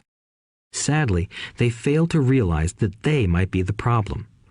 Old ideas are their biggest liability. It is a liability simply because they fail to realize that while that idea or way of doing something was an asset yesterday, yesterday is gone. One afternoon, I was teaching how to invest using a board game I had invented, Cash Flow, as a teaching tool. A friend had brought someone along to attend the class. This friend of a friend was recently divorced, had been badly burned in the divorce settlement, and was now searching for some answers. Her friend thought the class might help. The game was designed to help people learn how money works. In playing the game, they learn about the interaction of the income statement with the balance sheet. They learn how cash flows between the two and how the road to wealth is through striving to increase your monthly cash flow from the asset column to the point that it exceeds your monthly expenses. Once you accomplish this, you are able to get out of the rat race and out onto the fast track. As I have said, some people hate the game, some love it, and others miss the point. This woman missed a valuable opportunity to learn something. In the opening round, she drew a doodad card with the boat on it. At first, she was happy. "Oh, I've got a boat." Then, as her friend tried to explain how the numbers worked on her income statement and balance sheet, she got frustrated because she had never liked math. The rest of her table waited while her friend continued explaining the relationship between the income statement, balance sheet, and monthly cash flow. Suddenly, when she realized how the numbers worked, it dawned on her that her boat was eating her alive. Later on in the game, she was also downsized and had a child. It was a horrible game for her. After the class, her friend came by and told me that she was upset. She had come to the class to learn about investing and did not like the idea that it took so long to play a silly game. Her friend attempted to tell her to look within herself to see if the game reflected her in any way. With that suggestion, the woman demanded her money back. She said that the very idea that a game could be a reflection of her was ridiculous. Her money was promptly refunded, and she left. Since 1984, I have made millions simply by doing what the school system does not do. In school, most teachers lecture. I hated lectures as a student. I was soon bored, and my mind would drift. In 1984, I began teaching via games and simulations, and I still rely on these tools today. I always encourage adult students to look at games as reflecting back to them what they know and what they need to learn. Most importantly, games reflect behavior. They are instant feedback systems. Instead of the teacher lecturing you, the game is giving you a personalized lecture, one that is custom-made just for you. The friend of the woman who left later called to give me an update. She said her friend was fine and had calmed down. In her cooling-off period, she could see some slight relationship between the game and her life. Although she and her husband did not own a boat, they did own everything else imaginable. She was angry after their divorce, both because he had run off with a younger woman and because, after 20 years of marriage, they had accumulated little in the way of assets. There was virtually nothing for them to split. Their 20 years of married life had been incredible fun, but all they had accumulated was a ton of doodads. She realized that her anger at doing the numbers, the income statement and balance sheet, came from her embarrassment about not understanding them. She believed that finances were the man's job. She maintained the house and did the entertaining, and he handled the finances. She was now quite certain that in the last 5 years of their marriage, he had hidden money from her. She was angry at herself for not being more aware of where the money was going, as well as for not knowing about the other woman. Just like a board game, the world is always providing us with instant feedback. We could learn a lot if we tuned in more. One day, not long ago, I complained to my wife that the cleaners must have shrunk my pants. My wife gently smiled and poked me in the stomach to inform me that the pants had not shrunk. Something else had expanded. Me. The cash flow game was designed to give every player personal feedback. Its purpose is to give you options. If you draw the boat card and it puts you into debt, the question is, now what can you do? How many different financial options can you come up with? That is the purpose of the game, to teach players to think and create new and various financial options. Thousands of people throughout the world have played this game. The players who get out of the rat race the quickest are the people who understand numbers and have creative financial minds. They recognize different financial options. Rich people are often creative and take calculated risks. People who take the longest are people who are not familiar with numbers and often do not understand the power of investing. Some people playing cash flow gain lots of money in the game, but they don't know what to do with it. Even though they have money, everyone else seems to be getting ahead of them. And that is true in real life. There are a lot of people who have a lot of money and do not get ahead financially. Limiting your options is the same as hanging on to old ideas. I have a friend from high school who now works at 3 jobs. Years ago, he was the richest of all my classmates. When the local sugar plantation closed, the company he worked for went down with the plantation. In his mind, he had but one option, and that was the old option: work hard. The problem was that he couldn't find an equivalent job that recognized his seniority from the old company. As a result, he is overqualified for the jobs he currently has. so his salary is lower. He now works 3 jobs to earn enough to survive. I have watched people playing cash flow complain that the right opportunity cards are not coming their way, so they sit there. I know people who do that in real life. They wait for the right opportunity. I have watched people get the right opportunity card and then not have enough money. Then they complain that they would have gotten out of the rat race if they had had more money. So they sit there. I know people in real life who do that also. They see all the great deals, but they have no money. And I have seen people pull a great opportunity card, read it out loud, and have no idea that it is a great opportunity. They have the money, the time is right, they have the card, but they can't see the opportunity staring them in the face. They fail to see how it fits into their financial plan for escaping the rat race. And I know more people like that than all the others combined. Most people have an opportunity of a lifetime flash right in front of them, and they fail to see it. A year later, they find out about it, after everyone else got rich. Financial intelligence is simply having more options. If the opportunities aren't coming your way, what else can you do to improve your financial position? If an opportunity lands in your lap and you have no money and the bank won't talk to you, what else can you do to get the opportunity to work in your favor? If your hunch is wrong and what you've been counting on doesn't happen, how can you turn a lemon into millions? That is financial intelligence. It is not so much what happens, but how many different financial solutions you can think of to turn a lemon into millions. It is how creative you are in solving financial problems. Most people only know one solution: work hard, save, and borrow. So why would you want to increase your financial intelligence? Because you want to be the kind of person who creates your own luck. You take whatever happens and make it better. Few people realize that luck is created, just as money is. And if you want to be luckier and create money instead of working hard, then your financial intelligence is important. If you are the kind of person who is waiting for the right thing to happen, you might wait for a long time. It's like waiting for all the traffic lights to be green for 5 miles before you'll start your trip. As young boys, Mike and I were constantly told by my rich dad that money is not real. Rich Dad occasionally reminded us of how close we came to the secret of money on that first day we got together and began making money out of plaster of Paris. The poor and middle class work for money, he would say. The rich make money. The more real you think money is, the harder you will work for it.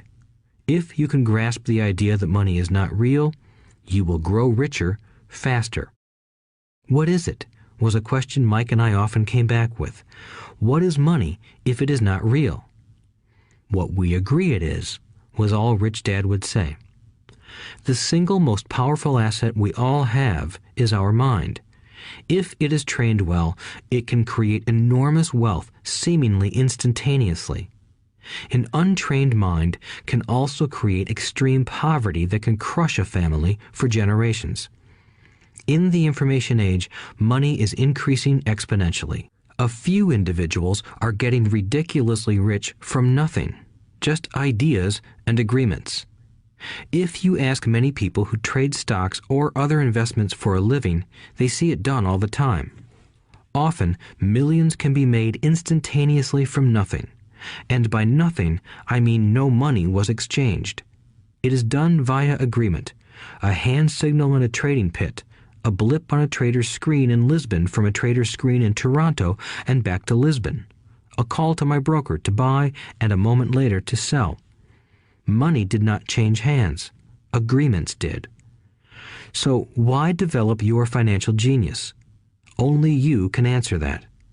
I can tell you why I have been developing this area of my intelligence. I do it because I want to make money fast. Not because I need to, but because I want to. It is a fascinating learning process. I develop my financial IQ because I want to participate in the fastest game and biggest game in the world. And, in my own small way, I would like to be part of this unprecedented evolution of humanity, the era where humans work purely with their minds and not with their bodies. Besides, it is where the action is. It is what is happening. It's hip, it's scary, and it's fun. That is why I invest in my financial intelligence, developing the most powerful asset I have. I want to be with people moving boldly forward. I do not want to be with those left behind. I will give you a simple example of creating money. In the early 1990s, the economy of Phoenix, Arizona was horrible. I was watching a TV show when a financial planner came on and began forecasting doom and gloom. His advice was to save money. Put $100 away every month, he said. In 40 years, you will be a multimillionaire. Well, putting money away every month is a sound idea. It is one option, the option most people subscribe to. The problem is this. It blinds the person to what is really going on. It causes them to miss major opportunities for much more significant growth of their money. The world is passing them by. As I said, the economy was terrible at that time. For investors, this is the perfect market condition. A chunk of my money was in the stock market and in apartment houses. I was short of cash. Because people were giving properties away, I was buying. I was not saving money. I was investing. Kim and I had more than $1 million in cash working in a market that was rising fast. It was the best opportunity to invest. The economy was terrible. I just could not pass up these small deals. Houses that were once $100,000 were now $75,000. But instead of shopping with local real estate agents, I began shopping at the bankruptcy attorney's office or the courthouse steps. In these shopping places, a $75,000 house could sometimes be bought for $20,000 or less. For $2,000, which was loaned to me from a friend for 90 days for $200, I gave an attorney a cashier's check as a down payment. While the acquisition was being processed, I ran an ad advertising a $75,000 house for only $60,000 and no money down. The phone rang hard and heavy. Prospective buyers were screened, and once the property was legally mine, all the prospective buyers were allowed to look at the house. It was a feeding frenzy. The house sold in a few minutes. I asked for a $2,500 processing fee, which they gladly handed over, and the escrow and title company took over from there. I returned the $2,000 to my friend with an additional $200. He was happy, the home buyer was happy, the attorney was happy, and I was happy. I had sold a house for $60,000 that cost me $20,000. The $40,000 was created from money in my asset column in the form of a promissory note from the buyer. Total working time, 5 hours. So, now that you are on your way to becoming more financially literate and skilled at reading numbers, I will tell you why this is an example of money being invented. During this depressed market, Kim and I were able to do 6 of these simple transactions in our spare time. While the bulk of our money was in larger properties and the stock market, we were able to create more than $190,000 in assets, notes at 10% interest, in those 6 buy, create, and sell transactions. That comes to approximately $19,000 a year income, much of it sheltered through our private corporation. Much of that $19,000 a year goes to pay for our company cars, gas, trips, insurance, dinners with clients, and other things. By the time the government gets a chance to tax that income, it's been spent on legally allowed pre-tax expenses. This was a simple example of how money is invented, created, and protected using financial intelligence. Ask yourself, how long would it take to save $190,000? Would the bank pay you 10% interest on your money? And the promissory note is good for 30 years. I hope they never pay me the $190,000.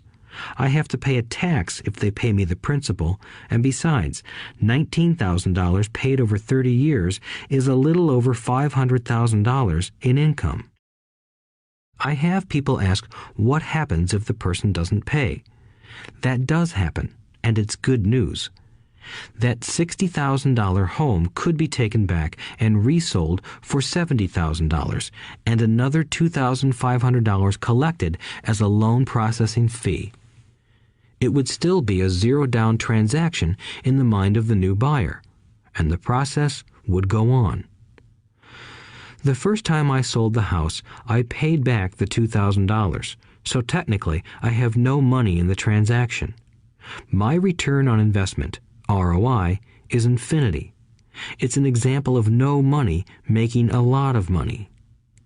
In the second transaction, when resold, I would have put $2,000 in my pocket and re-extended the loan to 30 years. What would my ROI be if I got paid money to make money?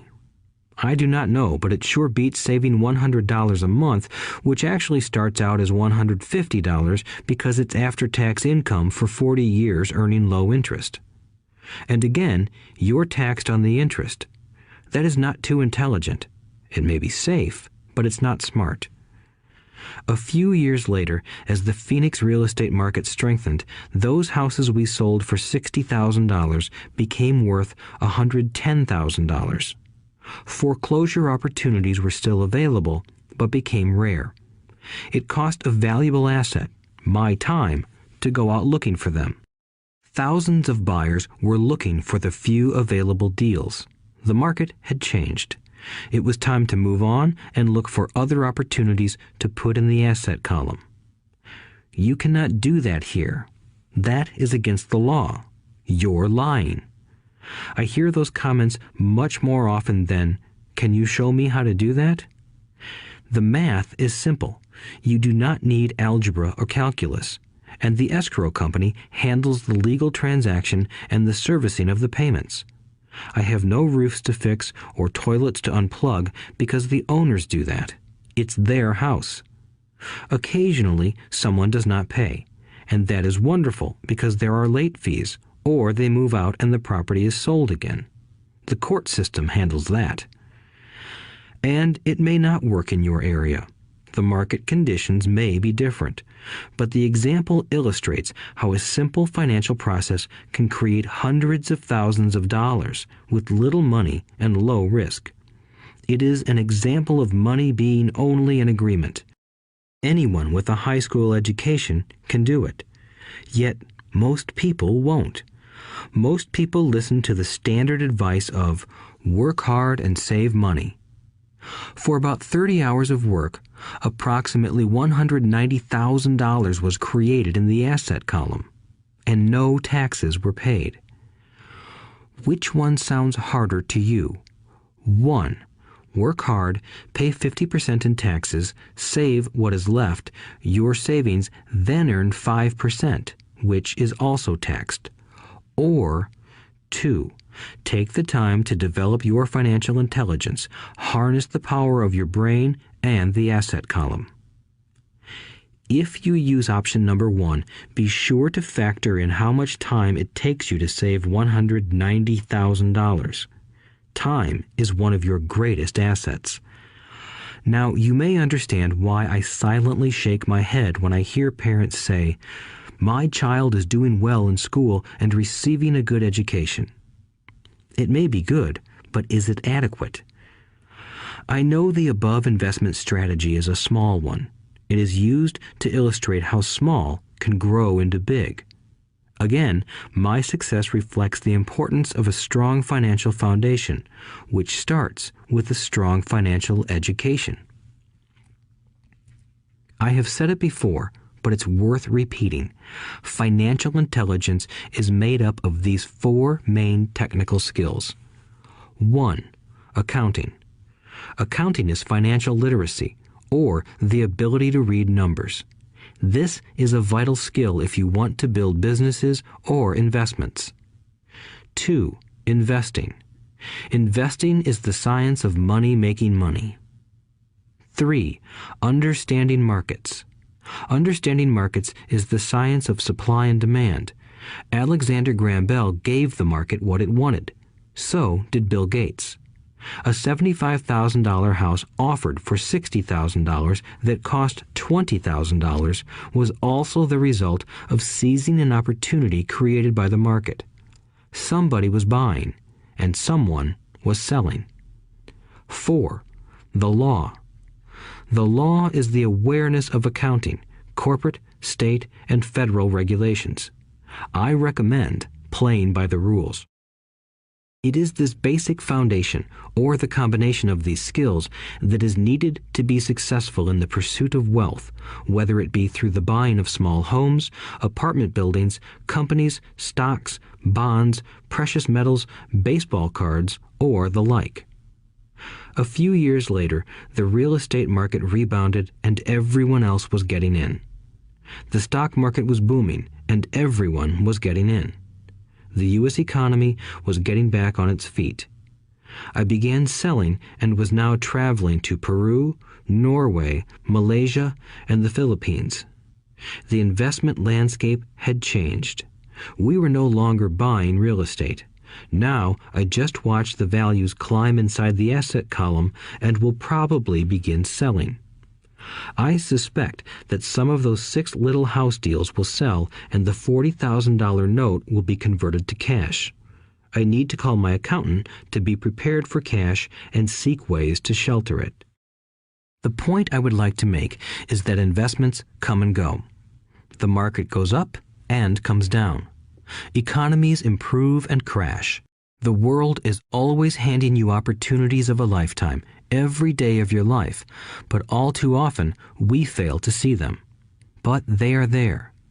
And the more the world changes and the more technology changes, the more opportunities there will be to allow you and your family to be financially secure for generations to come. So why bother developing your financial intelligence? Again, only you can answer that. I know why I continue to learn and develop. I do it because I know there are changes coming. I'd rather welcome change than cling to the past. I know there will be market booms and market crashes. I want to continually develop my financial intelligence because at each market change, some people will be on their knees begging for their jobs. Others, meanwhile, will take the lemons that life hands them, and we are all handed lemons occasionally, and turn them into millions. That's financial intelligence. I am often asked about the lemons I have turned into millions.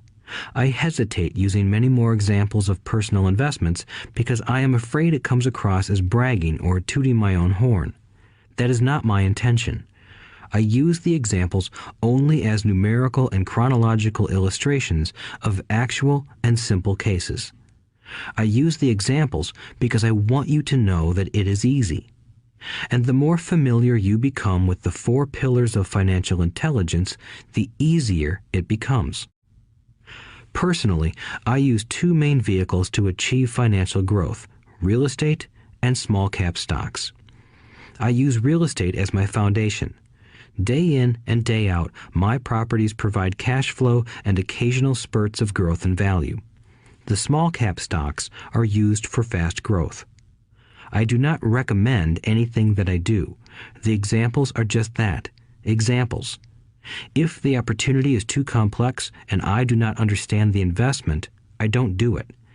Simple math and common sense are all you need to do well financially. There are 5 reasons for using examples. 1. To inspire people to learn more. 2. To let people know it is easy if the foundation is strong. 3. To show that anyone can achieve great wealth. 4. To show that there are millions of ways to achieve your goals. 5. To show that it's not rocket science. In 1989, I used to jog through a lovely neighborhood in Portland, Oregon. It was a suburb that had little gingerbread houses. They were small and cute. I almost expected to see Little Red Riding Hood skipping down the sidewalk on her way to Granny's. There were for sale signs everywhere. The timber market was terrible. The stock market had just crashed, and the economy was depressed. On one street, I noticed a for sale sign that was up longer than most. It looked old. Jogging past it one day, I ran into the owner, who looked troubled. "What are you asking for your house?" I asked. The owner turned and smiled weakly. "Make me an offer," he said. "It's been for sale for over a year. Nobody even comes by anymore to look at it." "I'll look," I said, and I bought the house a half hour later for $20,000 less than his asking price. It was a cute little 2-bedroom home with gingerbread trim on all the windows. It was light blue with gray accents and had been built in 1930. Inside, there was a beautiful rock fireplace, as well as 2 tiny bedrooms. It was a perfect rental house. I gave the owner $5,000 down for a $45,000 house that was really worth $65,000, except that no one wanted to buy it. The owner moved out in a week, happy to be free, and my first tenant moved in, a local college professor. After the mortgage, expenses, and management fees were paid, I put a little less than $40 in my pocket at the end of each month. Hardly exciting. A year later, the depressed Oregon real estate market had begun to pick up. California investors, flush with money from their still booming real estate market, were moving north and buying up Oregon and Washington. I sold that little house for $95,000 to a young couple from California who thought it was a bargain. My capital gains of approximately $40,000 were placed into a 1031 tax-deferred exchange, and I went shopping for a place to put my money. In about a month, I found a 12-unit apartment house right next to the Intel plant in Beaverton, Oregon. The owners lived in Germany, had no idea what the place was worth, and again, just wanted to get out of it. I offered $275,000 for a $450,000 building. They agreed to $300,000. I bought it and held it for 2 years. Utilizing the same 1031 exchange process, we sold the building for $495,000 and bought a 30-unit apartment building in Phoenix, Arizona. We had moved to Phoenix by then to get out of the rain and needed to sell anyway. Like the former Oregon market, the real estate market in Phoenix was depressed. The price of the 30-unit apartment building in Phoenix was $875,000, with $225,000 down. The cash flow from the 30 units was a little over $5,000 a month. The Arizona market began moving up, and a few years later, a Colorado investor offered us $1.2 million for the property. The point of this example is how a small amount can grow into a large amount. Again, it is a matter of understanding financial statements, investment strategies, a sense of the market, and the laws. If people are not versed in these subjects, then obviously they must follow standard dogma, which is to play it safe, diversify, and only invest in secure investments. The problem with secure investments is that they are often sanitized, that is, made so safe that the gains are less. Most large brokerage houses will not touch speculative transactions in order to protect themselves and their clients, and that is a wise policy. The really hot deals are not offered to people who are novices. Often, the best deals that make the rich even richer are reserved for those who understand the game. It is technically illegal to offer speculative deals to someone who is considered not sophisticated, but of course, it happens.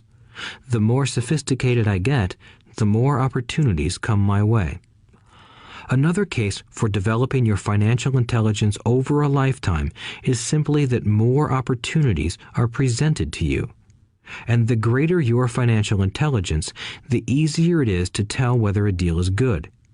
It's your intelligence that can spot a bad deal or make a bad deal good. The more I learn, and there is a lot to learn, the more money I make simply because I gain experience and wisdom as the years go on. I have friends who are playing it safe, working hard at their profession and failing to gain financial wisdom, which does take time to develop. My overall philosophy is to plant seeds inside my asset column. That is my formula. I start small and plant seeds. Some grow, some don't. Inside our real estate corporation, we have property worth several $1 million. It is our own right, or real estate investment trust.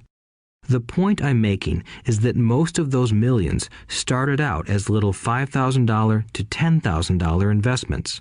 All of those down payments were fortunate to catch a fast-rising market and increase tax-free. We traded in and out several times over a number of years. We also own a stock portfolio, surrounded by a corporation that Kim and I call our personal mutual fund.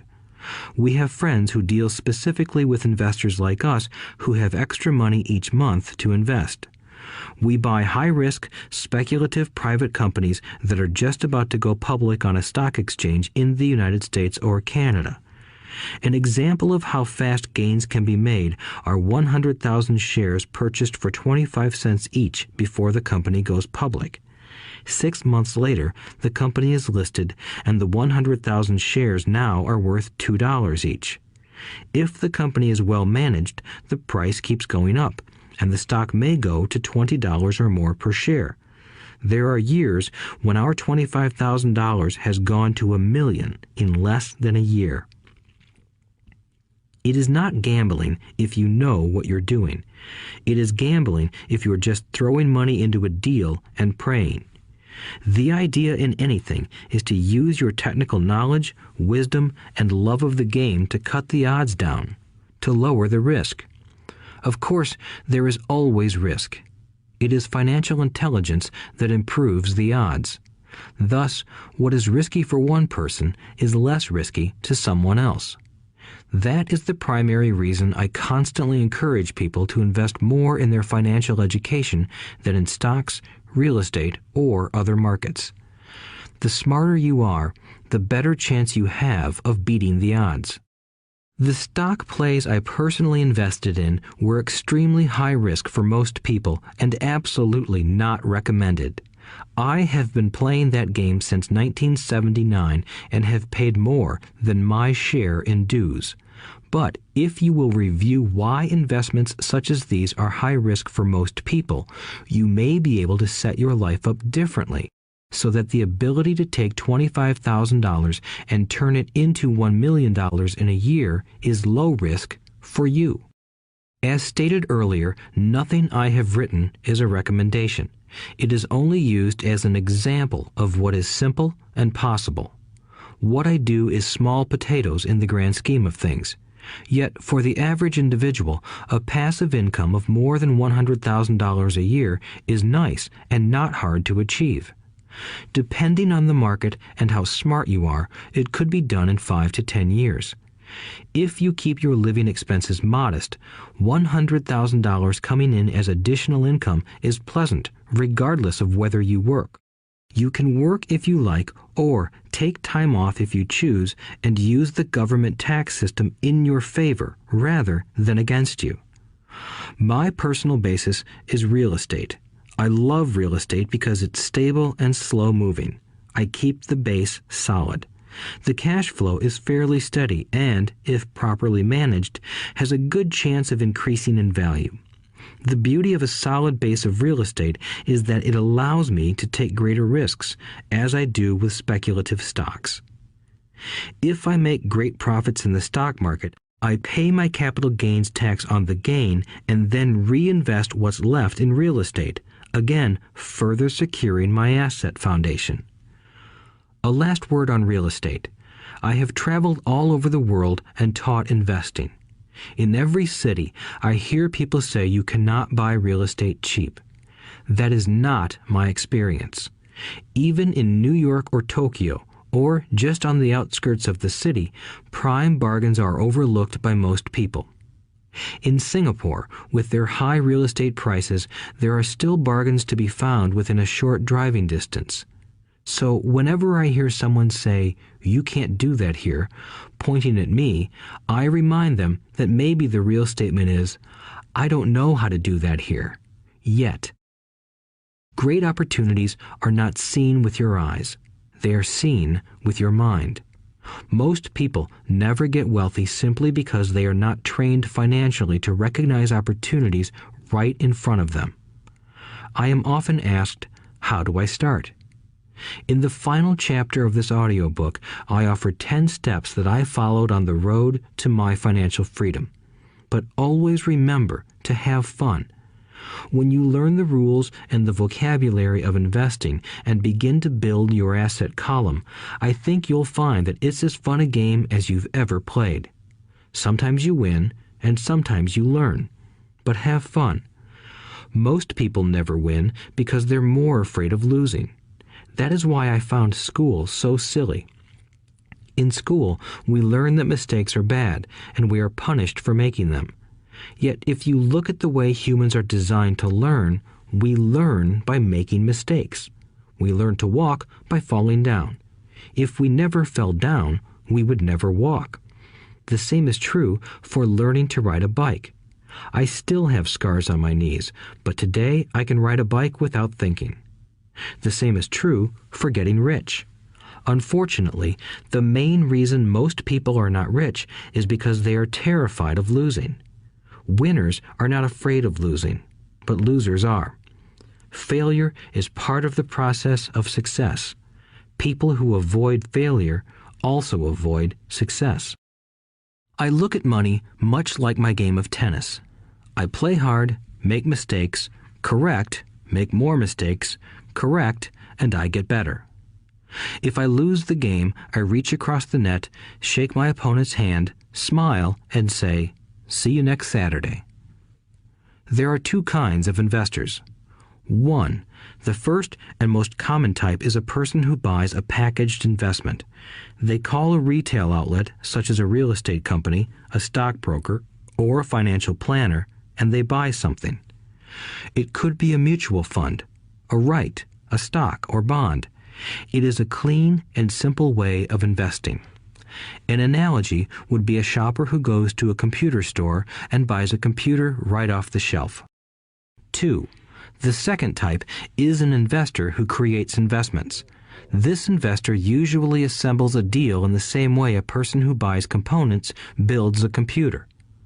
I do not know the first thing about putting components of a computer together, but I do know how to put pieces of opportunities together, or know people who know how. It is this second type of investor who is the more professional investor. Sometimes it may take years for all the pieces to come together. And sometimes they never do. It is this second type of investor that my rich dad encouraged me to be.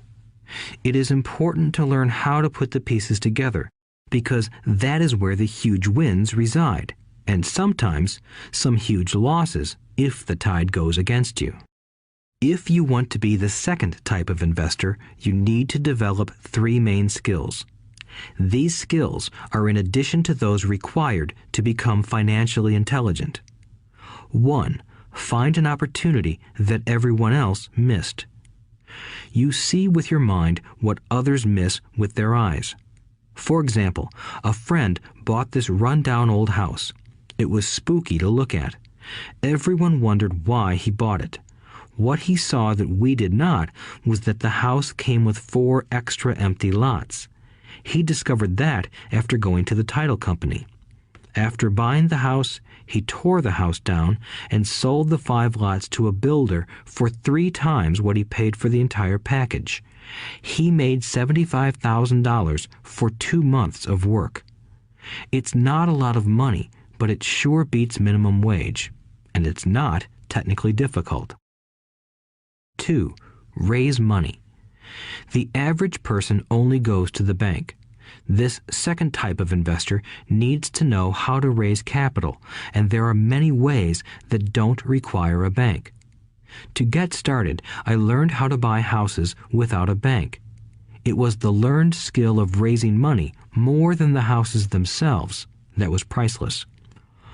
All too often, I hear people say, "The bank won't lend me money," or "I don't have the money to buy it." If you want to be a Type 2 investor, you need to learn how to do that which stops most people. In other words, a majority of people let their lack of money stop them from making a deal.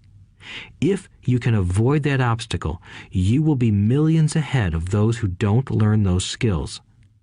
There have been many times I have bought a house, a stock, or an apartment building without a penny in the bank. I once bought an apartment house for $1.2 million. I did what is called tying it up with a written contract between seller and buyer. I then raised the $100,000 deposit, which bought me 90 days to raise the rest of the money. Why did I do it? Simply because I knew it was worth $2 million. I never raised the money. Instead, the person who put up the $100,000 gave me $50,000 for finding the deal, took over my position, and I walked away. Total working time? 3 days. Again, it's what you know more than what you buy. Investing is not buying. It's more a case of knowing.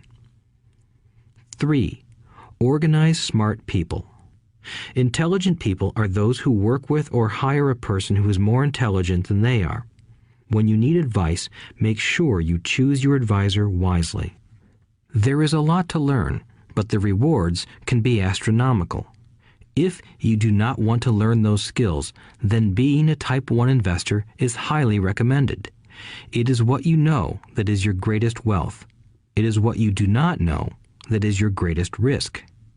There is always risk, so learn to manage risk instead of avoiding it. Chapter 6. Lesson 6. Work to learn, don't work for money. Job security meant everything to my educated dad. Learning meant everything to my rich dad. A few years ago, I granted an interview with a newspaper in Singapore. The young female reporter was on time, and the interview got underway immediately. We sat in the lobby of a luxurious hotel, sipping coffee and discussing the purpose of my visit to Singapore. I was to share the platform with Zig Ziglar. He was speaking on motivation, and I was speaking on the secrets of the rich. Someday, I would like to be a best-selling author like you, she said. I had seen some of the articles she had written for the paper, and I was impressed. She had a tough, clear style of writing. Her articles held a reader's interest. You have a great style, I said in reply. What holds you back from achieving your dream? My work does not seem to go anywhere, she said quietly. Everyone says that my novels are excellent, but nothing happens. So I keep my job with the paper. At least it pays the bills. Do you have any suggestions? Yes, I do, I said brightly. A friend of mine here in Singapore runs a school that trains people to sell. He runs sales training courses for many of the top corporations here in Singapore, and I think attending one of his courses would greatly enhance your career. She stiffened. Are you saying I should go to school to learn to sell? I nodded. You aren't serious, are you? Again, I nodded. What is wrong with that? I was now backpedaling. She was offended by something, and now I was wishing I had not said anything. In my attempt to be helpful, I found myself defending my suggestion. I have a master's degree in English literature. Why would I go to school to learn to be a salesperson? I am a professional. I went to school to be trained in a profession so I would not have to be a salesperson. I hate salespeople. All they want is money. So tell me why I should study sales. She was packing her briefcase. The interview was over. On the coffee table sat a copy of an earlier best-selling book I wrote. I picked it up as well as the notes she had jotted down on her legal pad. Do you see this? I said, pointing to her notes. She looked down at her notes. What? She said, confused. Again, I pointed deliberately to her notes. On her pad she had written, Robert Kiyosaki, best-selling author. It says best-selling author, not best writing author, I said quietly. Her eyes widened. I am a terrible writer, I said. You are a great writer. I went to sales school. You have a master's degree. put them together, and you get a best-selling author and a best writing author. Anger flared from her eyes. I'll never stoop so low as to learn how to sell. People like you have no business writing. I'm a professionally trained writer, and you are a salesman. It is not fair, she fumed. She put the rest of her notes away and hurried out through the large glass doors into the humid Singapore morning. At least she gave me a fair and favorable write-up the next morning. The world is filled with smart, talented, educated, and gifted people. We meet them every day. They are all around us. A few days ago, my car was not running well. I pulled into a garage, and the young mechanic had it fixed in just a few minutes. He knew what was wrong by simply listening to the engine. I was amazed. I am constantly shocked at how little talented people earn. I have met brilliant, highly educated people who earn less than $20,000 a year. A business consultant who specializes in the medical trade was telling me how many doctors, dentists, and chiropractors struggle financially. All this time, I thought that when they graduated, the dollars would pour in. It was this business consultant who gave me the phrase, "They are one skill away from great wealth." What this phrase means is that most people need only to learn and master one more skill, and their income would jump exponentially. I have mentioned before that financial intelligence is a synergy of accounting, investing, marketing, and law. Combine those 4 technical skills, and making money with money is easier than most people would believe. When it comes to money, the only skill most people know is to work hard. The classic example of a synergy of skills was that young writer for the newspaper. If she diligently learned the skills of sales and marketing, her income would jump dramatically. If I were her, I would take some courses in advertising copywriting as well as sales. Then, instead of working at the newspaper, I would seek a job at an advertising agency. Even if it were a cut in pay, she would learn how to communicate in shortcuts that are used in successful advertising. She also would spend time learning public relations, an important skill. She would learn how to get millions in free publicity. Then, at night and on weekends, she could be writing her great novel. When it was finished, she would be better able to sell her book. Then, in a short while, she could be a best-selling author. When I came out with my first book, If You Want to Be Rich and Happy, Don't Go to School, a publisher suggested I change the title to The Economics of Education. I told the publisher that, with a title like that, I would sell 2 books, one to my family and one to my best friend. The problem is that they would expect it for free. The obnoxious title, If You Want to Be Rich and Happy, Don't Go to School, was chosen because we knew it would get tons of publicity. I am pro-education and believe in education reform. If I were not pro-education, why would I continue to press for changing our antiquated educational system? So I chose a title that would get me on more TV and radio shows simply because I was willing to be controversial. Many people thought I was a fruitcake, but the book sold and sold.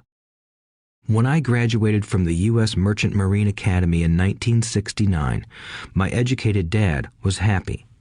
Standard Oil of California had hired me for its oil tanker fleet as a third mate. The pay was low compared with my classmates, but it was okay for a first real job after college. My starting pay was about $42,000 a year, including overtime, and I only had to work for 7 months. I had 5 months of vacation. If I had wanted to, I could have taken the run to Vietnam with a subsidiary shipping company and easily doubled my pay instead of taking 5 months of vacation.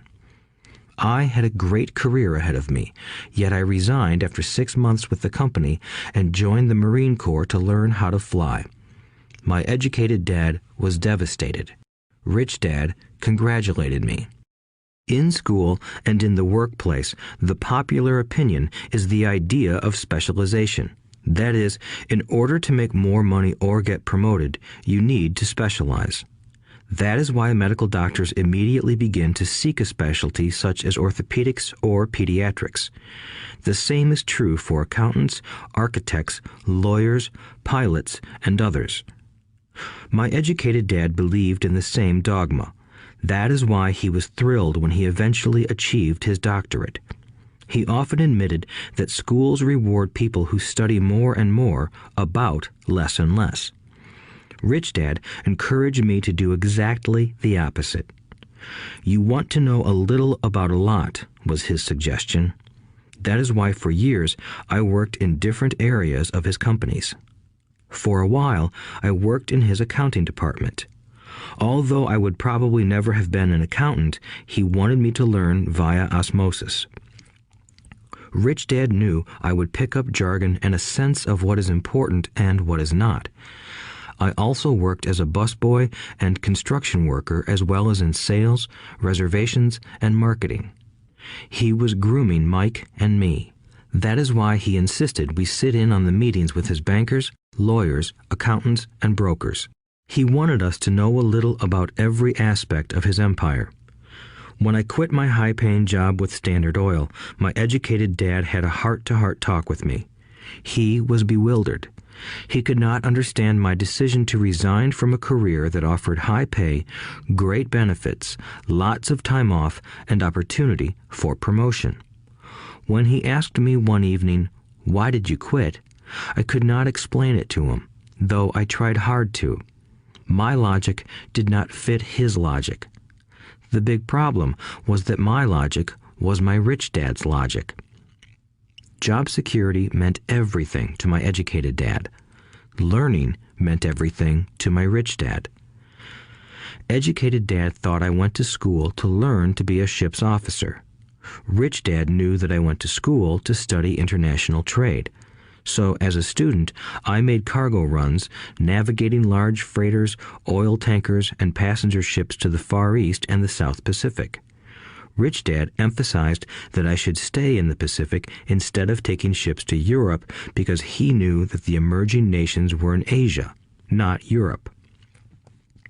While most of my classmates, including Mike, were partying at their fraternity houses, I was studying trade, people, business styles, and cultures in Japan, Taiwan, Thailand, Singapore, Hong Kong, Vietnam, Korea, Tahiti, Samoa, and the Philippines. I was partying also, but it was not in any frat house. I grew up rapidly. Educated Dad just could not understand why I decided to quit and join the Marine Corps. I told him I wanted to learn to fly, but really I wanted to learn to lead troops. Rich Dad explained to me that the hardest part of running a company is managing people. He had spent 3 years in the Army. My educated dad was draft exempt. Rich Dad valued learning to lead men into dangerous situations. Leadership is what you need to learn next, he said. If you are not a good leader, you'll get shot in the back, just like they do in business. Returning from Vietnam in 1973, I resigned my commission, even though I loved flying. I found a job with Xerox Corporation. I joined it for one reason, and it was not for the benefits. I was a shy person, and the thought of selling was the most frightening subject in the world. Xerox has one of the best sales training programs in America. Rich Dad was proud of me. My educated dad was ashamed. Being an intellectual, he thought that salespeople were below him. I worked with Xerox for 4 years until I overcame my fear of knocking on doors and being rejected. Once I could consistently be in the top 5 in sales, I again resigned and moved on, leaving behind another great career with an excellent company. In 1977, I formed my first company. Rich Dad had groomed Mike and me to take over companies, so I now had to learn to form them and put them together. My first product, the nylon and Velcro wallet, was manufactured in the Far East and shipped to a warehouse in New York, near where I had gone to school. My formal education was complete, and it was time to test my wings. If I failed, I would go broke. Rich Dad thought it best to go broke before 30. You still have time to recover, was his advice. On the eve of my 30th birthday, my first shipment left Korea for New York. Today, I still do business internationally, and as my rich dad encouraged me to do, I keep seeking the emerging nations. Today, my investment company invests in South American countries and Asian countries, as well as in Norway and Russia. There is an old cliche that goes, "Job is an acronym for just over broke." Unfortunately, I would say that applies to millions of people. Because school does not think financial intelligence is an intelligence, most workers live within their means. They work and they pay bills. There is another horrible management theory that goes, workers work hard enough to not be fired, and owners pay just enough so that workers won't quit. And if you look at the pay scales of most companies, again, I would say there is a degree of truth to that statement. The net result is that most workers never get ahead. They do what they've been taught to do, get a secure job.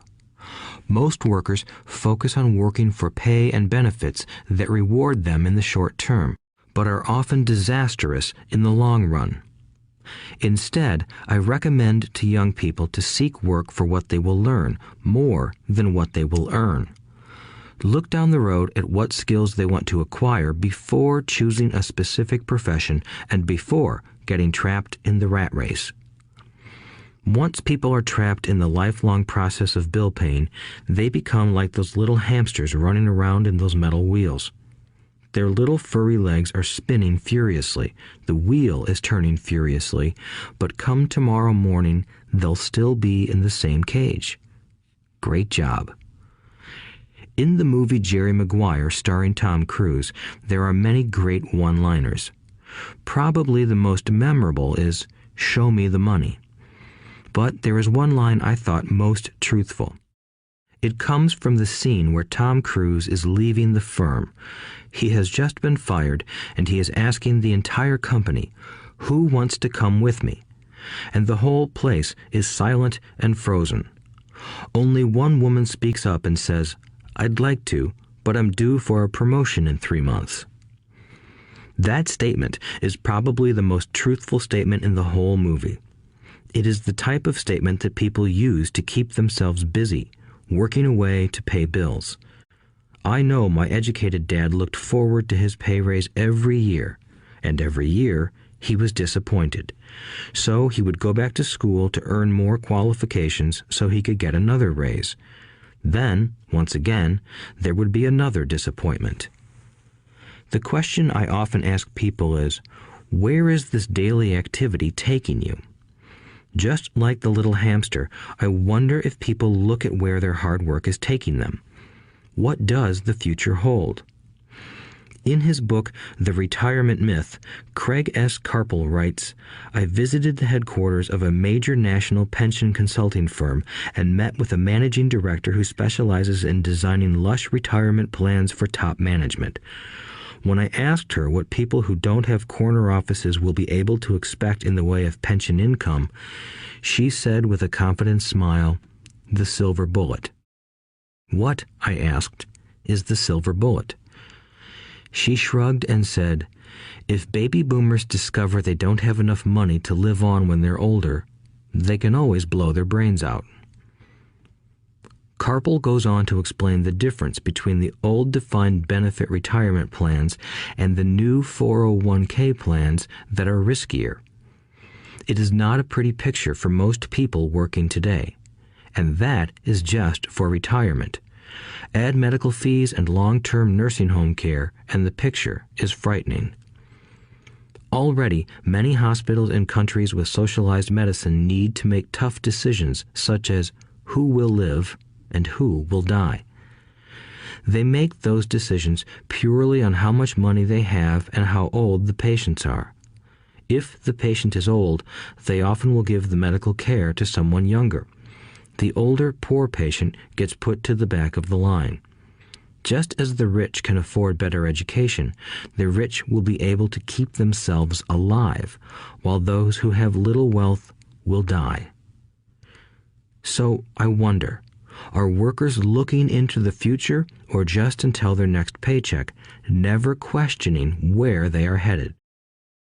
When I speak to adults who want to earn more money, I always recommend the same thing. I suggest taking a long view of their life.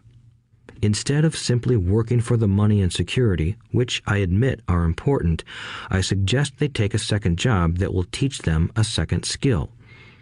Often I recommend joining a network marketing company, also called multi-level marketing, if they want to learn sales skills. Some of these companies have excellent training programs that help people get over their fear of failure and rejection, which are the main reasons people are unsuccessful.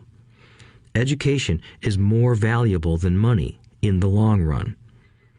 When I offer this suggestion, I often hear in response, "Oh, that is too much hassle," or "I only want to do what I am interested in."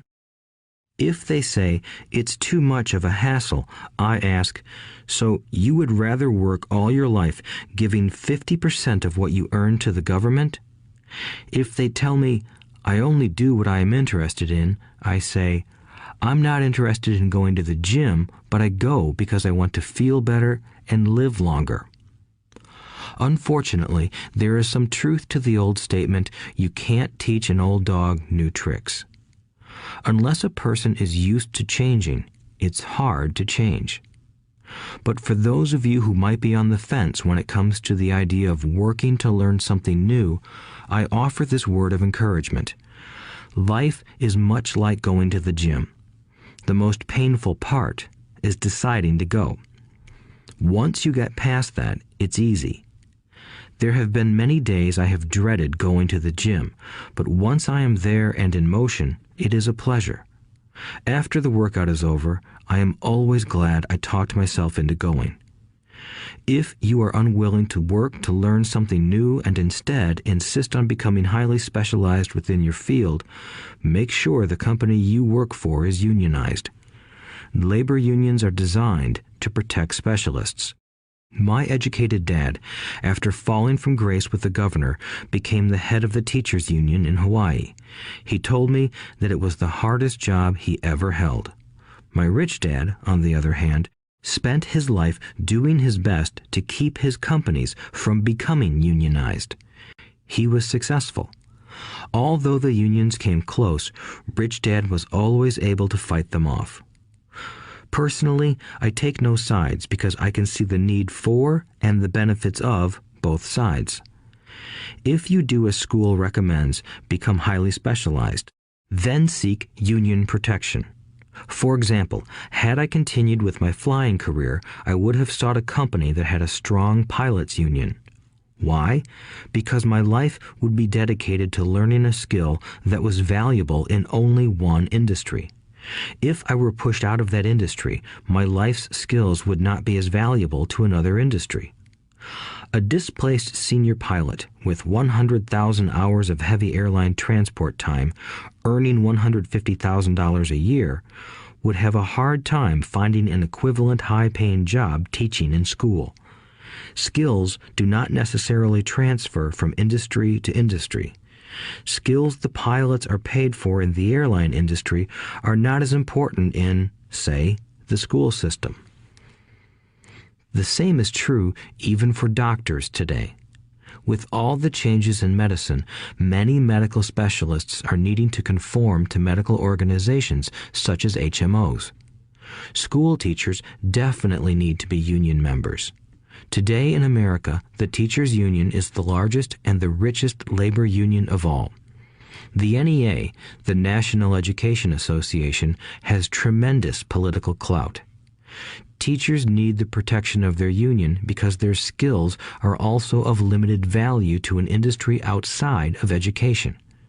So the rule of thumb is highly specialized, then unionize. It's the smart thing to do. When I ask the classes I teach, how many of you can cook a better hamburger than McDonald's, almost all the students raise their hands. I then ask, so if most of you can cook a better hamburger, how come McDonald's makes more money than you? The answer is obvious. McDonald's is excellent at business systems. The reason so many talented people are poor is because they focus on building a better hamburger and know little to nothing about business systems. A friend of mine in Hawaii is a great artist. He makes a sizable amount of money. One day, his mother's attorney called to tell him that she had left him $35,000. That is what was left of her estate after the attorney and the government took their shares.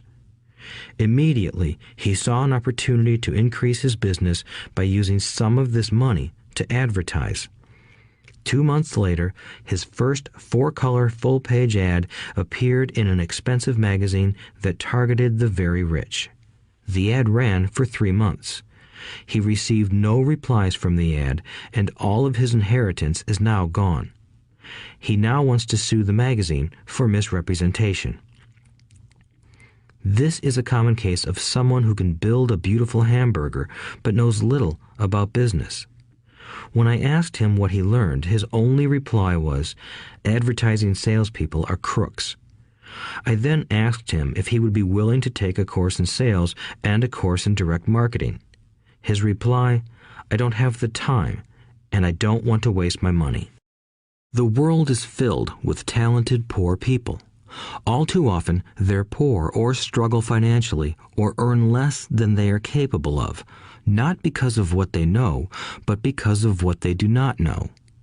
They focus on perfecting their skills at building a better hamburger rather than the skills of selling and delivering the hamburger. Maybe McDonald's does not make the best hamburger, but they are the best at selling and delivering a basic average burger. Poor Dad wanted me to specialize. That was his view on how to be paid more. Even after being told by the governor of Hawaii that he could no longer work in state government, my educated dad continued to encourage me to get specialized. Educated Dad then took up the cause of the teachers' union, campaigning for further protection and benefits for these highly skilled and educated professionals. We argued often, but I know he never agreed that over-specialization is what caused the need for union protection. He never understood that the more specialized you become, the more you are trapped and dependent on that specialty. Rich Dad advised that Mike and I groom ourselves. Many corporations do the same thing. They find a young, bright student just out of business school and begin grooming that person to someday take over the company. So these bright young employees do not specialize in one department. They are moved from department to department to learn all the aspects of business systems. The rich often groom their children or the children of others. By doing so, their children gain an overall knowledge of the operations of the business and how the various departments interrelate. For the World War II generation, it was considered bad to skip from company to company. Today, it is considered smart. Since people will skip from company to company rather than seek greater specialization in skills, why not seek to learn more than to earn? In the short term, it may earn you less, but it will pay dividends in the long term. The main management skills needed for success are 1. Management of cash flow, 2. Management of systems, 3. Management of people. The most important specialized skills are sales and marketing. The ability to sell, to communicate to another human being, be it a customer, employee, boss, spouse, or child, is the base skill of personal success. Communication skills such as writing, speaking, and negotiating are crucial to a life of success. These are skills I work on constantly, attending courses or buying educational resources to expand my knowledge. As I have mentioned, my educated dad worked harder and harder the more competent he became. He also became more trapped the more specialized he got. Although his salary went up, his choices diminished. Soon after he was locked out of government work, he found out how vulnerable he really was professionally. It is like professional athletes who suddenly are injured or are too old to play. Their once high-paying position is gone, and they have limited skills to fall back on. I think that is why my educated dad sided so much with the unions after that. He realized how much a union would have benefited him. Rich Dad encouraged Mike and me to know a little about a lot. He encouraged us to work with people smarter than we were and to bring smart people together to work as a team. Today, it would be called a synergy of professional specialties. Today, I meet ex-school teachers earning hundreds of thousands of dollars a year. They earn that much because they have specialized skills in their field as well as other skills. They can teach as well as sell and market. I know of no other skills to be more important than selling and marketing. The skills of selling and marketing are difficult for most people, primarily due to their fear of rejection. The better you are at communicating, negotiating, and handling your fear of rejection, the easier life is. Just as I advise that newspaper writer who wanted to become a best-selling author, I advise anyone else today. Being technically specialized has its strengths as well as its weaknesses. I have friends who are geniuses, but they cannot communicate effectively with other human beings, and, as a result, their earnings are pitiful. I advise them to just spend a year learning to sell. Even if they earn nothing, their communication skills will improve, and that is priceless. In addition to being good learners, sellers, and marketers, we need to be good teachers as well as good students. To be truly rich, we need to be able to give as well as to receive. In cases of financial or professional struggle, there is often a lack of giving and receiving.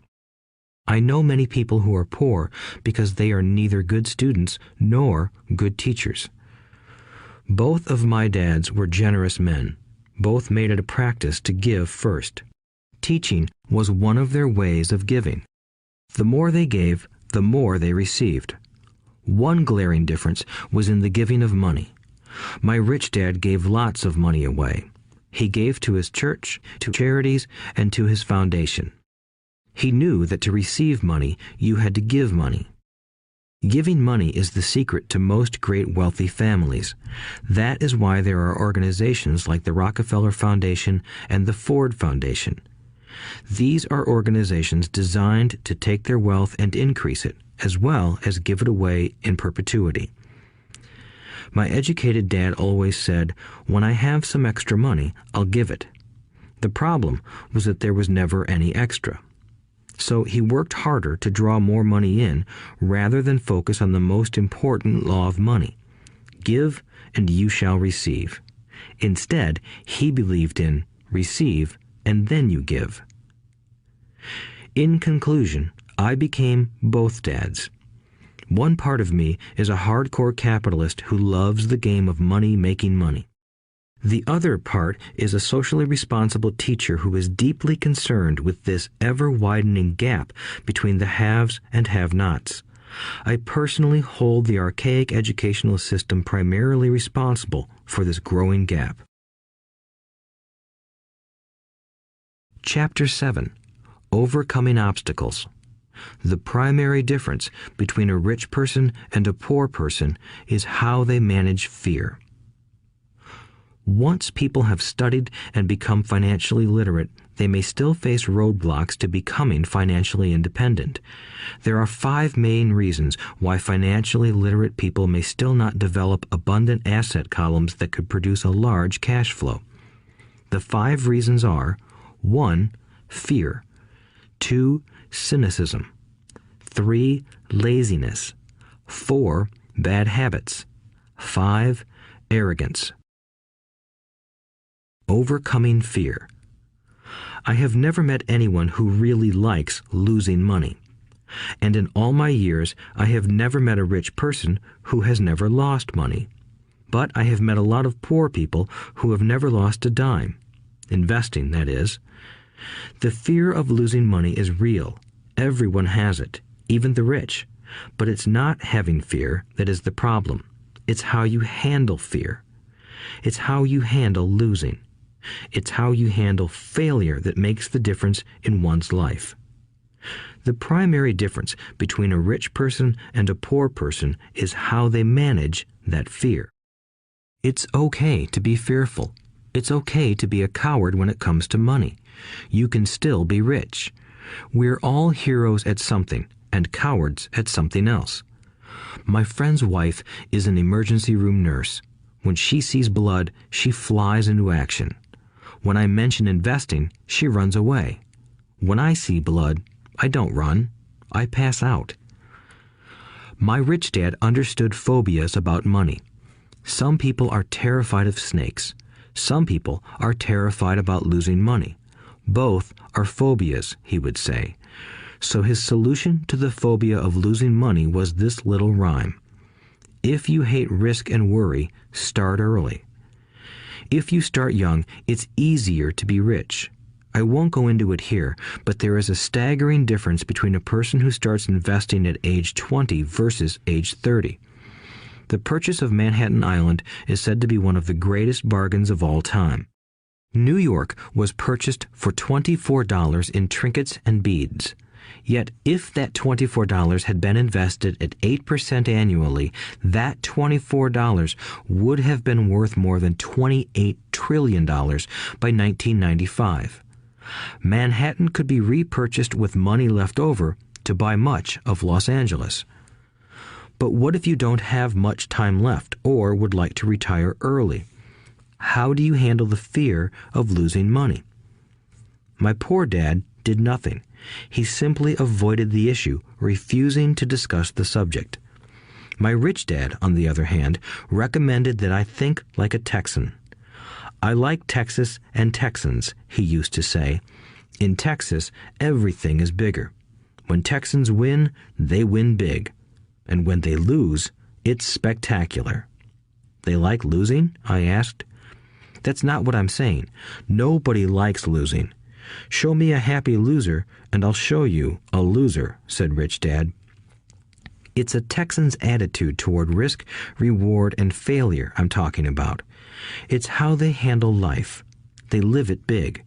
Not like most of the people around here, living like roaches when it comes to money, terrified that someone will shine a light on them and whimpering when the grocery clerk shortchanges them a quarter.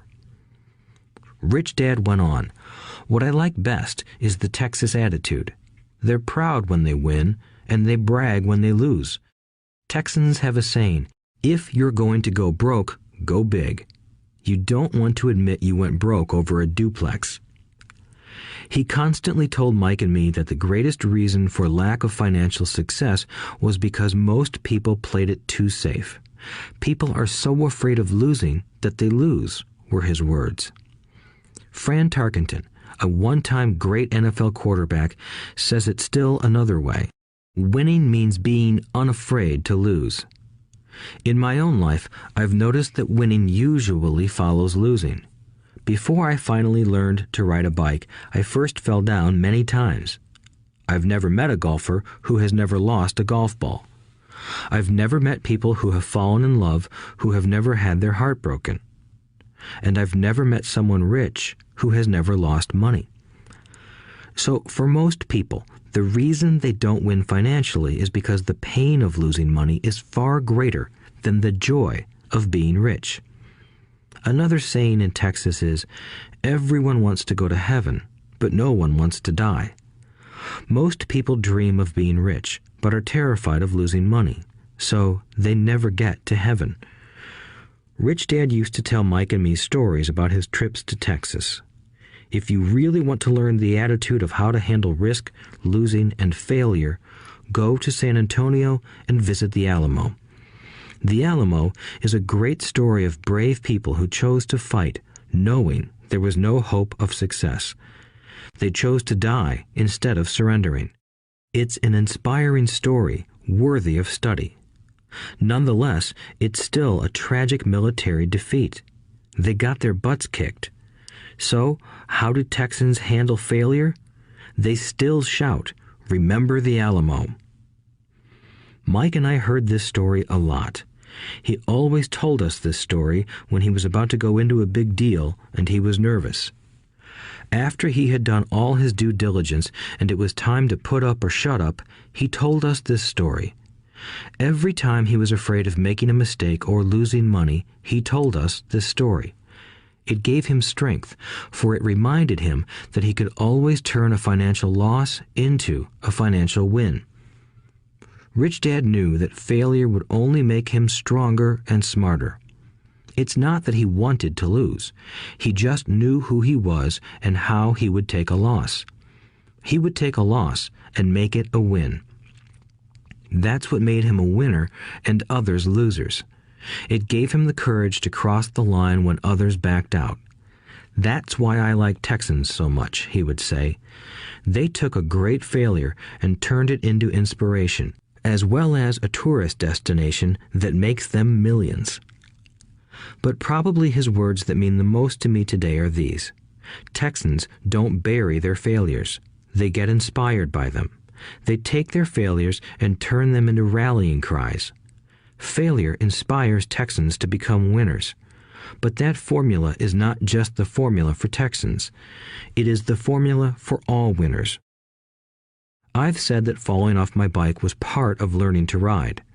I remember falling off only made me more determined to learn to ride, not less. I also said that I have never met a golfer who has never lost a ball. For top professional golfers, losing a ball or a tournament provides the inspiration to be better, to practice harder, to study more. That's what makes them better. For winners, losing inspires them. For losers, losing defeats them. I like to quote John D. Rockefeller, who said, "I always tried to turn every disaster into an opportunity." And being Japanese American, I can say this. Many people say that Pearl Harbor was an American mistake. I say it was a Japanese mistake. From the movie Tora, Tora, Tora, a somber Japanese admiral says to his cheering subordinates, "I am afraid we have awakened a sleeping giant." Remember Pearl Harbor became a rallying cry. It turned one of America's greatest losses into the reason to win. This great defeat gave America strength, and America soon emerged as a world power. Failure inspires winners, and failure defeats losers. It is the biggest secret of winners. It's the secret that losers do not know. The greatest secret of winners is that failure inspires winning. Thus, they're not afraid of losing. Repeating Fran Tarkenton's quote, "Winning means being unafraid to lose." People like Fran Tarkenton are not afraid of losing because they know who they are. They hate losing, so they know that losing will only inspire them to become better. There is a big difference between hating losing and being afraid to lose. Most people are so afraid of losing money that they lose. They go broke over a duplex. Financially, they play life too safe and too small.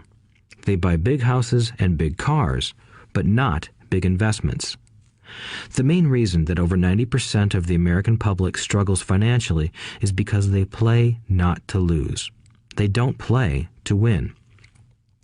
They go to their financial planners or accountants or stockbrokers and buy a balanced portfolio. Most have lots of cash in CDs, low-yield bonds, mutual funds that can be traded within a mutual fund family, and a few individual stocks. It is a safe and sensible portfolio, but it is not a winning portfolio. It is a portfolio of someone playing not to lose. Don't get me wrong, it's probably a better portfolio than more than 70% of the population has, and that's frightening. It's a great portfolio for someone who loves safety. But playing it safe and balanced on your investment portfolio is not the way successful investors play the game. If you have little money and you want to be rich, you must first be focused, not balanced. If you look at any successful person, at the start they were not balanced. Balanced people go nowhere. They stay in one spot. To make progress, you must first go unbalanced. Just look at how you make progress walking. Thomas Edison was not balanced. He was focused. Bill Gates was not balanced. He was focused. Donald Trump is focused. George Soros is focused. George Patton did not take his tanks wide. He focused them and blew through the weak spots in the German line. The French went wide with the Maginot Line, and you know what happened to them. If you have any desire to be rich, you must focus. Do not do what poor and middle-class people do, put their few eggs in many baskets. Put a lot of your eggs in a few baskets and focus. Follow one course until successful. If you hate losing, play it safe. If losing makes you weak, play it safe. Go with balanced investments. If you're over 25 years old and are terrified of taking risks, don't change. Play it safe, but start early. Start accumulating your nest egg early because it will take time. But if you have dreams of freedom, of getting out of the rat race, the first question to ask yourself is, how do I respond to failure? If failure inspires you to win, maybe you should go for it, but only maybe. If failure makes you weak or causes you to throw temper tantrums, like spoiled brats who call attorneys to file lawsuits every time something doesn't go their way, then play it safe. Keep your daytime job, or buy bonds or mutual funds. But remember, there is risk in those financial instruments also, even though they may appear safe. I say all this, mentioning Texas and Fran Tarkenton, because stacking the asset column is easy. It's really a low-aptitude game. It doesn't take much education. Fifth-grade math will do.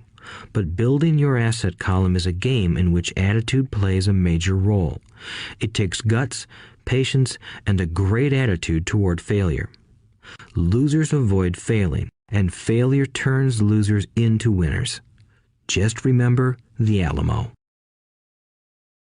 Overcoming cynicism. The sky is falling. The sky is falling. Most of us know the story of Chicken Little, who ran around warning the barnyard of impending doom. We all know people who are that way. There's a Chicken Little inside each of us. As I stated earlier, the cynic is really a little chicken. We all get a little chicken when fear and doubt cloud our thoughts. All of us have doubts. I'm not smart. I'm not good enough. So-and-so is better than me. Our doubts often paralyze us. We play the what-if game. What if the economy crashes right after I invest? What if I lose control and I can't pay the money back? What if things don't go as I planned? Or we have friends or loved ones who will remind us of our shortcomings. They often say, "What makes you think you can do that? If it's such a good idea, how come someone else hasn't done it? That will never work. You don't know what you're talking about." These words of doubt often get so loud that we fail to act. A horrible feeling builds in our stomach. Sometimes we can't sleep. We fail to move forward. So we stay with what is safe, and opportunities pass us by. We watch life passing by as we sit immobilized with a cold knot in our body. We have all felt this at one time in our lives, some more than others. Peter Lynch of Fidelity Magellan Mutual Fund fame refers to warnings about the sky falling as noise, and we all hear it. Noise is either created inside our heads or comes from outside, often from friends, family, co-workers, and the media. Lynch recalls the time during the 1950s when the threat of nuclear war was so prevalent in the news that people began building fallout shelters and storing food and water. If they had invested that money wisely in the market, instead of building a fallout shelter, they'd probably be financially independent today. When violence breaks out in a city, gun sales go up all over the country. A person dies from rare hamburger meat in the state of Washington, and the Arizona Health Department orders restaurants to have all beef cooked well done. A drug company runs a TV commercial in February showing people catching the flu. Colds go up as well as sales of cold medicine. Most people are poor because when it comes to investing, the world is filled with Chicken Littles running around yelling, "The sky is falling, the sky is falling." And Chicken Littles are effective because every one of us is a little chicken. It often takes great courage to not let rumors and talk of doom and gloom affect your doubts and fears. But a savvy investor knows that the seemingly worst of times is actually the best of times to make money. When everyone else is too afraid to act, they pull the trigger and are rewarded. Some time ago, a friend named Richard came from Boston to visit Kim and me in Phoenix. He was impressed with what we had done through stocks and real estate. The Phoenix real estate prices were depressed. We spent 2 days showing him what we thought were excellent opportunities for cash flow and capital appreciation. Kim and I are not real estate agents. We are strictly investors. After identifying a unit in a resort community, we called an agent who sold it to him that afternoon. The price was a mere $42,000 for a 2-bedroom townhome. Similar units were going for $65,000. He had found a bargain. Excited, he bought it and returned to Boston. 2 weeks later, the agent called to say that our friend had backed out. I called immediately to find out why. All he said was that he talked to his neighbor, and his neighbor told him it was a bad deal. He was paying too much. I asked Richard if his neighbor was an investor. Richard said he was not. When I asked why he listened to him, Richard got defensive and simply said he wanted to keep looking. The real estate market in Phoenix turned, and a few years later, that little unit was renting for $1,000 a month, $2,500 in the peak winter months. The unit was worth $95,000. All Richard had to put down was $5,000, and he would have had a start at getting out of the rat race. Today, he still has done nothing. Richard's backing out did not surprise me. It's called buyer's remorse, and it affects all of us. The little chicken won, and a chance at freedom was lost. In another example, I hold a small portion of my assets in tax lien certificates instead of CDs. I earn 16% per year on my money, which certainly beats the interest rates banks offer on CDs. The certificates are secured by real estate and enforced by state law, which is also better than most banks. The formula they're bought on makes them safe. They just lack liquidity. So I look at them as 2 to 7 year CDs. Almost every time I tell someone that I hold my money this way, especially if they have money in CDs, they will tell me it's risky. They tell me why I should not do it. When I ask them where they get their information, they say from a friend or an investment magazine. They've never done it, and they're telling someone who's doing it why they shouldn't. The lowest yield I look for is 16%, but people who are filled with doubt are willing to accept a far lower return. Doubt is expensive. My point is that it's those doubts and cynicism that keep most people poor and playing it safe. The real world is simply waiting for you to get rich.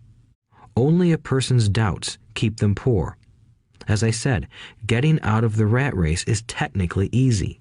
It doesn't take much education, but those doubts are cripplers for most people. Cynics never win, said Rich Dad. Unchecked doubt and fear creates a cynic.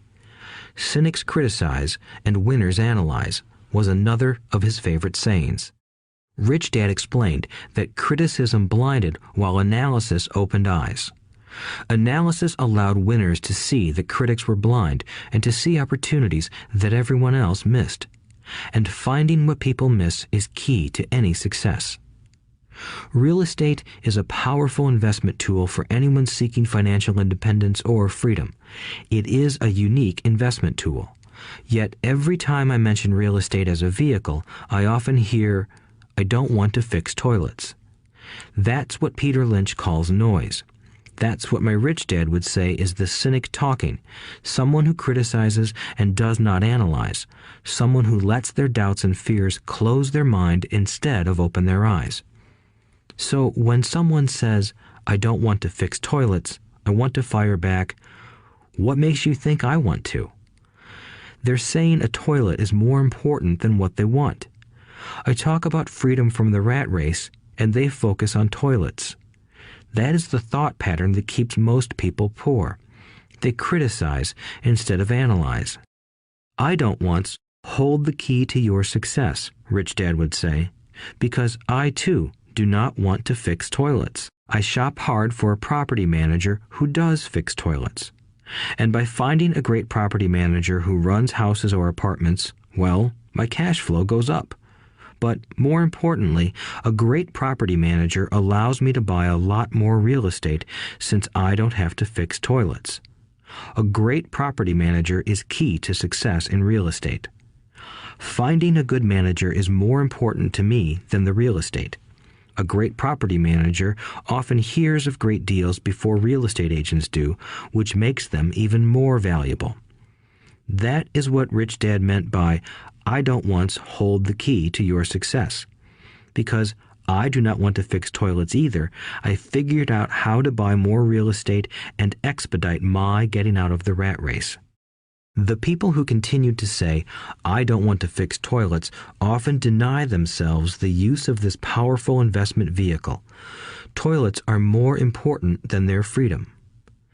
In the stock market, I often hear people say, I don't want to lose money. Well, what makes them think I or anyone else likes losing money? They don't make money because they choose to not lose money. Instead of analyzing, they close their minds to another powerful investment vehicle, the stock market. I was riding with a friend past our neighborhood gas station. He looked up and saw that the price of gas was going up and thus the price of oil. My friend is a worrywart, or a Chicken Little. To him, the sky is always going to fall, and it usually does, on him.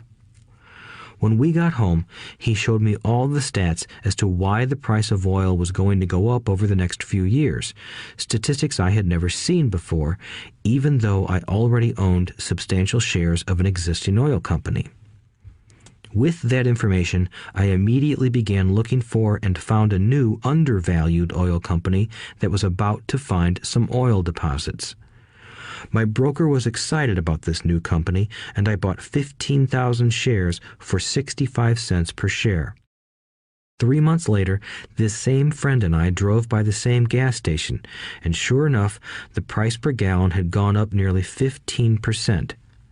Again, the Chicken Little worried and complained. I smiled, because a month earlier, that little oil company hit oil, and those 15,000 shares went up to more than $3 per share since he had first given me the tip. And the price of gas will continue to go up if what my friend says is true. If most people understood how a stop worked in stock market investing, there would be more people investing to win instead of investing not to lose. A stop is simply a computer command that sells your stock automatically if the price begins to drop, helping to minimize your losses and maximize some gains. It's a great tool for those who are terrified of losing. So whenever I hear people focusing on their I don't wants rather than what they do want, I know the noise in their head must be loud. Chicken Little has taken over their brain and is yelling, the sky is falling and toilets are breaking. So they avoid their don't wants, but they pay a huge price. They may never get what they want in life. Instead of analyzing, their inner Chicken Little closes their mind. Rich Dad gave me a way of looking at Chicken Little. Just do what Colonel Sanders did. At the age of 66, he lost his business and began to live on his Social Security check. It wasn't enough. He went around the country selling his recipe for fried chicken.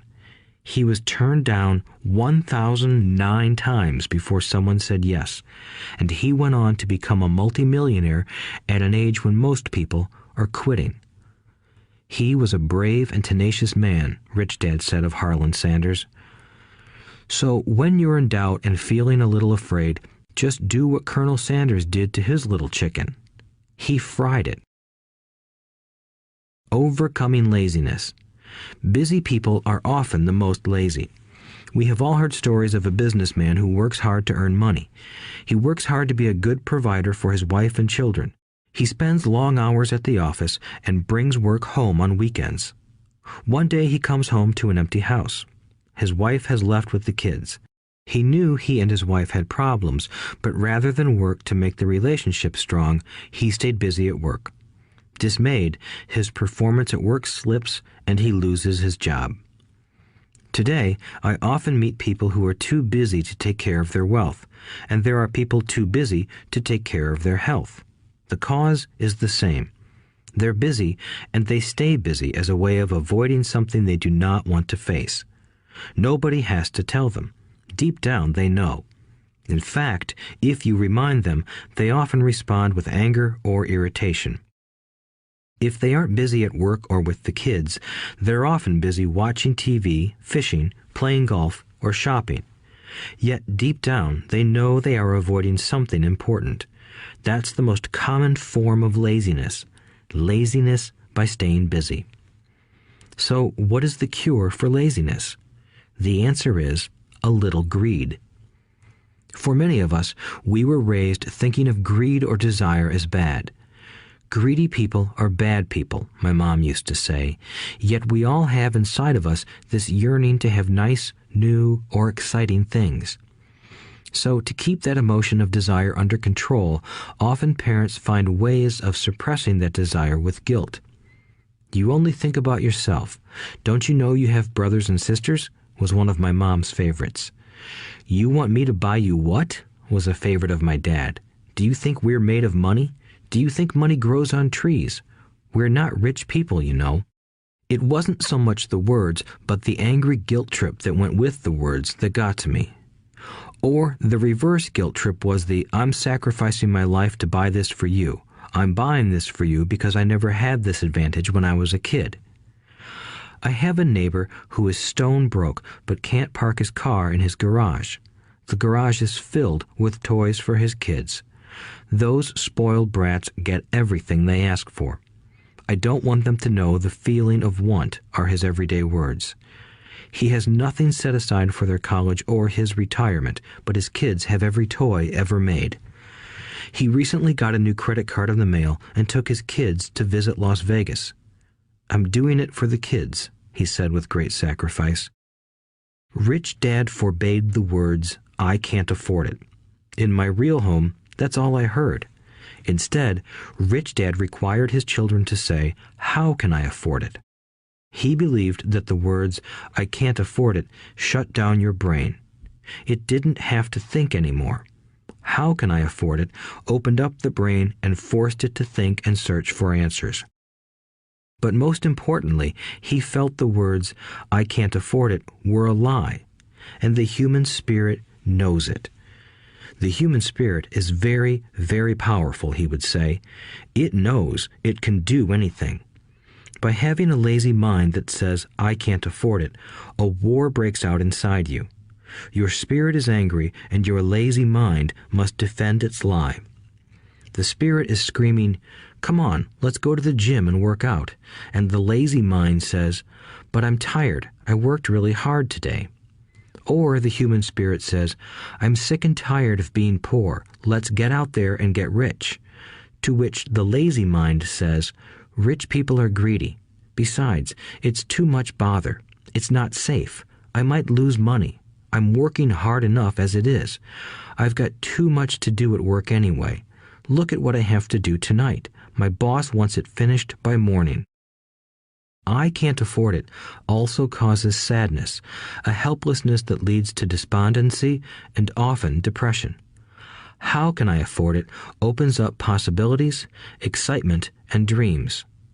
So Rich Dad was not so concerned about what we wanted to buy as long as we understood that how can I afford it creates a stronger mind and a dynamic spirit. Thus, he rarely gave Mike or me anything. He would instead ask, how can you afford it? And that included college, which we paid for ourselves. It was not the goal, but the process of attaining the goal that he wanted us to learn. The problem I see today is that there are millions of people who feel guilty about their desire or their greed. It's old conditioning from their childhood. While they desire to have the finer things that life offers, most have been conditioned subconsciously to say, I can't have that, or I'll never be able to afford that. When I decided to exit the rat race, it was simply a question of how can I afford to never work again? And my mind began to kick out answers and solutions. The hardest part was fighting my real parents' dogma. We can't afford that. Stop thinking only about yourself. Why don't you think about others? And other similar sentiments designed to instill guilt to suppress my greed. So, how do you beat laziness? Once again, the answer is a little greed. It's that radio station WIIFM, which stands for What's in it for me? A person needs to sit down and ask, what would my life be like if I never had to work again? What would I do if I had all the money I needed? Without that little greed, the desire to have something better, progress is not made. Our world progresses because we all desire a better life. New inventions are made because we desire something better. We go to school and study hard because we want something better. So whenever you find yourself avoiding something you know you should be doing, then the only thing to ask yourself is, what's in it for me? Be a little greedy. It's the best cure for laziness. Too much greed, however, as anything in excess can be, is not good. But just remember what Michael Douglas said in the movie Wall Street. Greed is good. Rich Dad said it differently. Guilt is worse than greed, for guilt robs the body of its soul. I think Eleanor Roosevelt said it best. Do what you feel in your heart to be right, for you'll be criticized anyway. You'll be damned if you do, and damned if you don't. Overcoming bad habits. Our lives are a reflection of our habits more than our education. After seeing the movie Conan the Barbarian, starring Arnold Schwarzenegger, a friend said, "I'd love to have a body like Schwarzenegger." Most of the guys nodded in agreement. "I even heard he was really puny and skinny at one time," another friend added. "Yeah, I heard that too," another one said. "I heard he has a habit of working out almost every day in the gym." "Yeah, I'll bet he has to." "Nah," said the group's cynic. "I'll bet he was born that way. Besides, let's stop talking about Arnold and get some beers." This is an example of habits controlling behavior. I remember asking my rich dad about the habits of the rich. Instead of answering me outright, he wanted me to learn through example, as usual. "When does your dad pay his bills?" Rich Dad asked. "The first of the month," I said. "Does he have anything left over?" he asked. "Very little," I said. "That's the main reason he struggles," said Rich Dad. "He has bad habits. Your dad pays everyone else first. He pays himself last, but only if he has anything left over." "Which he usually doesn't," I said. "But he has to pay his bills, doesn't he? You're saying he shouldn't pay his bills?" "Of course not," said Rich Dad. "I firmly believe in paying my bills on time. I just pay myself first, before I pay even the government." "But what happens if you don't have enough money?" I asked. "What do you do then?" "The same," said Rich Dad. "I still pay myself first, even if I'm short of money. My asset column is far more important to me than the government." "But," I said, "don't they come after you?" "Yes, if you don't pay," said Rich Dad. "Look, I did not say not to pay. I just said I pay myself first, even if I'm short of money." "But," I replied, "how do you do that?" "It's not how. The question is why," Rich Dad said. "Okay, why?" "Motivation," said Rich Dad. "Who do you think will complain louder if I don't pay them? Me or my creditors?" "Your creditors will definitely scream louder than you," I said, responding to the obvious. "You wouldn't say anything if you didn't pay yourself." So you see, after paying myself, the pressure to pay my taxes and the other creditors is so great that it forces me to seek other forms of income. The pressure to pay becomes my motivation. I've worked extra jobs, started other companies, traded in the stock market, anything, just to make sure those guys don't start yelling at me. That pressure made me work harder, forced me to think, and all in all, made me smarter and more active when it comes to money. If I had paid myself last, I would have felt no pressure, but I'd be broke. So it is the fear of the government or other people you owe money to that motivates you? That's right, said Rich Dad. You see, government bill collectors are big bullies. So are bill collectors in general. Most people give in to those bullies. They pay them and never pay themselves. You know the story of the 98-pound weakling who gets sand kicked in his face? I nodded. I see that ad for weightlifting and bodybuilding lessons in the comic books all the time. Well, most people let the bullies kick sand in their faces. I decided to use the fear of the bully to make me stronger. Others got weaker. Forcing myself to think about how to make extra money is like going to the gym and working out with weights. The more I work my mental money muscles out, the stronger I get. Now I'm not afraid of those bullies. I liked what Rich Dad was saying, so if I pay myself first, I get financially stronger mentally and fiscally. Rich Dad nodded. And if I pay myself last, or not at all, I get weaker. So people like bosses, managers, tax collectors, bill collectors, and landlords push me around all my life just because I don't have good money habits. Rich Dad nodded, just like the 98-pound weakling. Overcoming arrogance. What I know makes me money. What I don't know loses me money. Every time I have been arrogant, I have lost money. Because when I'm arrogant, I truly believe that what I don't know is not important, Rich Dad would often tell me. I have found that many people use arrogance to try to hide their own ignorance. It often happens when I am discussing financial statements with accountants or even other investors. They try to bluster their way through the discussion. It is clear to me that they don't know what they're talking about. They're not lying, but they are not telling the truth. There are many people in the world of money, finances, and investments who have absolutely no idea what they're talking about. Most people in the money industry are just spouting off sales pitches like used car salesmen. When you know you are ignorant in a subject, start educating yourself by finding an expert in the field or a book on the subject. Chapter 8. Getting Started. There is gold everywhere. Most people are not trained to see it. I wish I could say acquiring wealth was easy for me, but it wasn't. So in response to the question, how do I start, I offer the thought process I go through on a day-to-day basis. It really is easy to find great deals. I promise you that. It's just like riding a bike. After a little wobbling, it's a piece of cake. But when it comes to money, it takes determination to get through the wobbling. That's a personal thing. To find million-dollar deals of a lifetime requires us to call on our financial genius. I believe that each of us has a financial genius within us. The problem is that our financial genius lies asleep, waiting to be called upon. It lies asleep because our culture has educated us into believing that the love of money is the root of all evil. It has encouraged us to learn a profession so we can work for money, but failed to teach us how to have money work for us.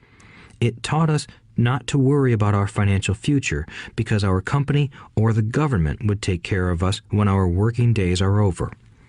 However, it is our children, educated in the same school system, who will end up paying for this absence of financial education. The message is still to work hard, earn money, and spend it. And when we run short, we can always borrow more. Unfortunately, 90% of the Western world subscribes to the above dogma, simply because it's easier to find a job and work for money. If you are not one of the masses, I offer you the following 10 steps to awaken your financial genius. I simply offer you the steps I have personally followed. If you want to follow some of them, great. If you don't, make up your own. Your financial genius is smart enough to develop its own list. While in Peru, I asked a gold miner of 45 years how he was so confident about finding a gold mine. He replied, "There is gold everywhere. Most people are not trained to see it." And I would say that is true. In real estate, I can go out and in a day come up with 4 or 5 great potential deals. while the average person will go out and find nothing, even looking in the same neighborhood. The reason is that they have not taken the time to develop their financial genius. I offer you the following 10 steps as a process to develop your God-given powers, powers over which only you have control. 1. Find a reason greater than reality, the power of spirit. If you ask most people if they would like to be rich or financially free, they would say yes. But then reality sets in. The road seems too long with too many hills to climb. It's easier to just work for money and hand the excess over to your broker. I once met a young woman who had dreams of swimming for the U.S. Olympic team. The reality was that she had to get up every morning at 4 o'clock to swim for 3 hours before going to school. She did not party with her friends on Saturday night. She had to study and keep her grades up, just like everyone else. When I asked her what fueled her superhuman ambition and sacrifice, she simply said, "I do it for myself and the people I love. It's love that gets me over the hurdles and sacrifices." A reason or a purpose is a combination of wants and don't wants. When people ask me what my reason for wanting to be rich is, I tell them that it is a combination of deep emotional wants and don't wants. I will list a few. First, the don't wants, for they create the wants. I don't want to work all my life. I don't want what my parents aspired for, which was job security and a house in the suburbs. I don't like being an employee.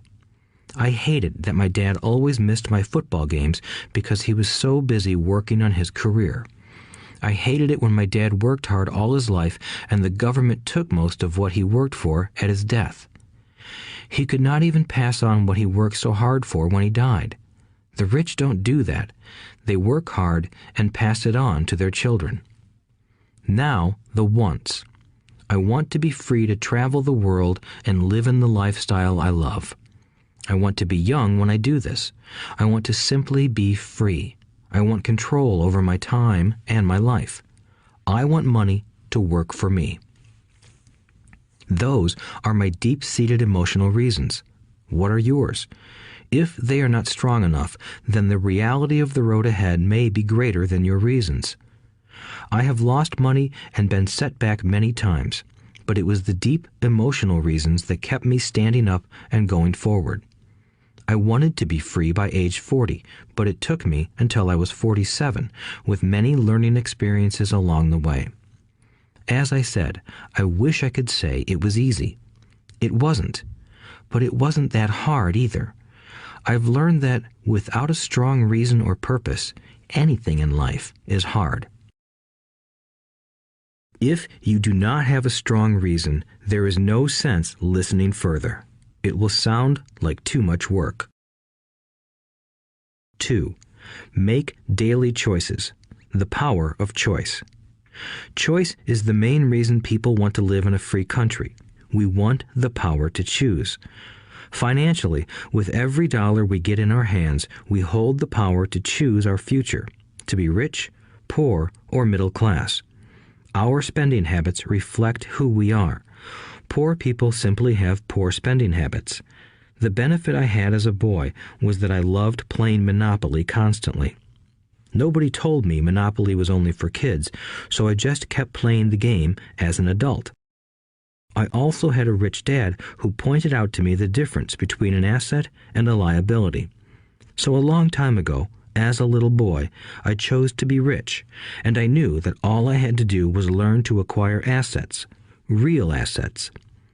My best friend, Mike, had an asset column handed to him, but he still had to choose to learn to keep it.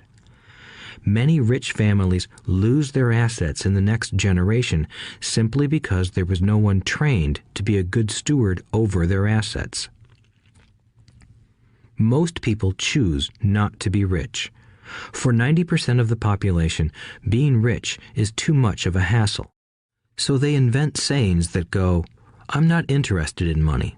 I'll never be rich. I don't have to worry. I'm still young. When I make some money, then I'll think about my future." My husband or wife handles the finances. The problem with those statements is that they rob the person who chooses to think such thoughts of two things. One is time, which is your most precious asset. The second is learning. Having no money should not be an excuse to not learn, but that is a choice we all make daily.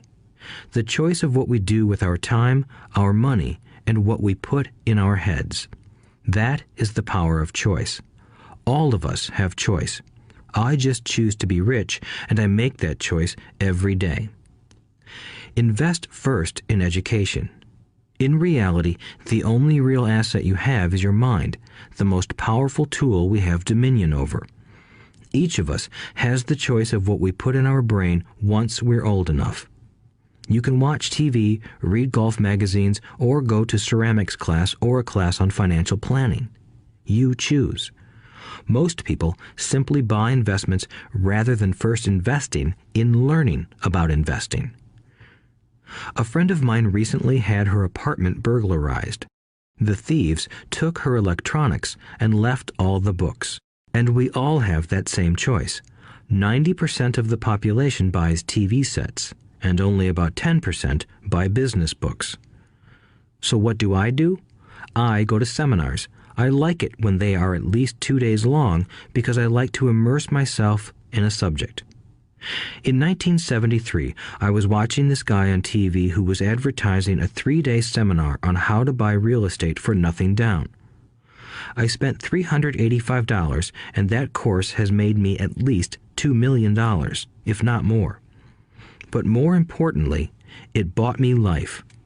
I don't have to work for the rest of my life because of that one course. I go to at least 2 such courses every year. I love CDs and audiobooks. The reason? I can easily review what I just heard.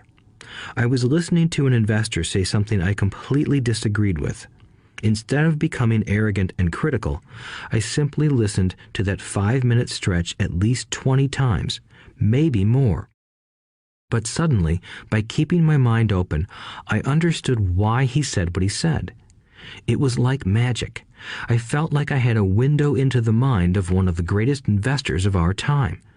I gained tremendous insight into the vast resources of his education and experience. The net result? I still have the old way I used to think, and I now have a new way of looking at the same problem or situation. I have 2 ways to analyze a problem or trend, and that is priceless. Today, I often say, how would Donald Trump do this, or Warren Buffett, or George Soros?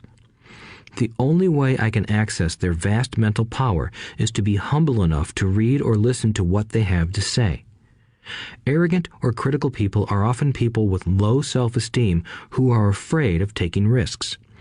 That's because if you learn something new, you are then required to make mistakes in order to fully understand what you have learned. If you have listened this far, arrogance is not one of your problems. Arrogant people rarely read or listen to experts. Why should they? They are the center of the universe. There are so many intelligent people who argue or defend when a new idea clashes with the way they think. In this case, their so-called intelligence combined with arrogance equals ignorance. Each of us knows people who are highly educated or believe they are smart, but their balance sheet paints a different picture. A truly intelligent person welcomes new ideas, for new ideas can add to the synergy of other accumulated ideas. Listening is more important than talking. If that were not true, God would not have given us 2 ears and only 1 mouth. Too many people think with their mouth instead of listening in order to absorb new ideas and possibilities. They argue instead of asking questions. I take a long view on my wealth. I do not subscribe to the get-rich-quick mentality most lottery players or casino gamblers have. I may go in and out of stocks, but I am long on education. If you want to fly an airplane, I advise taking lessons first. I am always shocked at people who buy stocks or real estate but never invest in their greatest asset, their mind. Just because you bought a house or two does not make you an expert at real estate. 3. Choose friends carefully. The power of association. First of all, I do not choose my friends by their financial statements. I have friends who have actually taken a vow of poverty, as well as friends who earn millions every year. The point is that I learn from all of them. Now, I will admit that there are people I have actually sought out because they had money. But I was not after their money. I was seeking their knowledge. In some cases, these people who had money have become dear friends. I've noticed that my friends with money talk about money. They don't do it to brag. They're interested in the subject. So I learn from them, and they learn from me. My friends who are in dire financial straits do not like talking about money, business, or investing. They often think it rude or unintellectual. So I also learn from my friends who struggle financially. I find out what not to do. I have several friends who have generated over $1 billion in their short lifetimes. The 3 of them report the same phenomenon. Their friends who have no money have never come to them to ask them how they did it, but they do come asking for one of 2 things, or both, a loan or a job. Warning: don't listen to poor or frightened people. I have such friends, and while I love them dearly, they are the Chicken Littles of life. To them, when it comes to money, especially investments, it's always the sky is falling, the sky is falling. They can always tell you why something won't work. The problem is that people listen to them. But people who blindly accept doom and gloom information are also Chicken Littles. As that old saying goes, birds of a feather flock together. If you watch business channels on TV, they often have a panel of so-called experts.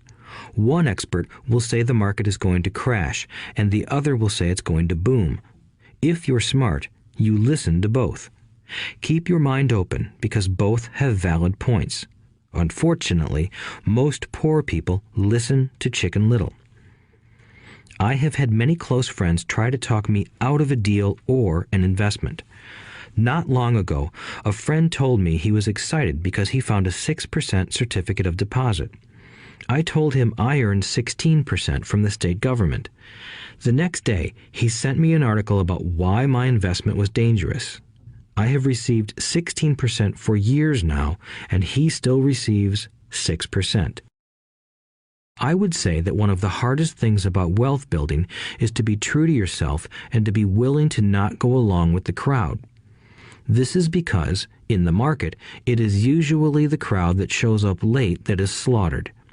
If a great deal is on the front page, it's too late in most instances. Look for a new deal. As we used to say as surfers, there is always another wave. People who hurry and catch a wave late usually are the ones who wipe out. Smart investors don't time the markets. If they miss a wave, they search for the next one and get themselves in position. This is hard for most investors because buying what is not popular is frightening. Timid investors are like sheep going along with the crowd. Or their greed gets them in when wise investors have already taken their profits and moved on. Wise investors buy an investment when it's not popular. They know their profits are made when they buy, not when they sell. They wait patiently. As I said, they do not time the market. Just like a surfer, they get in position for the next big swell. It's all insider trading. There are forms of insider trading that are illegal, and there are forms of insider trading that are legal. But either way, it's insider trading. The only distinction is, how far away from the inside are you? The reason you want to have rich friends is because that is where the money is made. It's made on information. You want to hear about the next boom, get in and get out before the next bust. I'm not saying do it illegally, but the sooner you know, the better your chances are for profits with minimal risk. That is what friends are for, and that is financial intelligence. 4. Master a formula and then learn a new one. The power of learning quickly. In order to make bread, every baker follows a recipe, even if it's only held in their head. The same is true for making money. Most of us have heard the saying, "You are what you eat." I have a different slant. I say, "You become what you study." In other words, be careful what you learn, because your mind is so powerful that you become what you put in your head. For example, if you study cooking, you then tend to cook. If you don't want to be a cook anymore, then you need to study something else. When it comes to money, the masses generally have one basic formula they learned in school, and it's this: work for money. The predominant formula I see in the world is that every day millions of people get up, go to work, earn money, pay bills, balance checkbooks, buy some mutual funds, and go back to work. That is the basic formula, or recipe. If you're tired of what you're doing, or you're not making enough, it's simply a case of changing the formula via which you make money. Years ago, when I was 26, I took a weekend class called How to Buy Real Estate Foreclosures. I learned a formula. The next trick was to have the discipline to actually put into action what I had learned. That is where most people stop. For 3 years, while working for Xerox, I spent my spare time learning to master the art of buying foreclosures. I've made several $million using that formula. So after I mastered that formula, I went in search of other formulas. For many of the classes, I did not directly use the information I learned, but I always learned something new. I have attended classes designed for derivative traders, commodity option traders, and chaologists. I was way out of my league, being in a room full of people with doctorates in nuclear physics and space science. Yet, I learned a lot that made my stock and real estate investing more meaningful and lucrative. Most junior colleges and community colleges have classes on financial planning and buying traditional investments. They are good places to start, but I always search for a faster formula. That is why, on a fairly regular basis, I make more in a day than many people will make in their lifetime. Another side note, in today's fast-changing world, it's not so much what you know anymore that counts, because often what you know is old. It is how fast you learn. That skill is priceless. It's priceless in finding faster formulas, recipes, if you will, for making dough. Working hard for money is an old formula born in the day of cavemen. 5. Pay yourself first. The power of self-discipline. If you cannot get control of yourself, do not try to get rich. It makes no sense to invest, make money, and blow it. It is the lack of self-discipline that causes most lottery winners to go broke soon after winning millions. It is the lack of self-discipline that causes people who get a raise to immediately go out and buy a new car or take a cruise. It is difficult to say which of the 10 steps is the most important, but of all the steps, this step is probably the most difficult to master if it is not already a part of your makeup. I would venture to say that personal self-discipline is the number one delineating factor between the rich, the poor, and the middle class. Simply put, people who have low self-esteem and low tolerance for financial pressure can never be rich. As I have said, a lesson learned from my rich dad was that the world will push you around. The world pushes people around, not because other people are bullies, but because the individual lacks internal control and discipline. People who lack internal fortitude often become victims of those who have self-discipline. In the entrepreneur classes I teach, I constantly remind people to not focus on their product, service, or widget, but to focus on developing management skills. The 3 most important management skills necessary to start your own business are management of 1. Cash flow, 2. People. 3. Personal time. I would say the skills to manage these 3 apply to anything, not just entrepreneurs. The 3 matter in the way you live your life as an individual or as part of a family, a business, a charitable organization, a city, or a nation. Each of these skills is enhanced by the mastery of self-discipline. I do not take the saying, "pay yourself first," lightly. The statement, "pay yourself first," comes from George Clayson's book, The Richest Man in Babylon. Millions of copies have been sold. But while millions of people freely repeat that powerful statement, few follow the advice. As I said, financial literacy allows one to read numbers, and numbers tell the story. By looking at a person's income statement and balance sheet, I can readily see if people who spout the words, "pay yourself first," actually practice what they preach. In reality, each month, many allocate money to their asset column before they pay their monthly expenses. Although millions of people have read Clayson's book and understand the words, "pay yourself first," in reality, they pay themselves last. Now, I can hear the howls from those of you who sincerely believe in paying your bills first, and I can hear all the responsible people who pay their bills on time. I am not saying be irresponsible and not pay your bills. All I am saying is do what the book says, which is pay yourself first. If you can truly begin to understand the power of cash flow, you will soon realize why 90% of people work hard all their lives and need government support like Social Security when they are no longer able to work. Kim and I have had many bookkeepers, accountants, and bankers who have had a major problem with this way of looking at pay yourself first. The reason is that these financial professionals actually do what the masses do. They pay themselves last. There have been times in my life when, for whatever reason, cash flow was far less than my bills. I still paid myself first. My accountant and bookkeeper screamed in panic.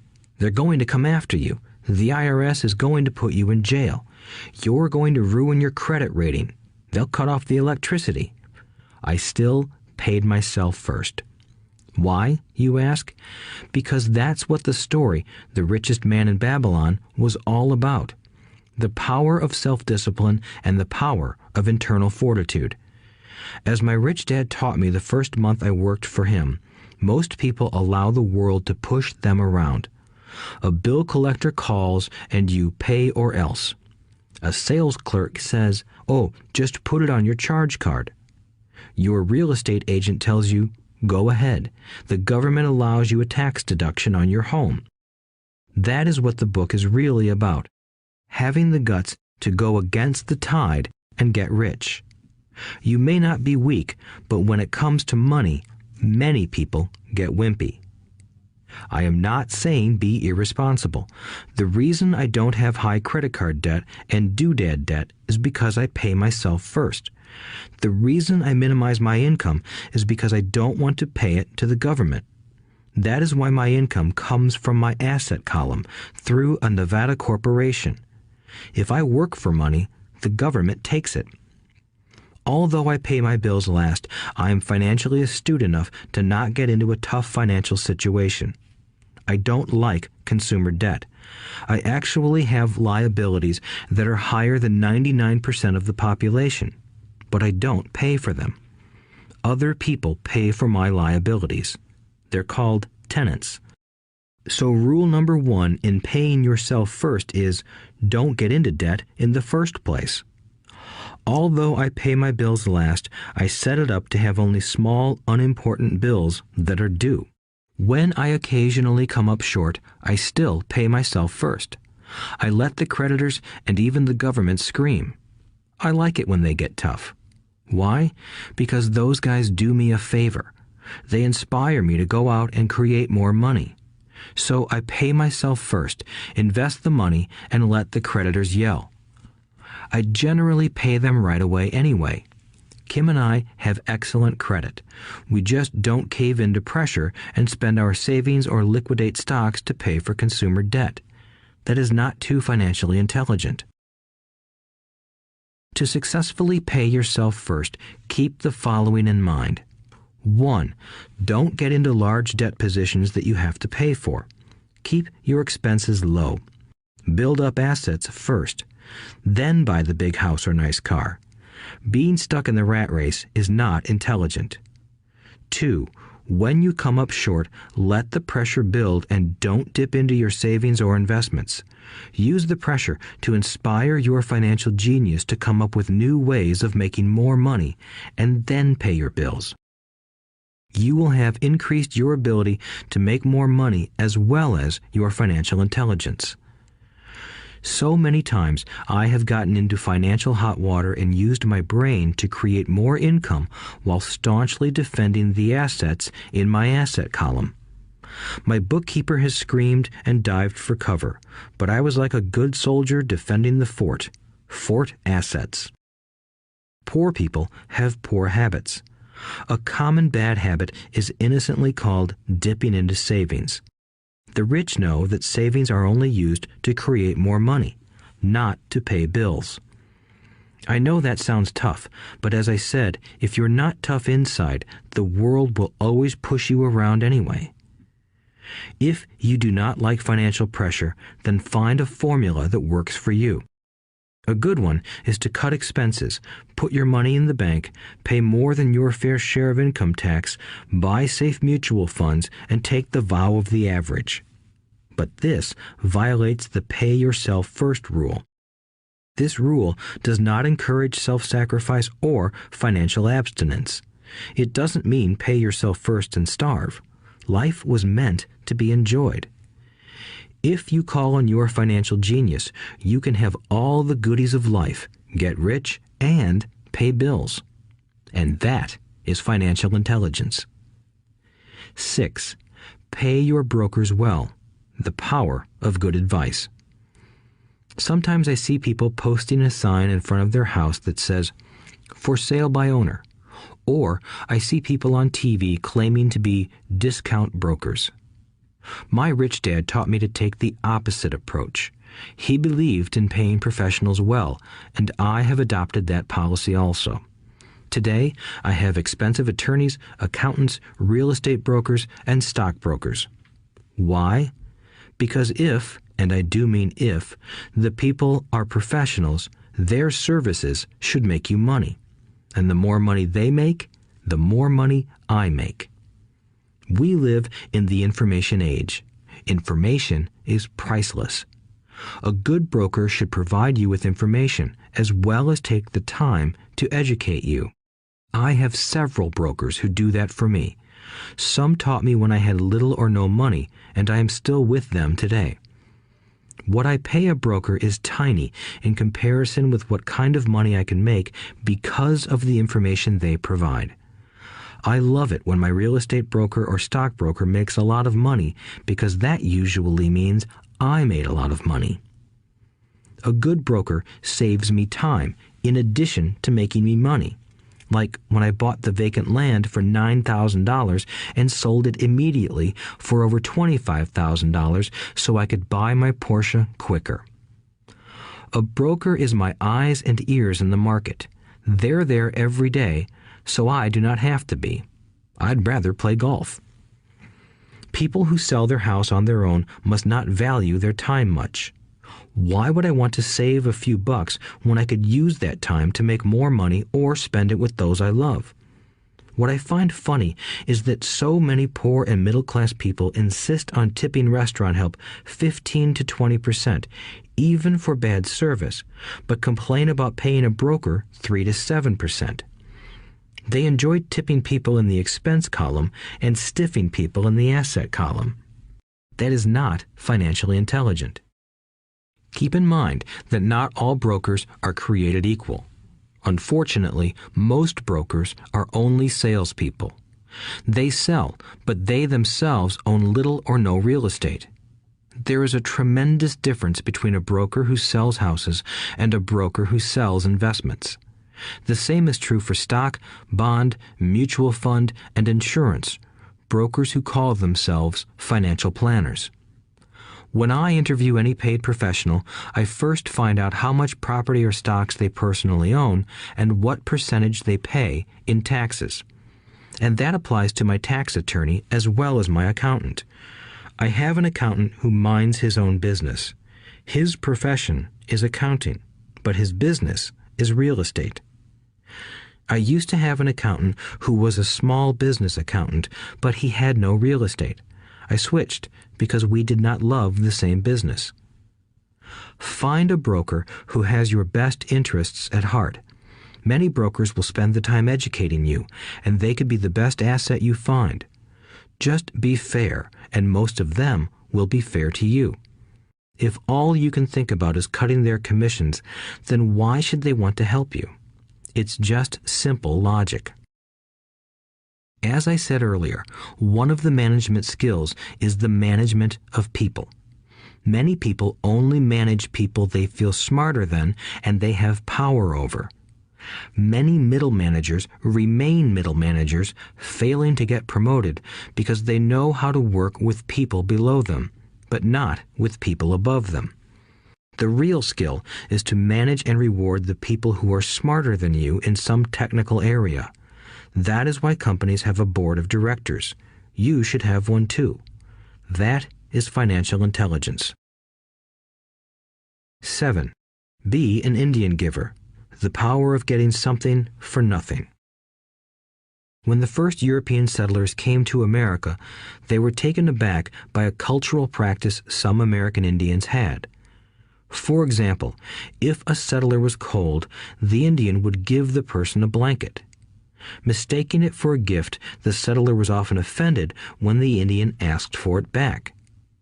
The Indians also got upset when they realized that settlers did not want to give it back. That is where the term Indian giver came from, a simple cultural misunderstanding. In the world of the asset column, being an Indian giver is vital to wealth. The sophisticated investor's first question is, how fast do I get my money back? They also want to know what they get for free, also called a piece of the action. That is why the ROI, or return on investment, is so important. For example, I found a small condominium that was in foreclosure a few blocks from where I lived. The bank wanted $60,000 and I submitted a bid for $50,000, which they took simply because, along with my bid, was a cashier's check for $50,000. They realized I was serious. Most investors would say, "Aren't you tying up a lot of cash? Would it not be better to get a loan on it?" The answer is, not in this case. My investment company uses this condominium as a vacation rental in the winter months when the snowbirds come to Arizona. It rents for $2,500 a month for 4 months out of the year. For rental during the off-season, it rents for only $1,000 a month. I had my money back in about 3 years. Now I own this asset, which pumps money out for me, month in and month out. The same is done with stocks. Frequently, my broker calls and recommends I move a sizable amount of money into the stock of a company that he feels is just about to make a move that will add value to the stock, like announcing a new product. I will move my money in for a week to a month while the stock moves up. Then I pull my initial dollar amount out and stop worrying about the fluctuations of the market because my initial money is back and ready to work on another asset. So my money goes in, and then it comes out, and I own an asset that was technically free. True, I have lost money on many occasions, but I only play with money I can afford to lose. I would say, on an average 10 investments, I hit home runs on 2 or 3, while 5 or 6 do nothing, and I lose on 2 or 3. But I limit my losses to only the money I have in at that time. People who hate risk put their money in the bank. In the long run, safe savings are better than no savings. But it takes a long time to get your money back, and, in most instances, you don't get anything for free with it. On every one of my investments, there must be an upside, something for free, like a condominium, a mini storage, a piece of free land, a house, stock shares, or an office building. And there must be limited risk or a low-risk idea. There are books devoted entirely to this subject, so I will not talk about it here. Ray Kroc, of McDonald's fame, sold hamburger franchises, not because he loved hamburgers, but because he wanted the real estate under the franchise for free. So wise investors must look at more than ROI. They look at the assets they get for free once they get their money back. That is financial intelligence. 8. Use assets to buy luxuries. The power of focus. A friend's child has been developing a nasty habit of burning a hole in his pocket. Just 16, he wanted his own car. The excuse? All his friends' parents gave their kids cars. The child wanted to go into his savings and use it for a down payment. That was when his father called me and then came to see me. Do you think I should let him do it, or should I just buy him a car? I answered, it might relieve the pressure in the short term, but what have you taught him in the long term? Can you use this desire to own a car and inspire your son to learn something? Suddenly, the lights went on and he hurried home. 2 months later, I ran into my friend again. Does your son have his new car? I asked. No, he doesn't, but I gave him $3,000 for the car. I told him to use my money instead of his college money. Well, that's generous of you, I said. Not really. The money came with a hitch. So what was the hitch? I asked. Well, first we played your cash flow game. We then had a long discussion about the wise use of money. After that, I gave him a subscription to the Wall Street Journal and a few books on the stock market. Then what? I asked. What was the catch? I told him that $3,000 was his, but he could not directly buy a car with it. He could use it to find a stockbroker and buy and sell stocks. Once he had made $6,000 with the $3,000, the money would be his for the car, and the $3,000 would go into his college fund. And what are the results? I asked. Well, he got lucky early in his trading, but lost everything a few days later. Then he really got interested. Today, I would say he is down $2,000, but his interest is up. He has read all the books I bought him, and he's gone to the library to get more. He reads the Wall Street Journal voraciously, watching for indicators. He's only got $1,000 left, but his interest and learning are sky high. He knows that if he loses that money, he walks for 2 more years. But he does not seem to care. He even seems uninterested in getting a car because he's found a game that is more fun. What happens if he loses all the money? I asked. We'll cross that bridge when we get to it. I'd rather have him lose everything now than wait till he's our age to risk losing everything. And besides, that is the best $3,000 I've ever spent on his education. What he is learning will serve him for life, and he seems to have gained a new respect for the power of money. As I said earlier, if a person cannot master the power of self-discipline, it is best not to try to get rich. I say this because although the process of developing cash flow from an asset column is easy in theory, what's hard is the mental fortitude to direct money to the correct use. Due to external temptations, it is much easier in today's consumer world to simply blow money out the expense column. With weak mental fortitude, that money flows into the paths of least resistance. That is the cause of poverty and financial struggle. The following example illustrates the financial intelligence needed to direct money to make more money. If we give 100 people $10,000 at the start of the year, I believe that at the end of the year, 80 would have nothing left. In fact, many would have created greater debt by making a down payment on a new car, refrigerator, electronics, or a holiday. 16 would have increased that $10,000 by 5 to 10%. 4 would have increased it to $20,000 or into the millions. We go to school to learn a profession so we can work for money.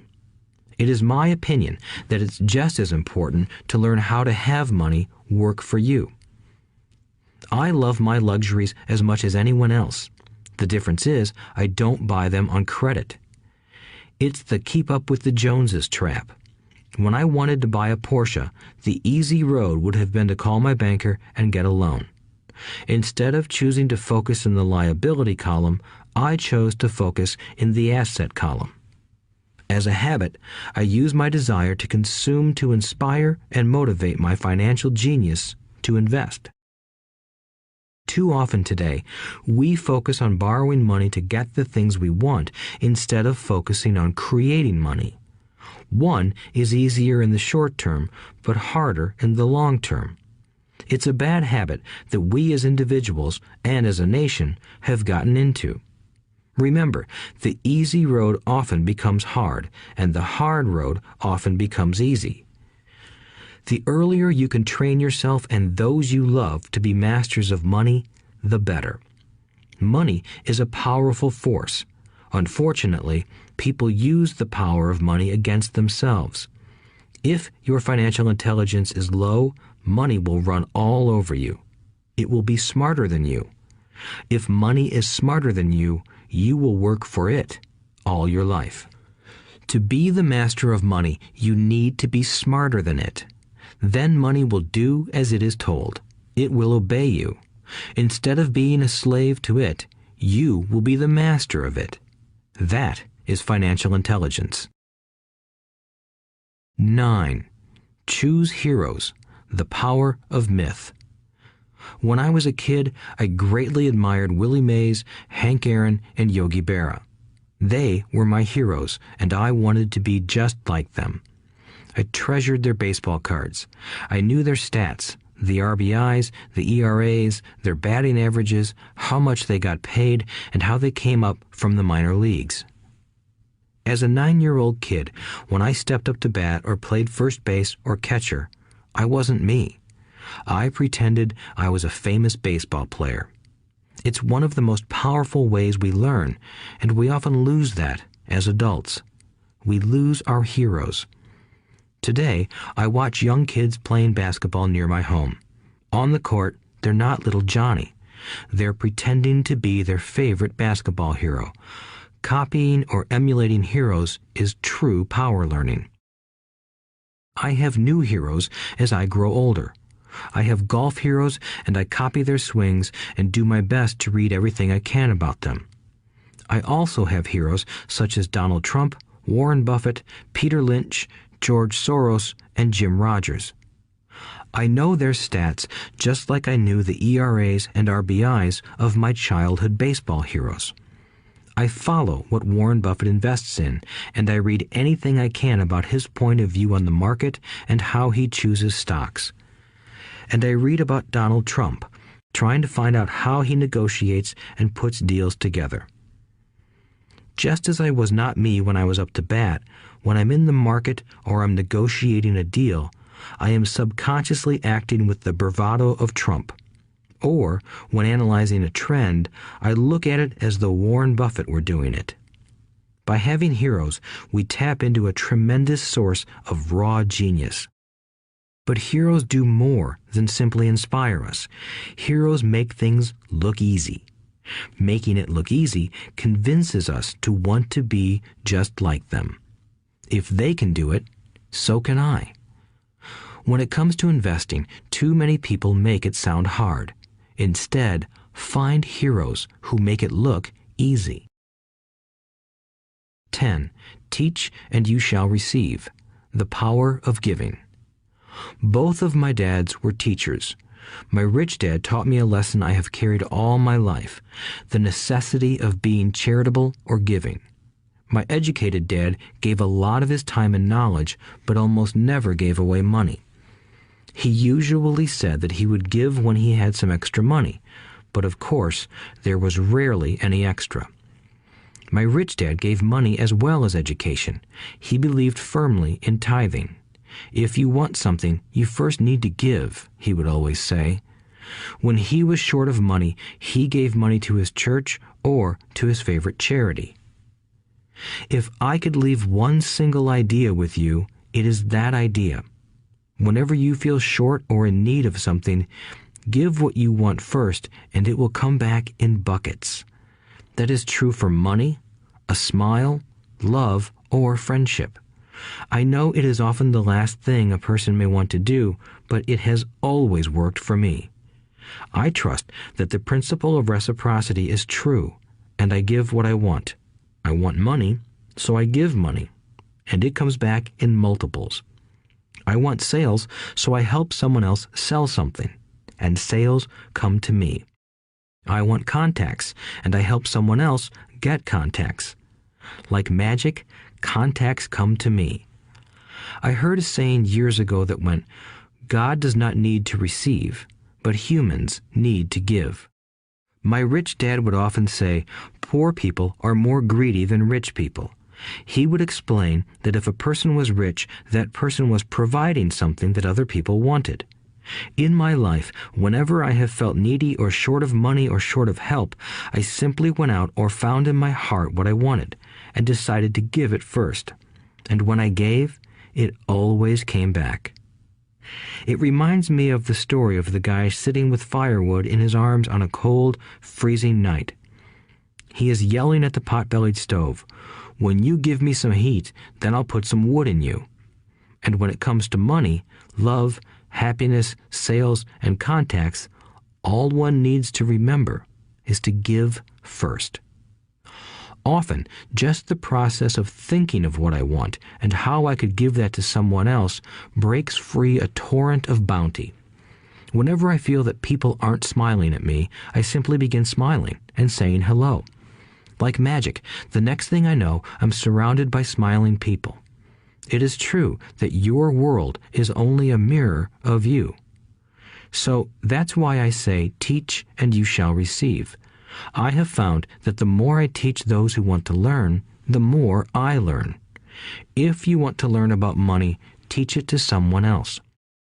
A torrent of new ideas and finer distinctions will come in. There are times when I have given and nothing has come back, or what I have received is not what I wanted.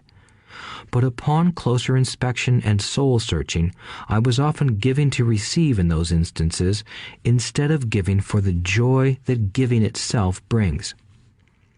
My dad taught teachers, and he became a master teacher. My rich dad always taught young people his way of doing business. In retrospect, it was their generosity with what they knew that made them smarter. There are powers in this world that are much smarter than we are.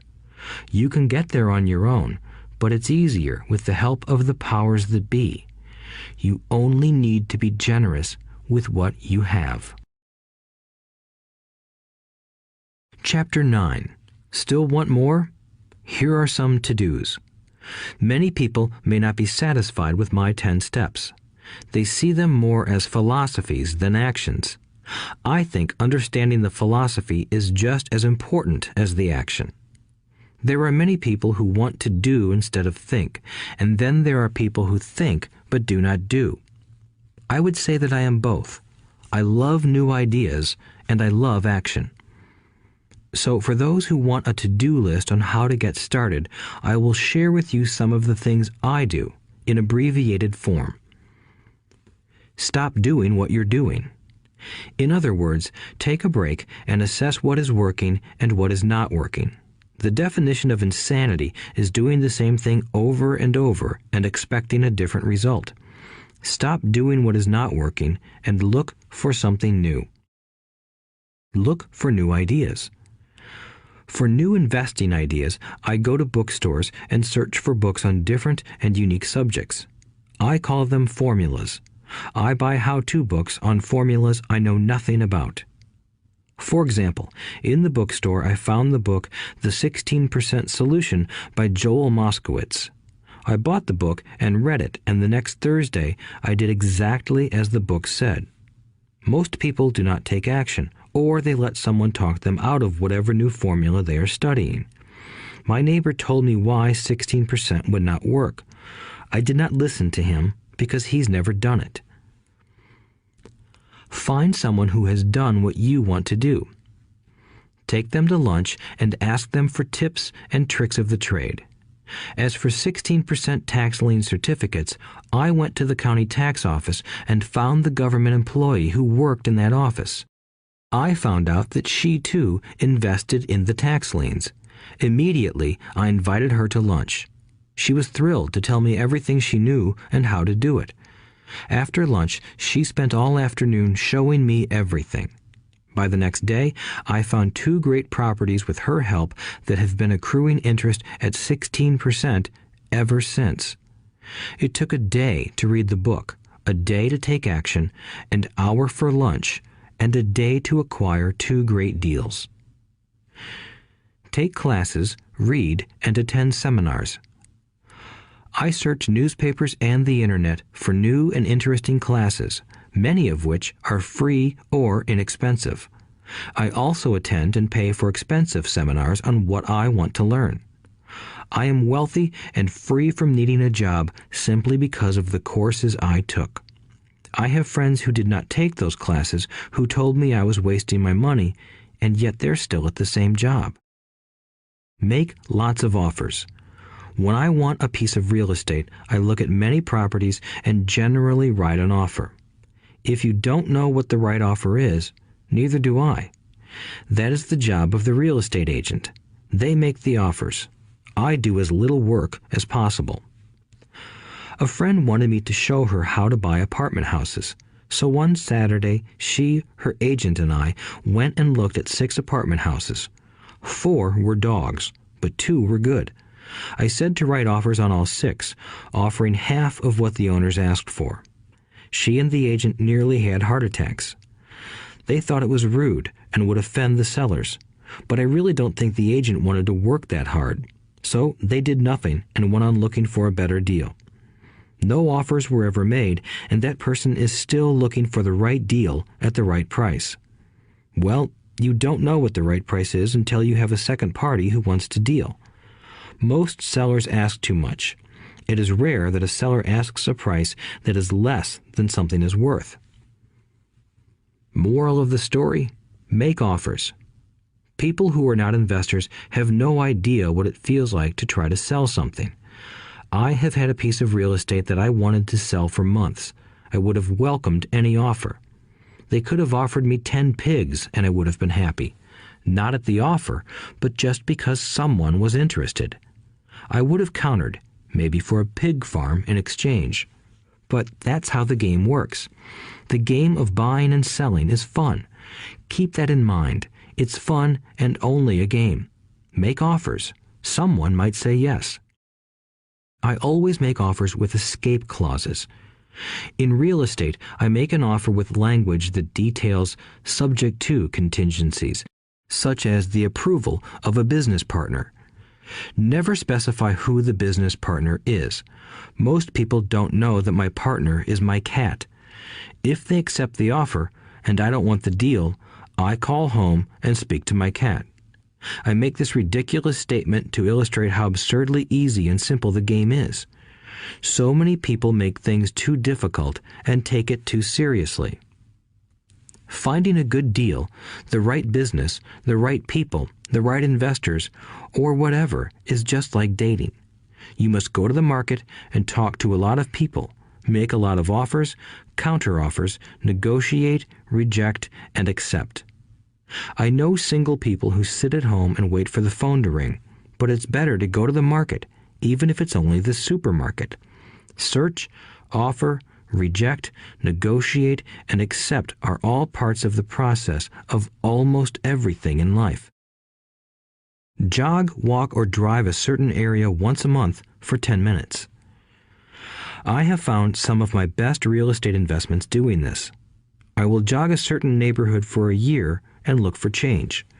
For there to be profit in a deal, there must be 2 elements: a bargain and change. There are lots of bargains, but it's change that turns a bargain into a profitable opportunity. So when I jog a neighborhood I might like to invest in. It is the repetition that causes me to notice slight differences. I notice real estate signs that are up for a long time. That means the seller might be more agreeable to deal. I watch for moving trucks going in or out.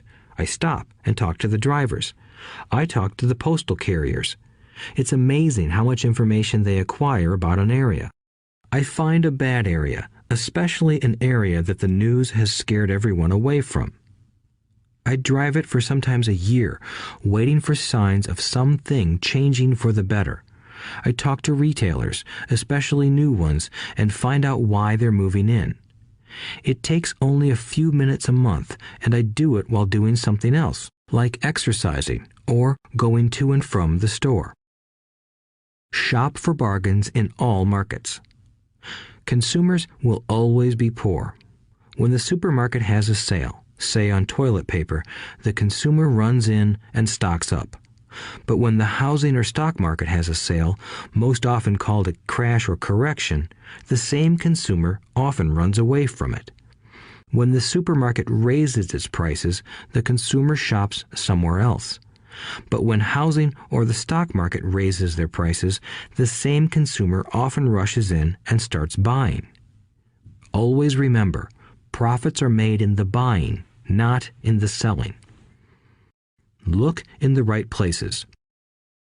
A neighbor bought a condominium for $100,000. I bought the identical condo next door for $50,000. He told me he's waiting for the price to go up. I told him that profit is made when you buy, not when you sell. He shopped with a real estate broker who owns no property of her own. I shopped at the foreclosure auction. I paid $500 for a class on how to do this. My neighbor thought that the $500 for a real estate investment class was too expensive. He said he could not afford the money or the time. So he waits for the prices to go up. Look for people who want to buy first, then look for someone who wants to sell. A friend was looking for a certain piece of land. He had the money, but did not have the time. I found a large piece of land, larger than what my friend wanted to buy, tied it up with an option, called my friend, and he said he wanted a piece of it. So I sold the piece to him and then bought the land. I kept the remaining land as mine for free. Moral of the story: buy the pie and cut it in pieces. Most people look for what they can afford, so they look too small. They buy only a piece of the pie, so they end up paying more for less. Small thinkers don't get the big breaks. If you want to get richer, think big. Think big. Retailers love giving volume discounts simply because most business people love big spenders. So even if you're small, you can always think big. When my company was in the market for computers, I called several friends and asked them if they were ready to buy also. We then went to different dealers and negotiated a great deal because we wanted to buy so many. I have done the same with stocks. Small people remain small because they think small, act alone, or don't act at all. Learn from history. All the big companies on the stock exchange started out as small companies. Colonel Sanders did not get rich until after he lost everything in his 60s. Bill Gates was one of the richest men in the world before he was 30. Action always beats inaction. These are just a few of the things I have done and continue to do to recognize opportunities. The important words are have done and do. As repeated many times throughout this audiobook, you must take action before you can receive the financial rewards. Act now. Final thoughts. I would like to share some final thoughts with you. The main reason I wrote this book, and the reason it has remained a bestseller since 2000, was to share insights into how increased financial intelligence can be used to solve many of life's common problems. Without financial training, we all too often use the standard formulas to get through life. Work hard, save, borrow, and pay excessive taxes. Today, more than ever, we need better information. I use the following story as an example of a financial problem that confronts many young families today. How do you afford a good education for your children and provide for your own retirement? It requires using financial intelligence instead of hard work. A friend of mine was griping one day about how hard it was to save money for his 4 children's college educations. He was putting $300 away in a college fund each month and had so far accumulated only about $12,000. He had about 12 more years to save for college since his oldest child was then 6 years old. At the time, the real estate market in Phoenix was terrible. People were giving houses away. I suggested to my friend that he buy a house with some of the money in his college fund. The idea intrigued him, and we began to discuss the possibility. His primary concern was that he did not have credit with the bank to buy another house since he was so overextended. I assured him that there were other ways to finance a property rather than through the bank. We looked for a house for 2 weeks, a house that would fit all our criteria. There were plenty to choose from, so shopping was fun. Finally, we found a 3-bedroom, 2-bath home in a prime neighborhood. The owner had been downsized and needed to sell that day because he and his family were moving to California where another job waited. The owner wanted $102,000, but we offered only $79,000. He took it immediately and agreed to carry back the loan with a 10% down payment. All my friend had to come up with was $7,900. As soon as the owner moved, my friend put the house up for rent. After all expenses were paid, including the mortgage, he put $125 in his pocket each month.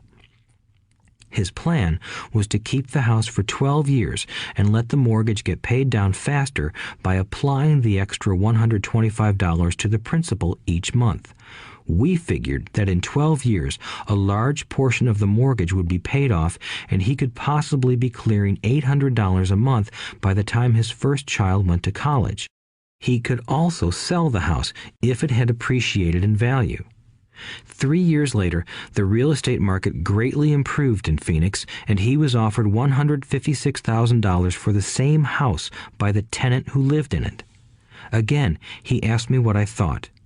I advised that he sell it, using a 1031 tax-deferred exchange. Suddenly, he had nearly $80,000 to operate with. I called another friend in Austin, Texas, who then moved this tax-deferred capital gain into a mini storage facility. Within 3 months, he began receiving checks for a little less than $1,000 a month, which he then poured back into the college fund. A couple of years later, the mini warehouse sold, and he received a check for nearly $330,000 as proceeds from the sale. He rolled those funds into a new project that would now generate over $3,000 a month in income, again going into the college fund. He is now very confident that his goal will be met easily. It only took $7,900 to start and a little financial intelligence. His children will be able to afford the education they want, and he will then use the underlying asset, wrapped in his legal entity, to pay for his retirement. As a result of this successful investment strategy, he will be able to retire early. Thank you for listening to this audiobook. I hope it has provided some insights into utilizing the power of money to work for you. Today, we need greater financial intelligence to simply survive. The idea that it takes money to make money is the thinking of financially unsophisticated people. It does not mean that they're not intelligent. They have simply not learned the science of making money. Money is only an idea. If you want more money, simply change your thinking. Every self-made person started small with an idea and then turned it into something big. The same applies to investing. It takes only a few dollars to start and grow it into something big. I meet so many people who spend their lives chasing the big deal or trying to amass a lot of money to get into a big deal. But to me, that is foolish. Too often, I have seen unsophisticated investors put their large nest egg into one deal and lose most of it rapidly. They may have been good workers, but they were not good investors. Education and wisdom about money are important. Start early. Buy a book. Go to a seminar. Practice. Start small. I turned $5,000 cash into a $1 million asset, producing $5,000 a month cash flow in less than 6 years. But I started learning as a kid. I encourage you to learn because it's not that hard. In fact, it's pretty easy once you get the hang of it.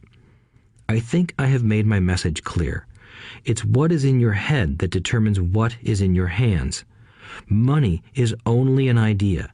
There is a great book called Think and Grow Rich.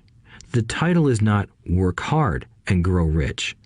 Learn to have money work hard for you, and your life will be easier and happier. Today, don't play it safe. Play it smart. The 3 incomes. In the world of accounting, there are 3 different types of income. 1. Ordinary earned. 2. Portfolio. 3. Passive.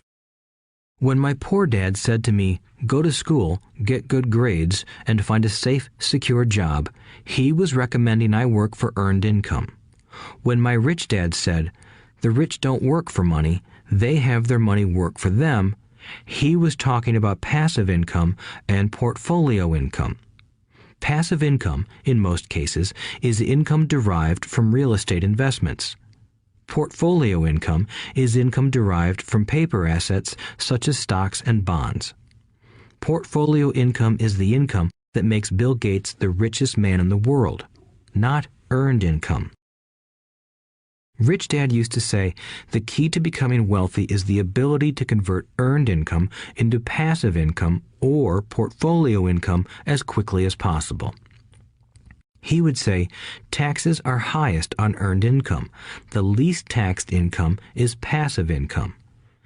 That is another reason why you want your money working hard for you. The government taxes the income you work hard for more than the income your money works hard for.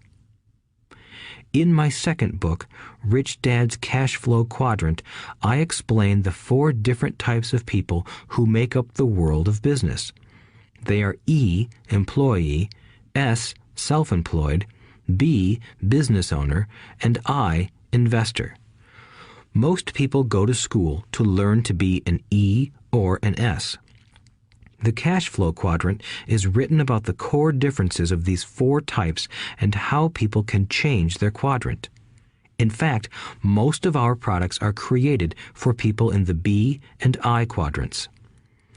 In Rich Dad's Guide to Investing, book number 3 in the Rich Dad series, I go into more detail on the importance of converting earned income into passive and portfolio income. Rich Dad used to say, all a real investor does is convert earned income into passive and portfolio income. If you know what you're doing, investing is not risky. It's just common sense. The key to financial freedom.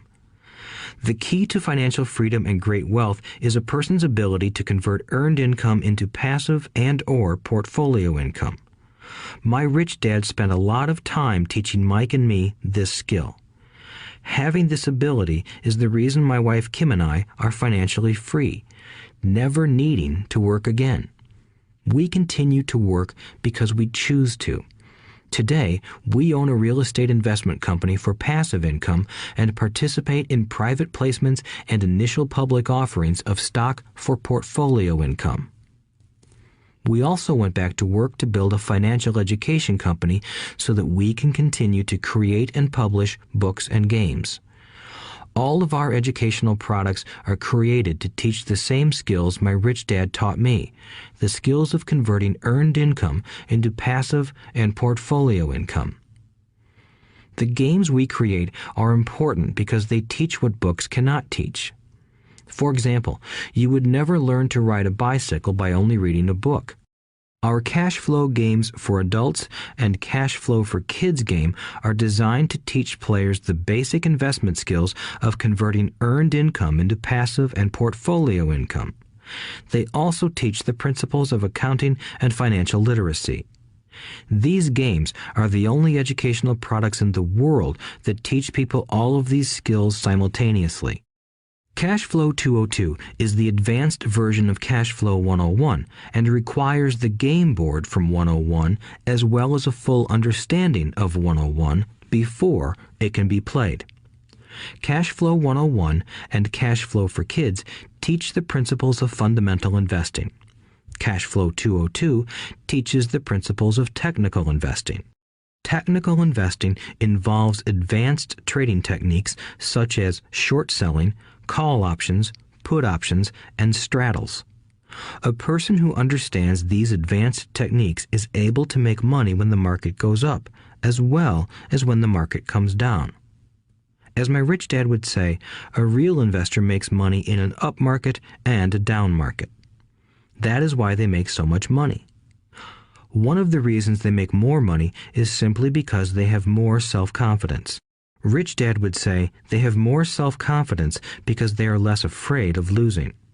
In other words, the average investor does not make as much money because they are so afraid of losing money. The average investor does not know how to protect themselves from losses, and that is what Cash Flow 202 teaches. Average investors think investing is risky because they have not been formally trained to be professional investors. As Warren Buffett, America's richest investor, says, risk comes from not knowing what you're doing. My board games teach the simple basics of fundamental investing and technical investing while people are having fun. I occasionally hear someone say, your educational games are expensive, which poses the question of ROI, the return on investment, or the value returned for the price paid. I nod my head and reply, yes, they may be expensive, especially when compared to entertainment board games. But my games are not as expensive as a college education, working hard all your life for earned income, paying excessive taxes, and then living in terror of losing all of your money in the investment markets. When someone walks away mumbling about the price, I can hear my rich dad saying, if you want to be rich, you must know what kind of income to work hard for, how to keep it, and how to protect it from loss. That is the key to great wealth. Rich Dad would also say, if you do not understand the differences in those three incomes and do not learn the skills on how to acquire and protect those incomes, you will probably spend your life earning less than you could and working harder than you should. My poor dad thought a good education, a good job, and years of hard work were all you needed to be successful. My rich dad also thought a good education was important. But to him, it was also important that Mike and I know the differences in the three incomes and what kind of income to work hard for. To him, that was basic financial education. Knowing the differences in the three incomes and learning the investment skills of how to acquire the different incomes is basic education for anyone who strives to acquire great wealth and achieve financial freedom, a special kind of freedom that only a few will ever know. As Rich Dad states in lesson number 1, the rich do not work for money. They know how to have money work hard for them. Rich Dad said, earned income is money you work for, and passive and portfolio income is money working for you. Knowing that little difference has been significant in my life. Or, as Robert Frost ends his poem, and that has made all the difference. Take action. All of you were given two great gifts, your mind and your time. It is up to you to do what you please with both. With each dollar bill that enters your hand, you and only you have the power to determine your destiny. Spend it foolishly, and you choose to be poor. Spend it on liabilities, and you join the middle class. Invest it in your mind and learn how to acquire assets, and you will be choosing wealth as your goal and your future. The choice is yours, and only yours. Every day, with every dollar, you decide to be rich, poor, or middle class. Choose to share this knowledge with your children, and you choose to prepare them for the world that awaits. No one else will. You and your children's future will be determined by choices you make today, not tomorrow. I wish you great wealth and much happiness with this fabulous gift called life. Robert Kiyosaki.